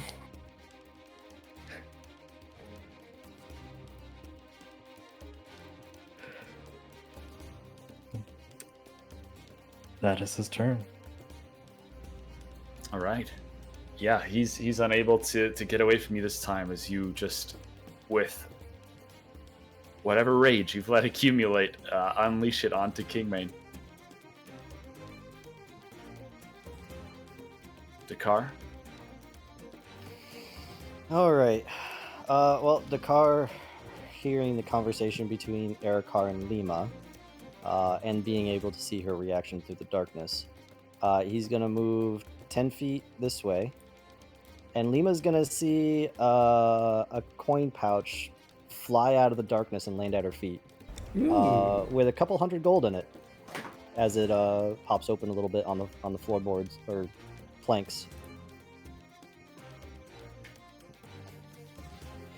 That should keep you fed for quite a long time. Now, please, put the sword away. And there will be more after we are done.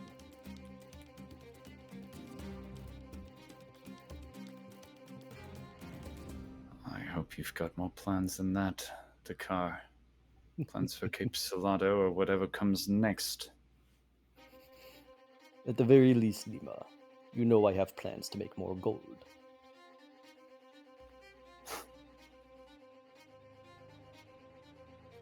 And then he's going to move another 15 feet down here, making that 20 feet, 25 feet of movement at a 30. Oh, thank you.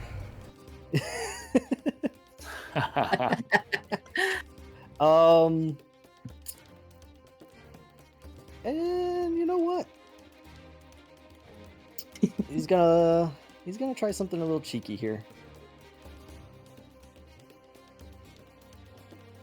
Lightning lure cantrip.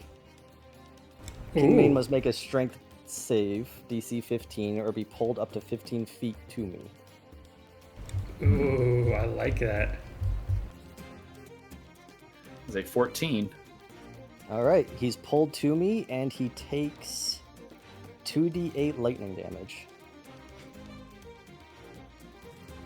Okay. He takes You 12. stupid fucking squid! None of us can see him in there! So he takes 12 lightning damage, and as he does, as he's pulled into the magical darkness, he finds himself staring into the slightly glowing gold eyes of the car as the only thing he can see.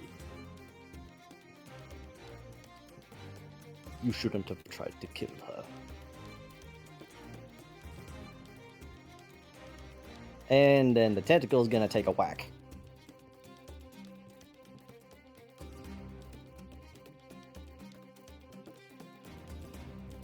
And the tentacle, I imagine, is also at advantage since it's magical darkness. He can't see. Yes, indeed. For 24. Yes, that will hit. For 5 cold, and his movement speed is reduced by 10. Okay.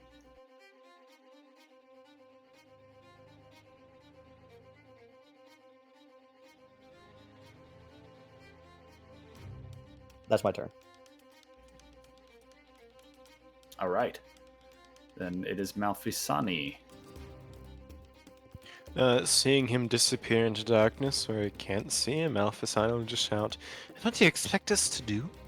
And he will instead zoom his way over here and attack her 4 times. No. Wait. Okay. She was just paid off. Oh, wait. Oh, never mind. So, as Malfasani shouts that into the darkness, and after hearing Erikar's complaint, because Dakar knew he was going to complain, Dakar cancels his concentration on the darkness. That is a free action. Aren't free actions only able to be done on your turn? It says constant, like, I mean, that's up to the DM. I've had multiple DMs say you can lose concentration at will whenever. I will say narratively it is more fun to drop the darkness, so I'll allow it. All right. Okay.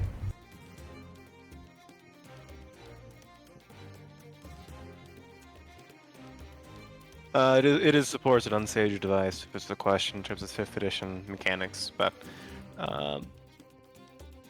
Malfasani will instead flutter his way over here. I do like that you use the word flutter. Correct. Little It's very- ballerina in the very air. Pretty much. It has a lot of twirls, lots of fancy little gestures that may not be entirely necessary. But that's going to be a booming blade, 2 melee attacks, and an offhand attack. Okay. Let's see, does he confer any advantage? Or, he would kill you if you told him he was a butterfly. But is he under any sort of condition that would grant him advantage? Not at the moment. Web or not at the moment? Awesome. All right. No, he has not been webbed. All right. Booming Blade, 27 to hit. Yes, that'll hit. Second attack, 26, 14, and a 18. All but the 14 will hit.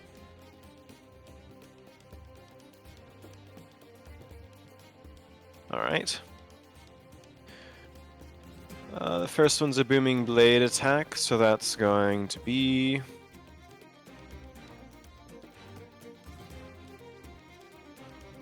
8 piercing and 3 thunder. And the next two that hit are going to be 10 and 11 points of piercing damage. And that is my turn.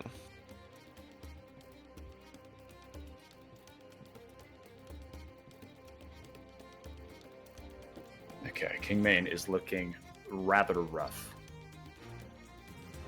He's got virtually no support here, but he will roll for web. That is a nat 20, so he's okay there. The one person I try to give disadvantage to. You see him kind of taking a breath,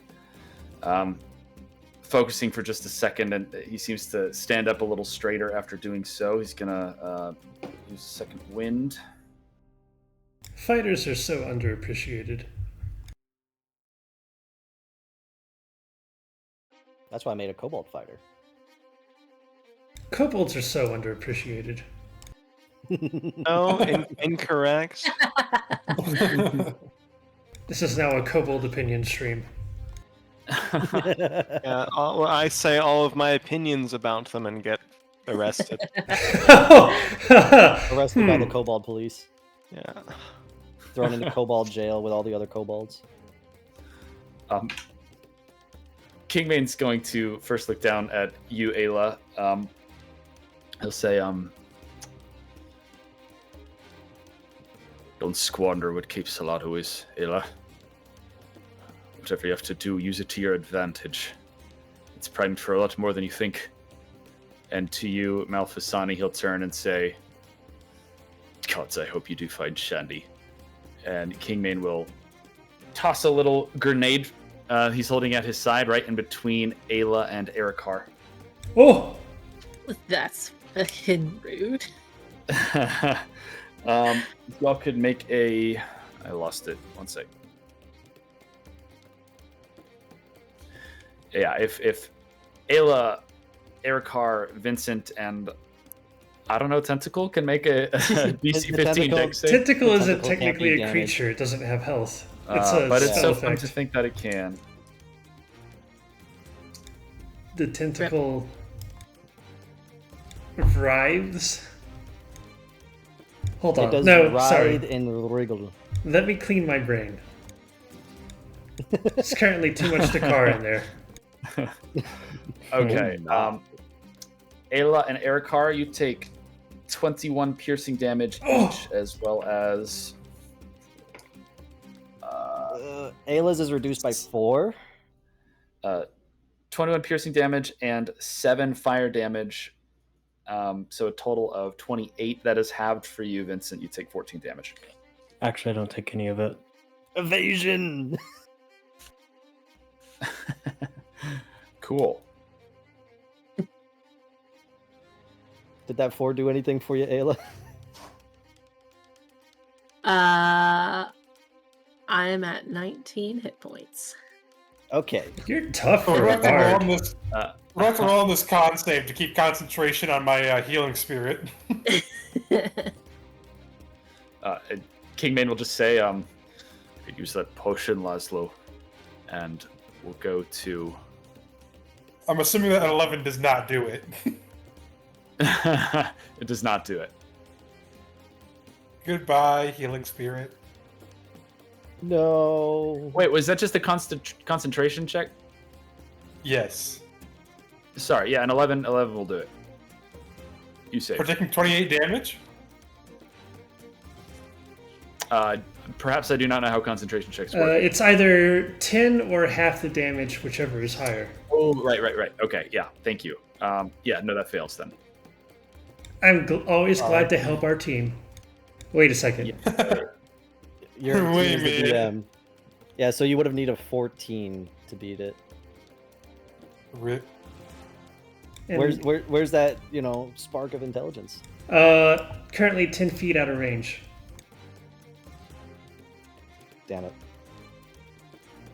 Shimi is just up on the upper deck, running his fingers through the fur on the top of his head and pacing back and forth, kind of looking down at the deck, not engaging beyond that. And we'll go to Erikar.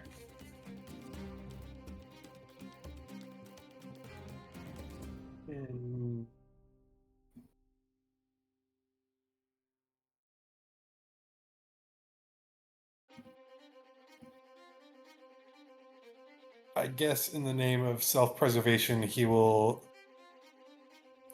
do cure wounds on himself at the 2nd level. You have that? He has a little bit of brains left. It's 13. You can teach. I still have less hit points than Ayla does right now. You can teach an old bull new tricks.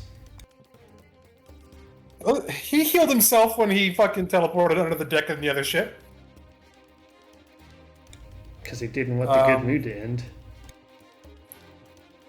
And then he'll bonus action Hunter's Mark on Kingmane. And that is his turn. All right. Erikar fortifying a bit, readying for the next round. It's Laszlo's turn. He doesn't make a reappearance. Uncertain what he's up to. Lima. Is he within 10 feet of me? He's not at the moment. Lima just looking down at the bag of money. She hasn't bent over to pick it up or anything, but she's going to step back and lean back against the edge of the boat, just watching. Bright eyes. God, I hate being right in front of this cannon. Loaded with 500 pounds of black powder and... okay. I'm gonna say, okay, this is my bad. Sorry, let me adjust this real quick. I will recast web again and just move the cube 5 feet this way. The old stuff kind of degrades into just like wet Elmer's glue on the planks as more silly string gets launched at Gibraltar. God, I'm spending an awful lot of spell slots on web right now. I'm also spending a lot of spell slots on Healing Word on Ayla. So that's going to be a max roll. God damn. Yay! That's what Alchemist Artificers are good at. Why does everyone want to kill our captain? Because the wolf wanted to kill the captain. Kingmane wants to kill the captain. Because I'm the captain. Yeah, that's true. That's gonna be my turn. I'll say, okay, sorry again. Because a man can't stand to see a woman in charge. Can't believe this. Right. Does that say anything about Hammond as he's the DM and directing all these events? Right. Notice how there's not another woman captain in Cape Salado. The car's probably met a couple. The car's probably been captained a couple times. Ayla, I believe it's your turn. Oh, keeping my comments to myself while we're on the recording. I'm sorry, I didn't.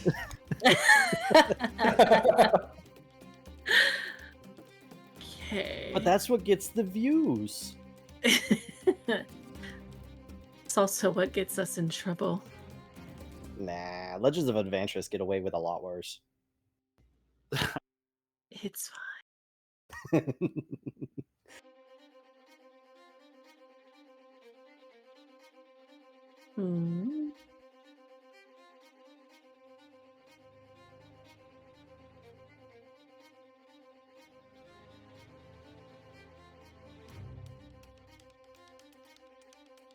I will.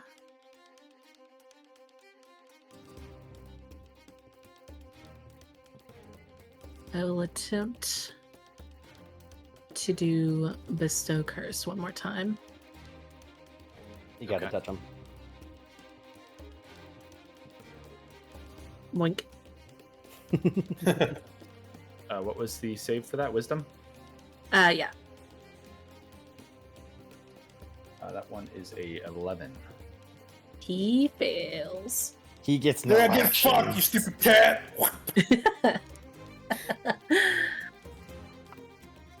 And with her bonus action, she's going to use Healing Word on herself.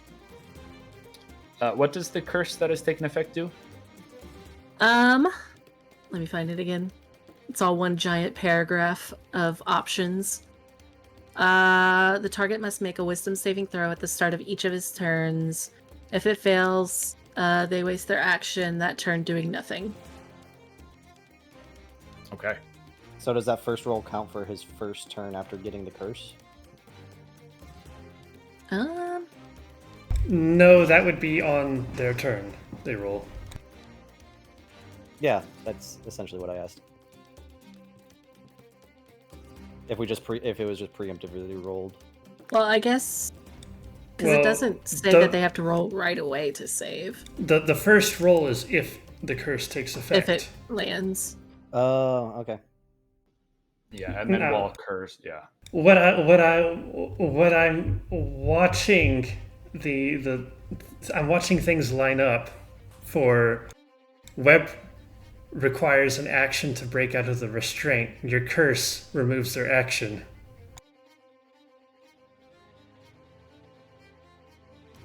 Yeah, I do see that's the mechanical downside to the curse Ayla has chosen here is that Kingmane will roll another wisdom save at the start of his turn. But we'll see. I mean, he's a little cornered right now, too. He's also giving us his last will and testament as he's throwing grenades at us. Dying as he lived. Actually, if he passes the wisdom check on his turn, it doesn't remove the curse. Yeah, no, it's concentration for me. Right. The curse is still there, but it doesn't. That curse doesn't have any effect on that specific turn. Yeah. So the curse is taking effect, but it will. Yeah. Anything else, Ayla? Nope. That is it for her turn. That spell is nasty. Vincent.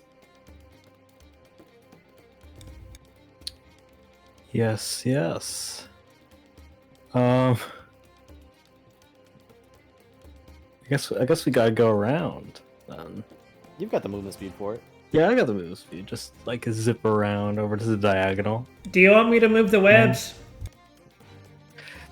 He doesn't say anything. It is nothing but violence. That probably doesn't hit. plus 2? Shirtless cat Sorry, I violence. gotta scroll down. He's not just flanked, he's surrounded right now. That does not hit, no. Okay.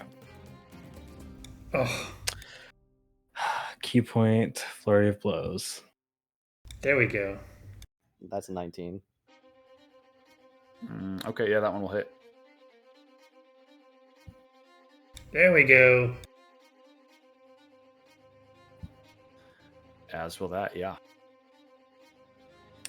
That's my turn. Okay. Dakar, your former captain is looking very rough before you in this collection of webs. All right. Well, first swing, and it's a nat 20 That will hit, certainly. for 19 points of slashing. His movement speed is reduced by 10. Second hit. That's a 17 total. He's going to parry, and that will miss. What if I feel lucky? You can roll again in that case. Okay, never mind. He still parries. Not that lucky. All right, and then with the tentacle slap to the rear. Wow, okay. Yeah, that'll Or hit. 12 points of cold. God Ouch. damn. And his movement speed is reduced by another 10 feet. It's very clear the direction this battle is going. Impressive all the same how this one-armed Leonin is able to hold his own thus far. He's very capable, but of course this situation does not lend to his talents very well. Before I end my turn, real quick, as Dakar's exchanging blows with King Mane, he's just going to look over to the side at Malfasani.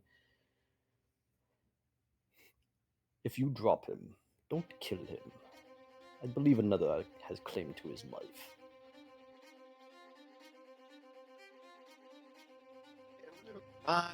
Fine. And I'm going to attack non-fatally. For 10 billion damage. Let's think about that. Booming Blade. Yeah, 3 attacks. Will hit, yep. Yeah, 10 billion damage. Yep. Roughly 10 billion damage. But oddly enough, he's still alive.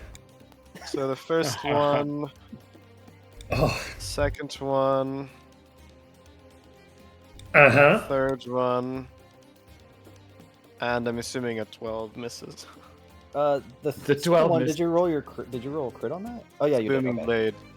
The second one. No, I was thinking the second one. First two are 2d8s. The first one's a Booming Blade. Second one is a critical. Okay. Right. Well, What's yes, that? King Mane, absolutely non-fatally, whatever that means. And this, you want to narrate this for us, Phil? What does this look like as King Mane does go down here?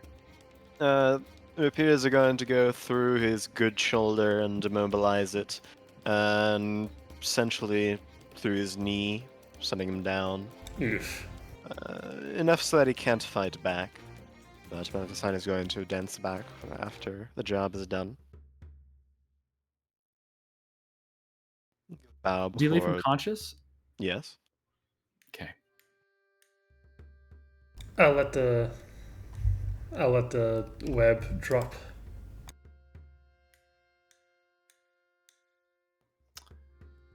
We'll leave initiative order here. Lima and Shimi don't seem to attack to come to King Mane's side. Laszlo has not shown up again either.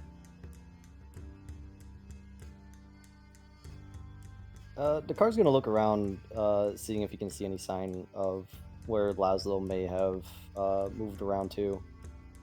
But while keeping his cutlass pointed at King Mane, Laszlo, if you're still around, please don't do anything that would make us have to hurt you. We don't want to. We came only for him.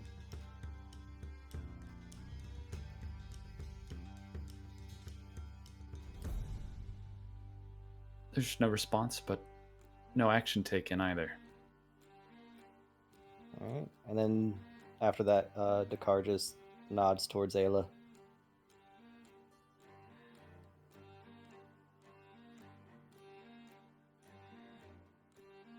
Right.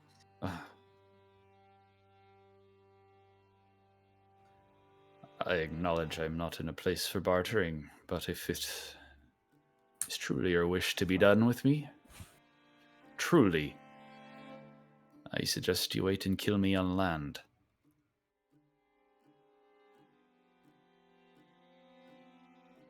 Something going to happen if I don't.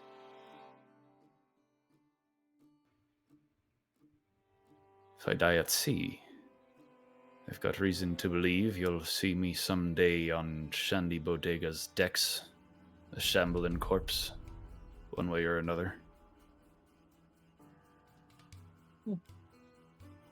We could always burn you.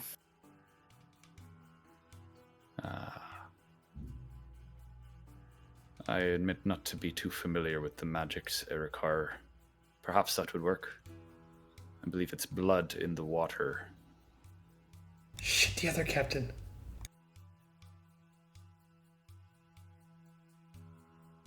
Ah.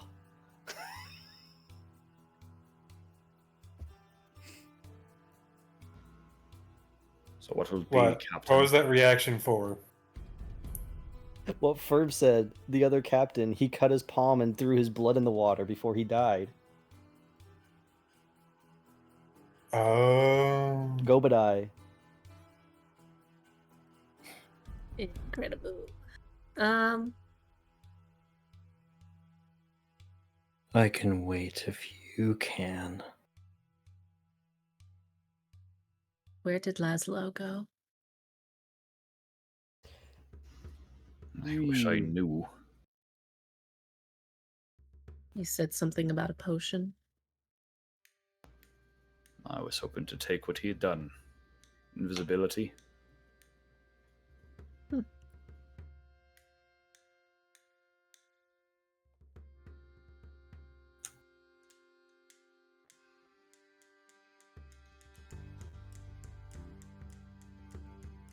Well, he could kill you a second time, I suppose. Or make it easy, go to land. We'll let you rot in a cell. A very Oh, he's not slow rotting in a cell. death.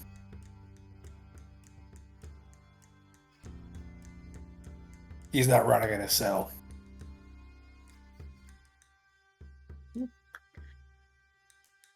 This man dies. But I can wait.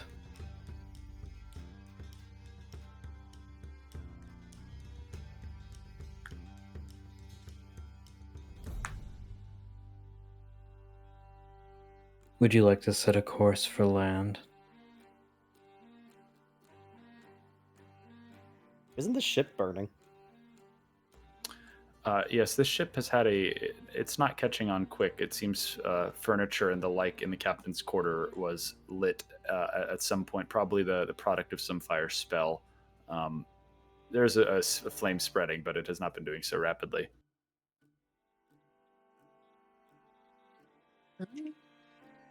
So back to our ship. Yeah.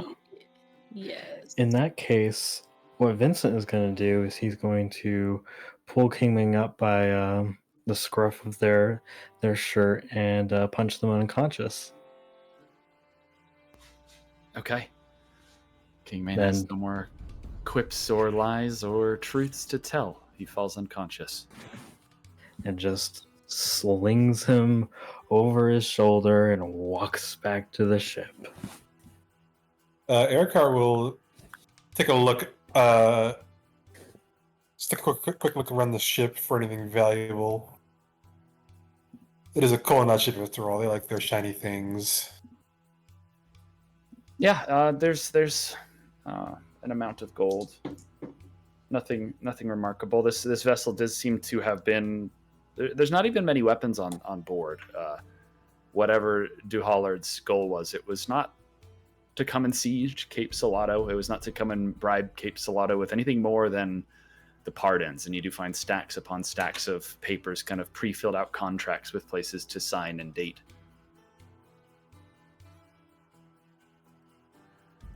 How much gold did you say I found? 24 pieces of gold. 24.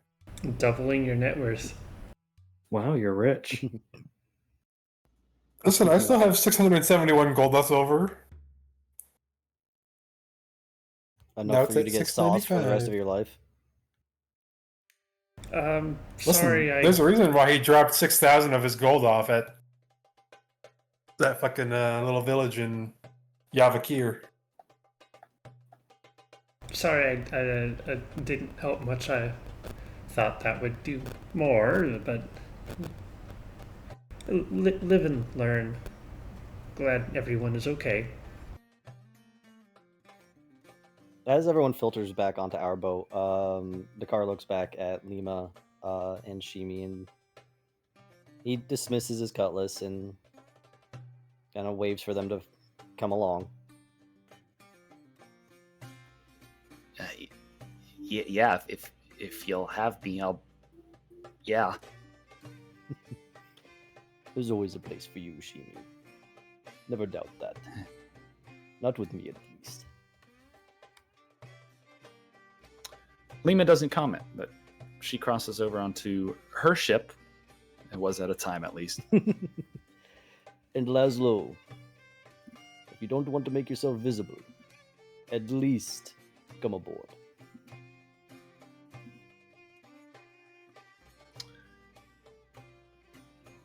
He drops the invisibility and reveals himself already standing on the outer side of the heirloom. It seems he's taken a potion of spider climb as well. So he's clinging to the edge of the ship. Bull gecko. Is that it then? That's it. God, I hope so. Ayla, did you kill Tin? No.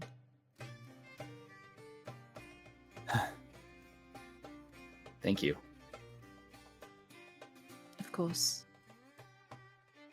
You were part of the reason I didn't.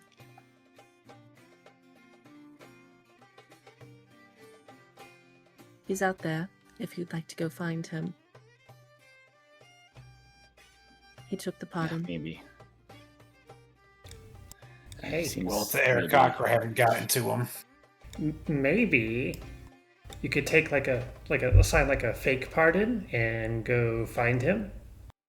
There's still a bunch of pre-filled out pardons on the other ship. You can grab some real quick. As Dakar, I'll say Dakar's the last one to make his way back over. So yeah, he does take a few of those papers with him. At the very least, to read them over to see what the colonnade was planning with them.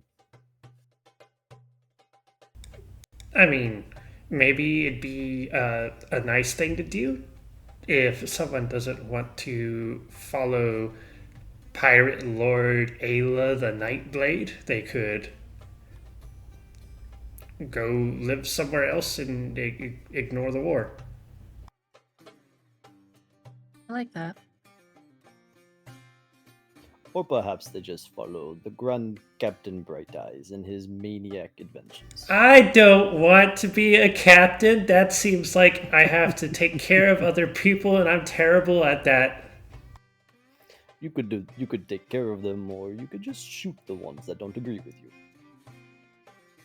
I think we just saw how that turns out. Yeah. Well, that was lying.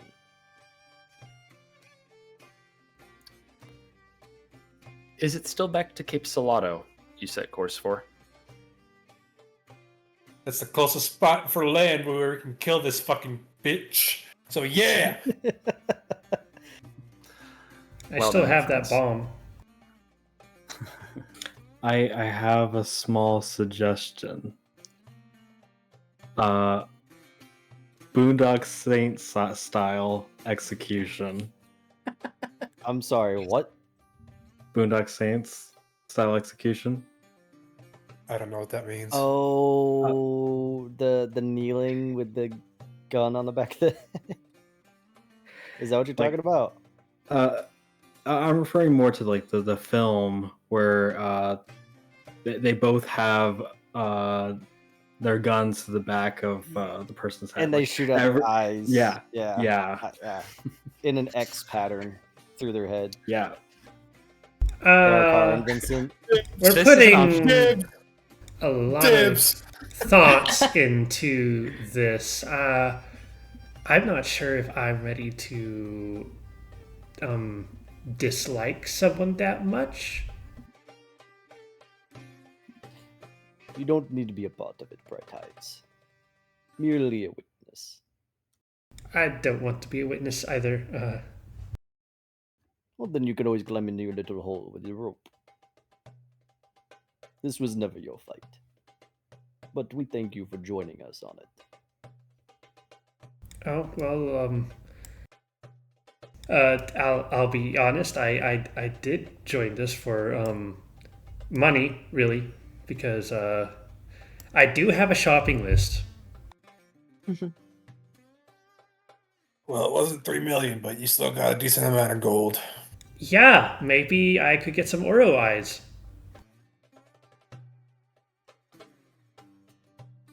Oro eyes. Your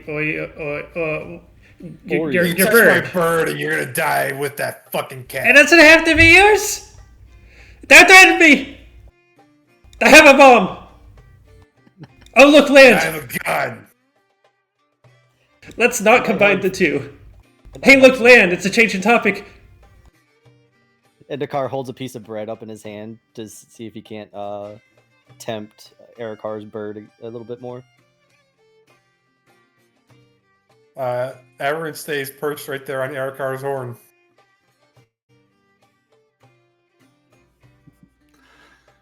Not this time. I'm gonna bring it in here, my friends.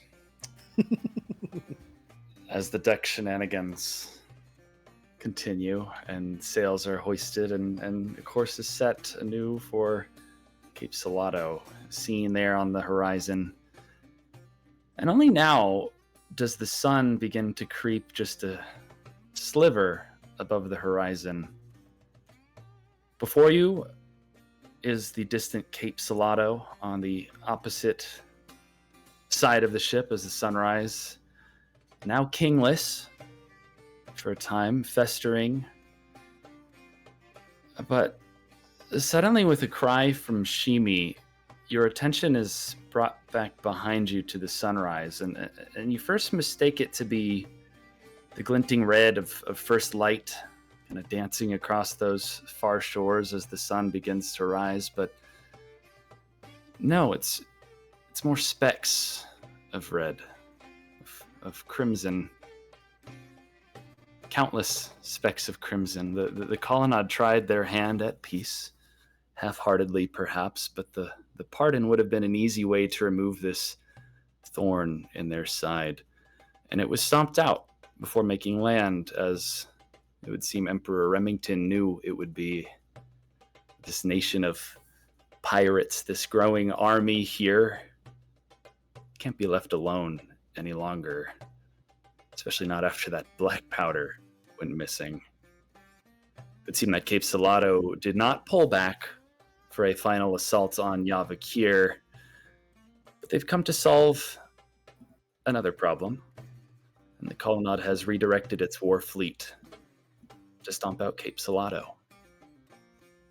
And as this realization dawns on you, whether you continue back to Cape Salado or alter course entirely, the future becomes very uncertain in this moment with the unconscious Captain Kingmain aboard your decks. And what happens next during the Battle of Cape Salado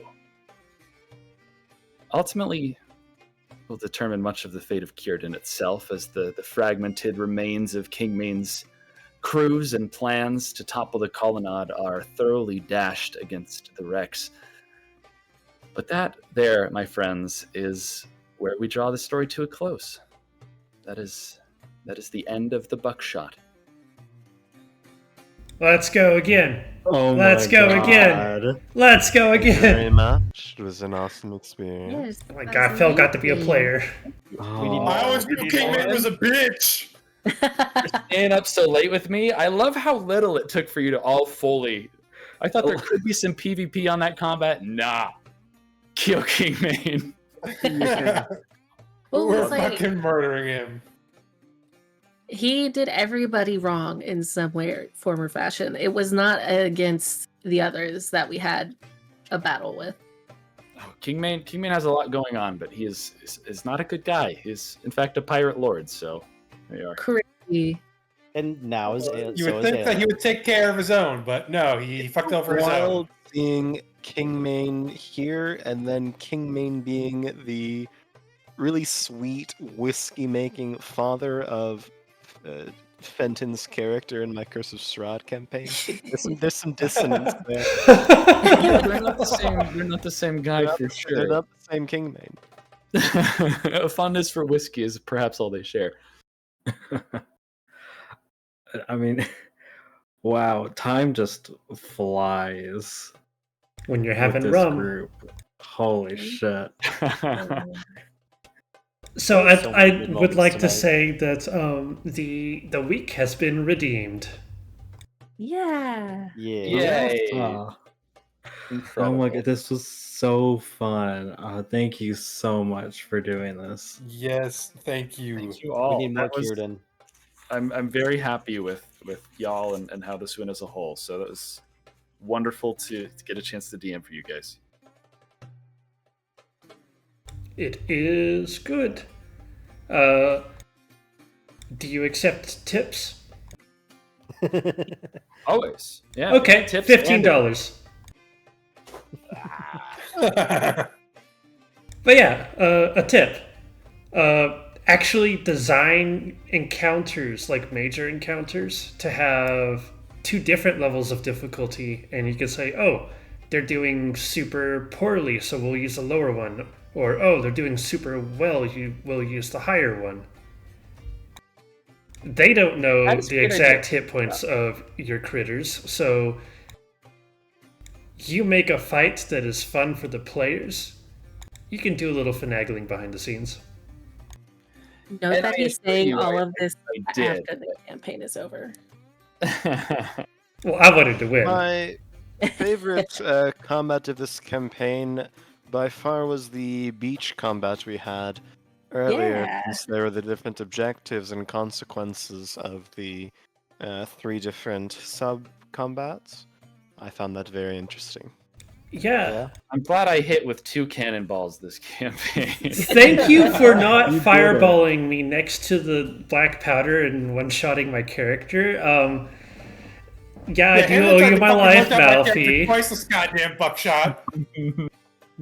Yeah. If only one of those cannonballs had hit Malfi. If the if the cannonball that hit memory hit Malfisani would have gone down. Yeah. Yeah, I believe that. All right, friends. I am out. Y'all have a good Okay, night. good night. Thanks for an amazing No campaign. captain, my captain. Bye.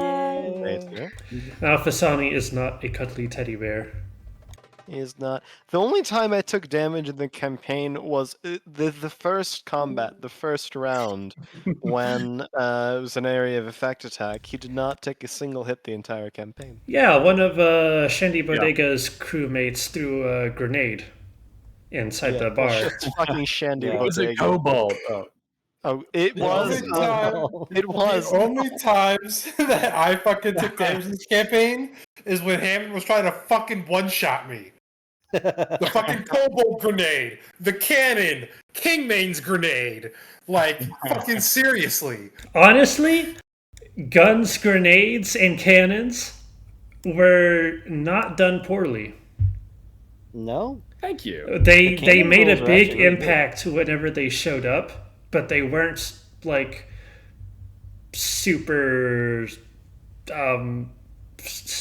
stupidly common. I like that grenades were a thing that was used like 2-3 times rather than certain character classes just having a grenade a turn or multi-attack with grenades. I distinctly remember in Wrath of the Righteous with one of the final fights in the campaign as a level 20 alchemist, and I did it in real time with Oz. I watched this man throw 13 grenades one by one, each with a 6-second long animation. Oh my goodness. I remember fighting the one alchemist in the beginning, in the early parts of that campaign, and it was throwing fucking bombs through walls that you couldn't even aim. Oh through. yeah, the one with the mimics. Okay. Yes. I'm going to go ahead and stop the recording here since we're resolving the Yeah. banter. So thank you so much for the game, Captain Thank Hammond. you, Hammond. Captain you. Hammond.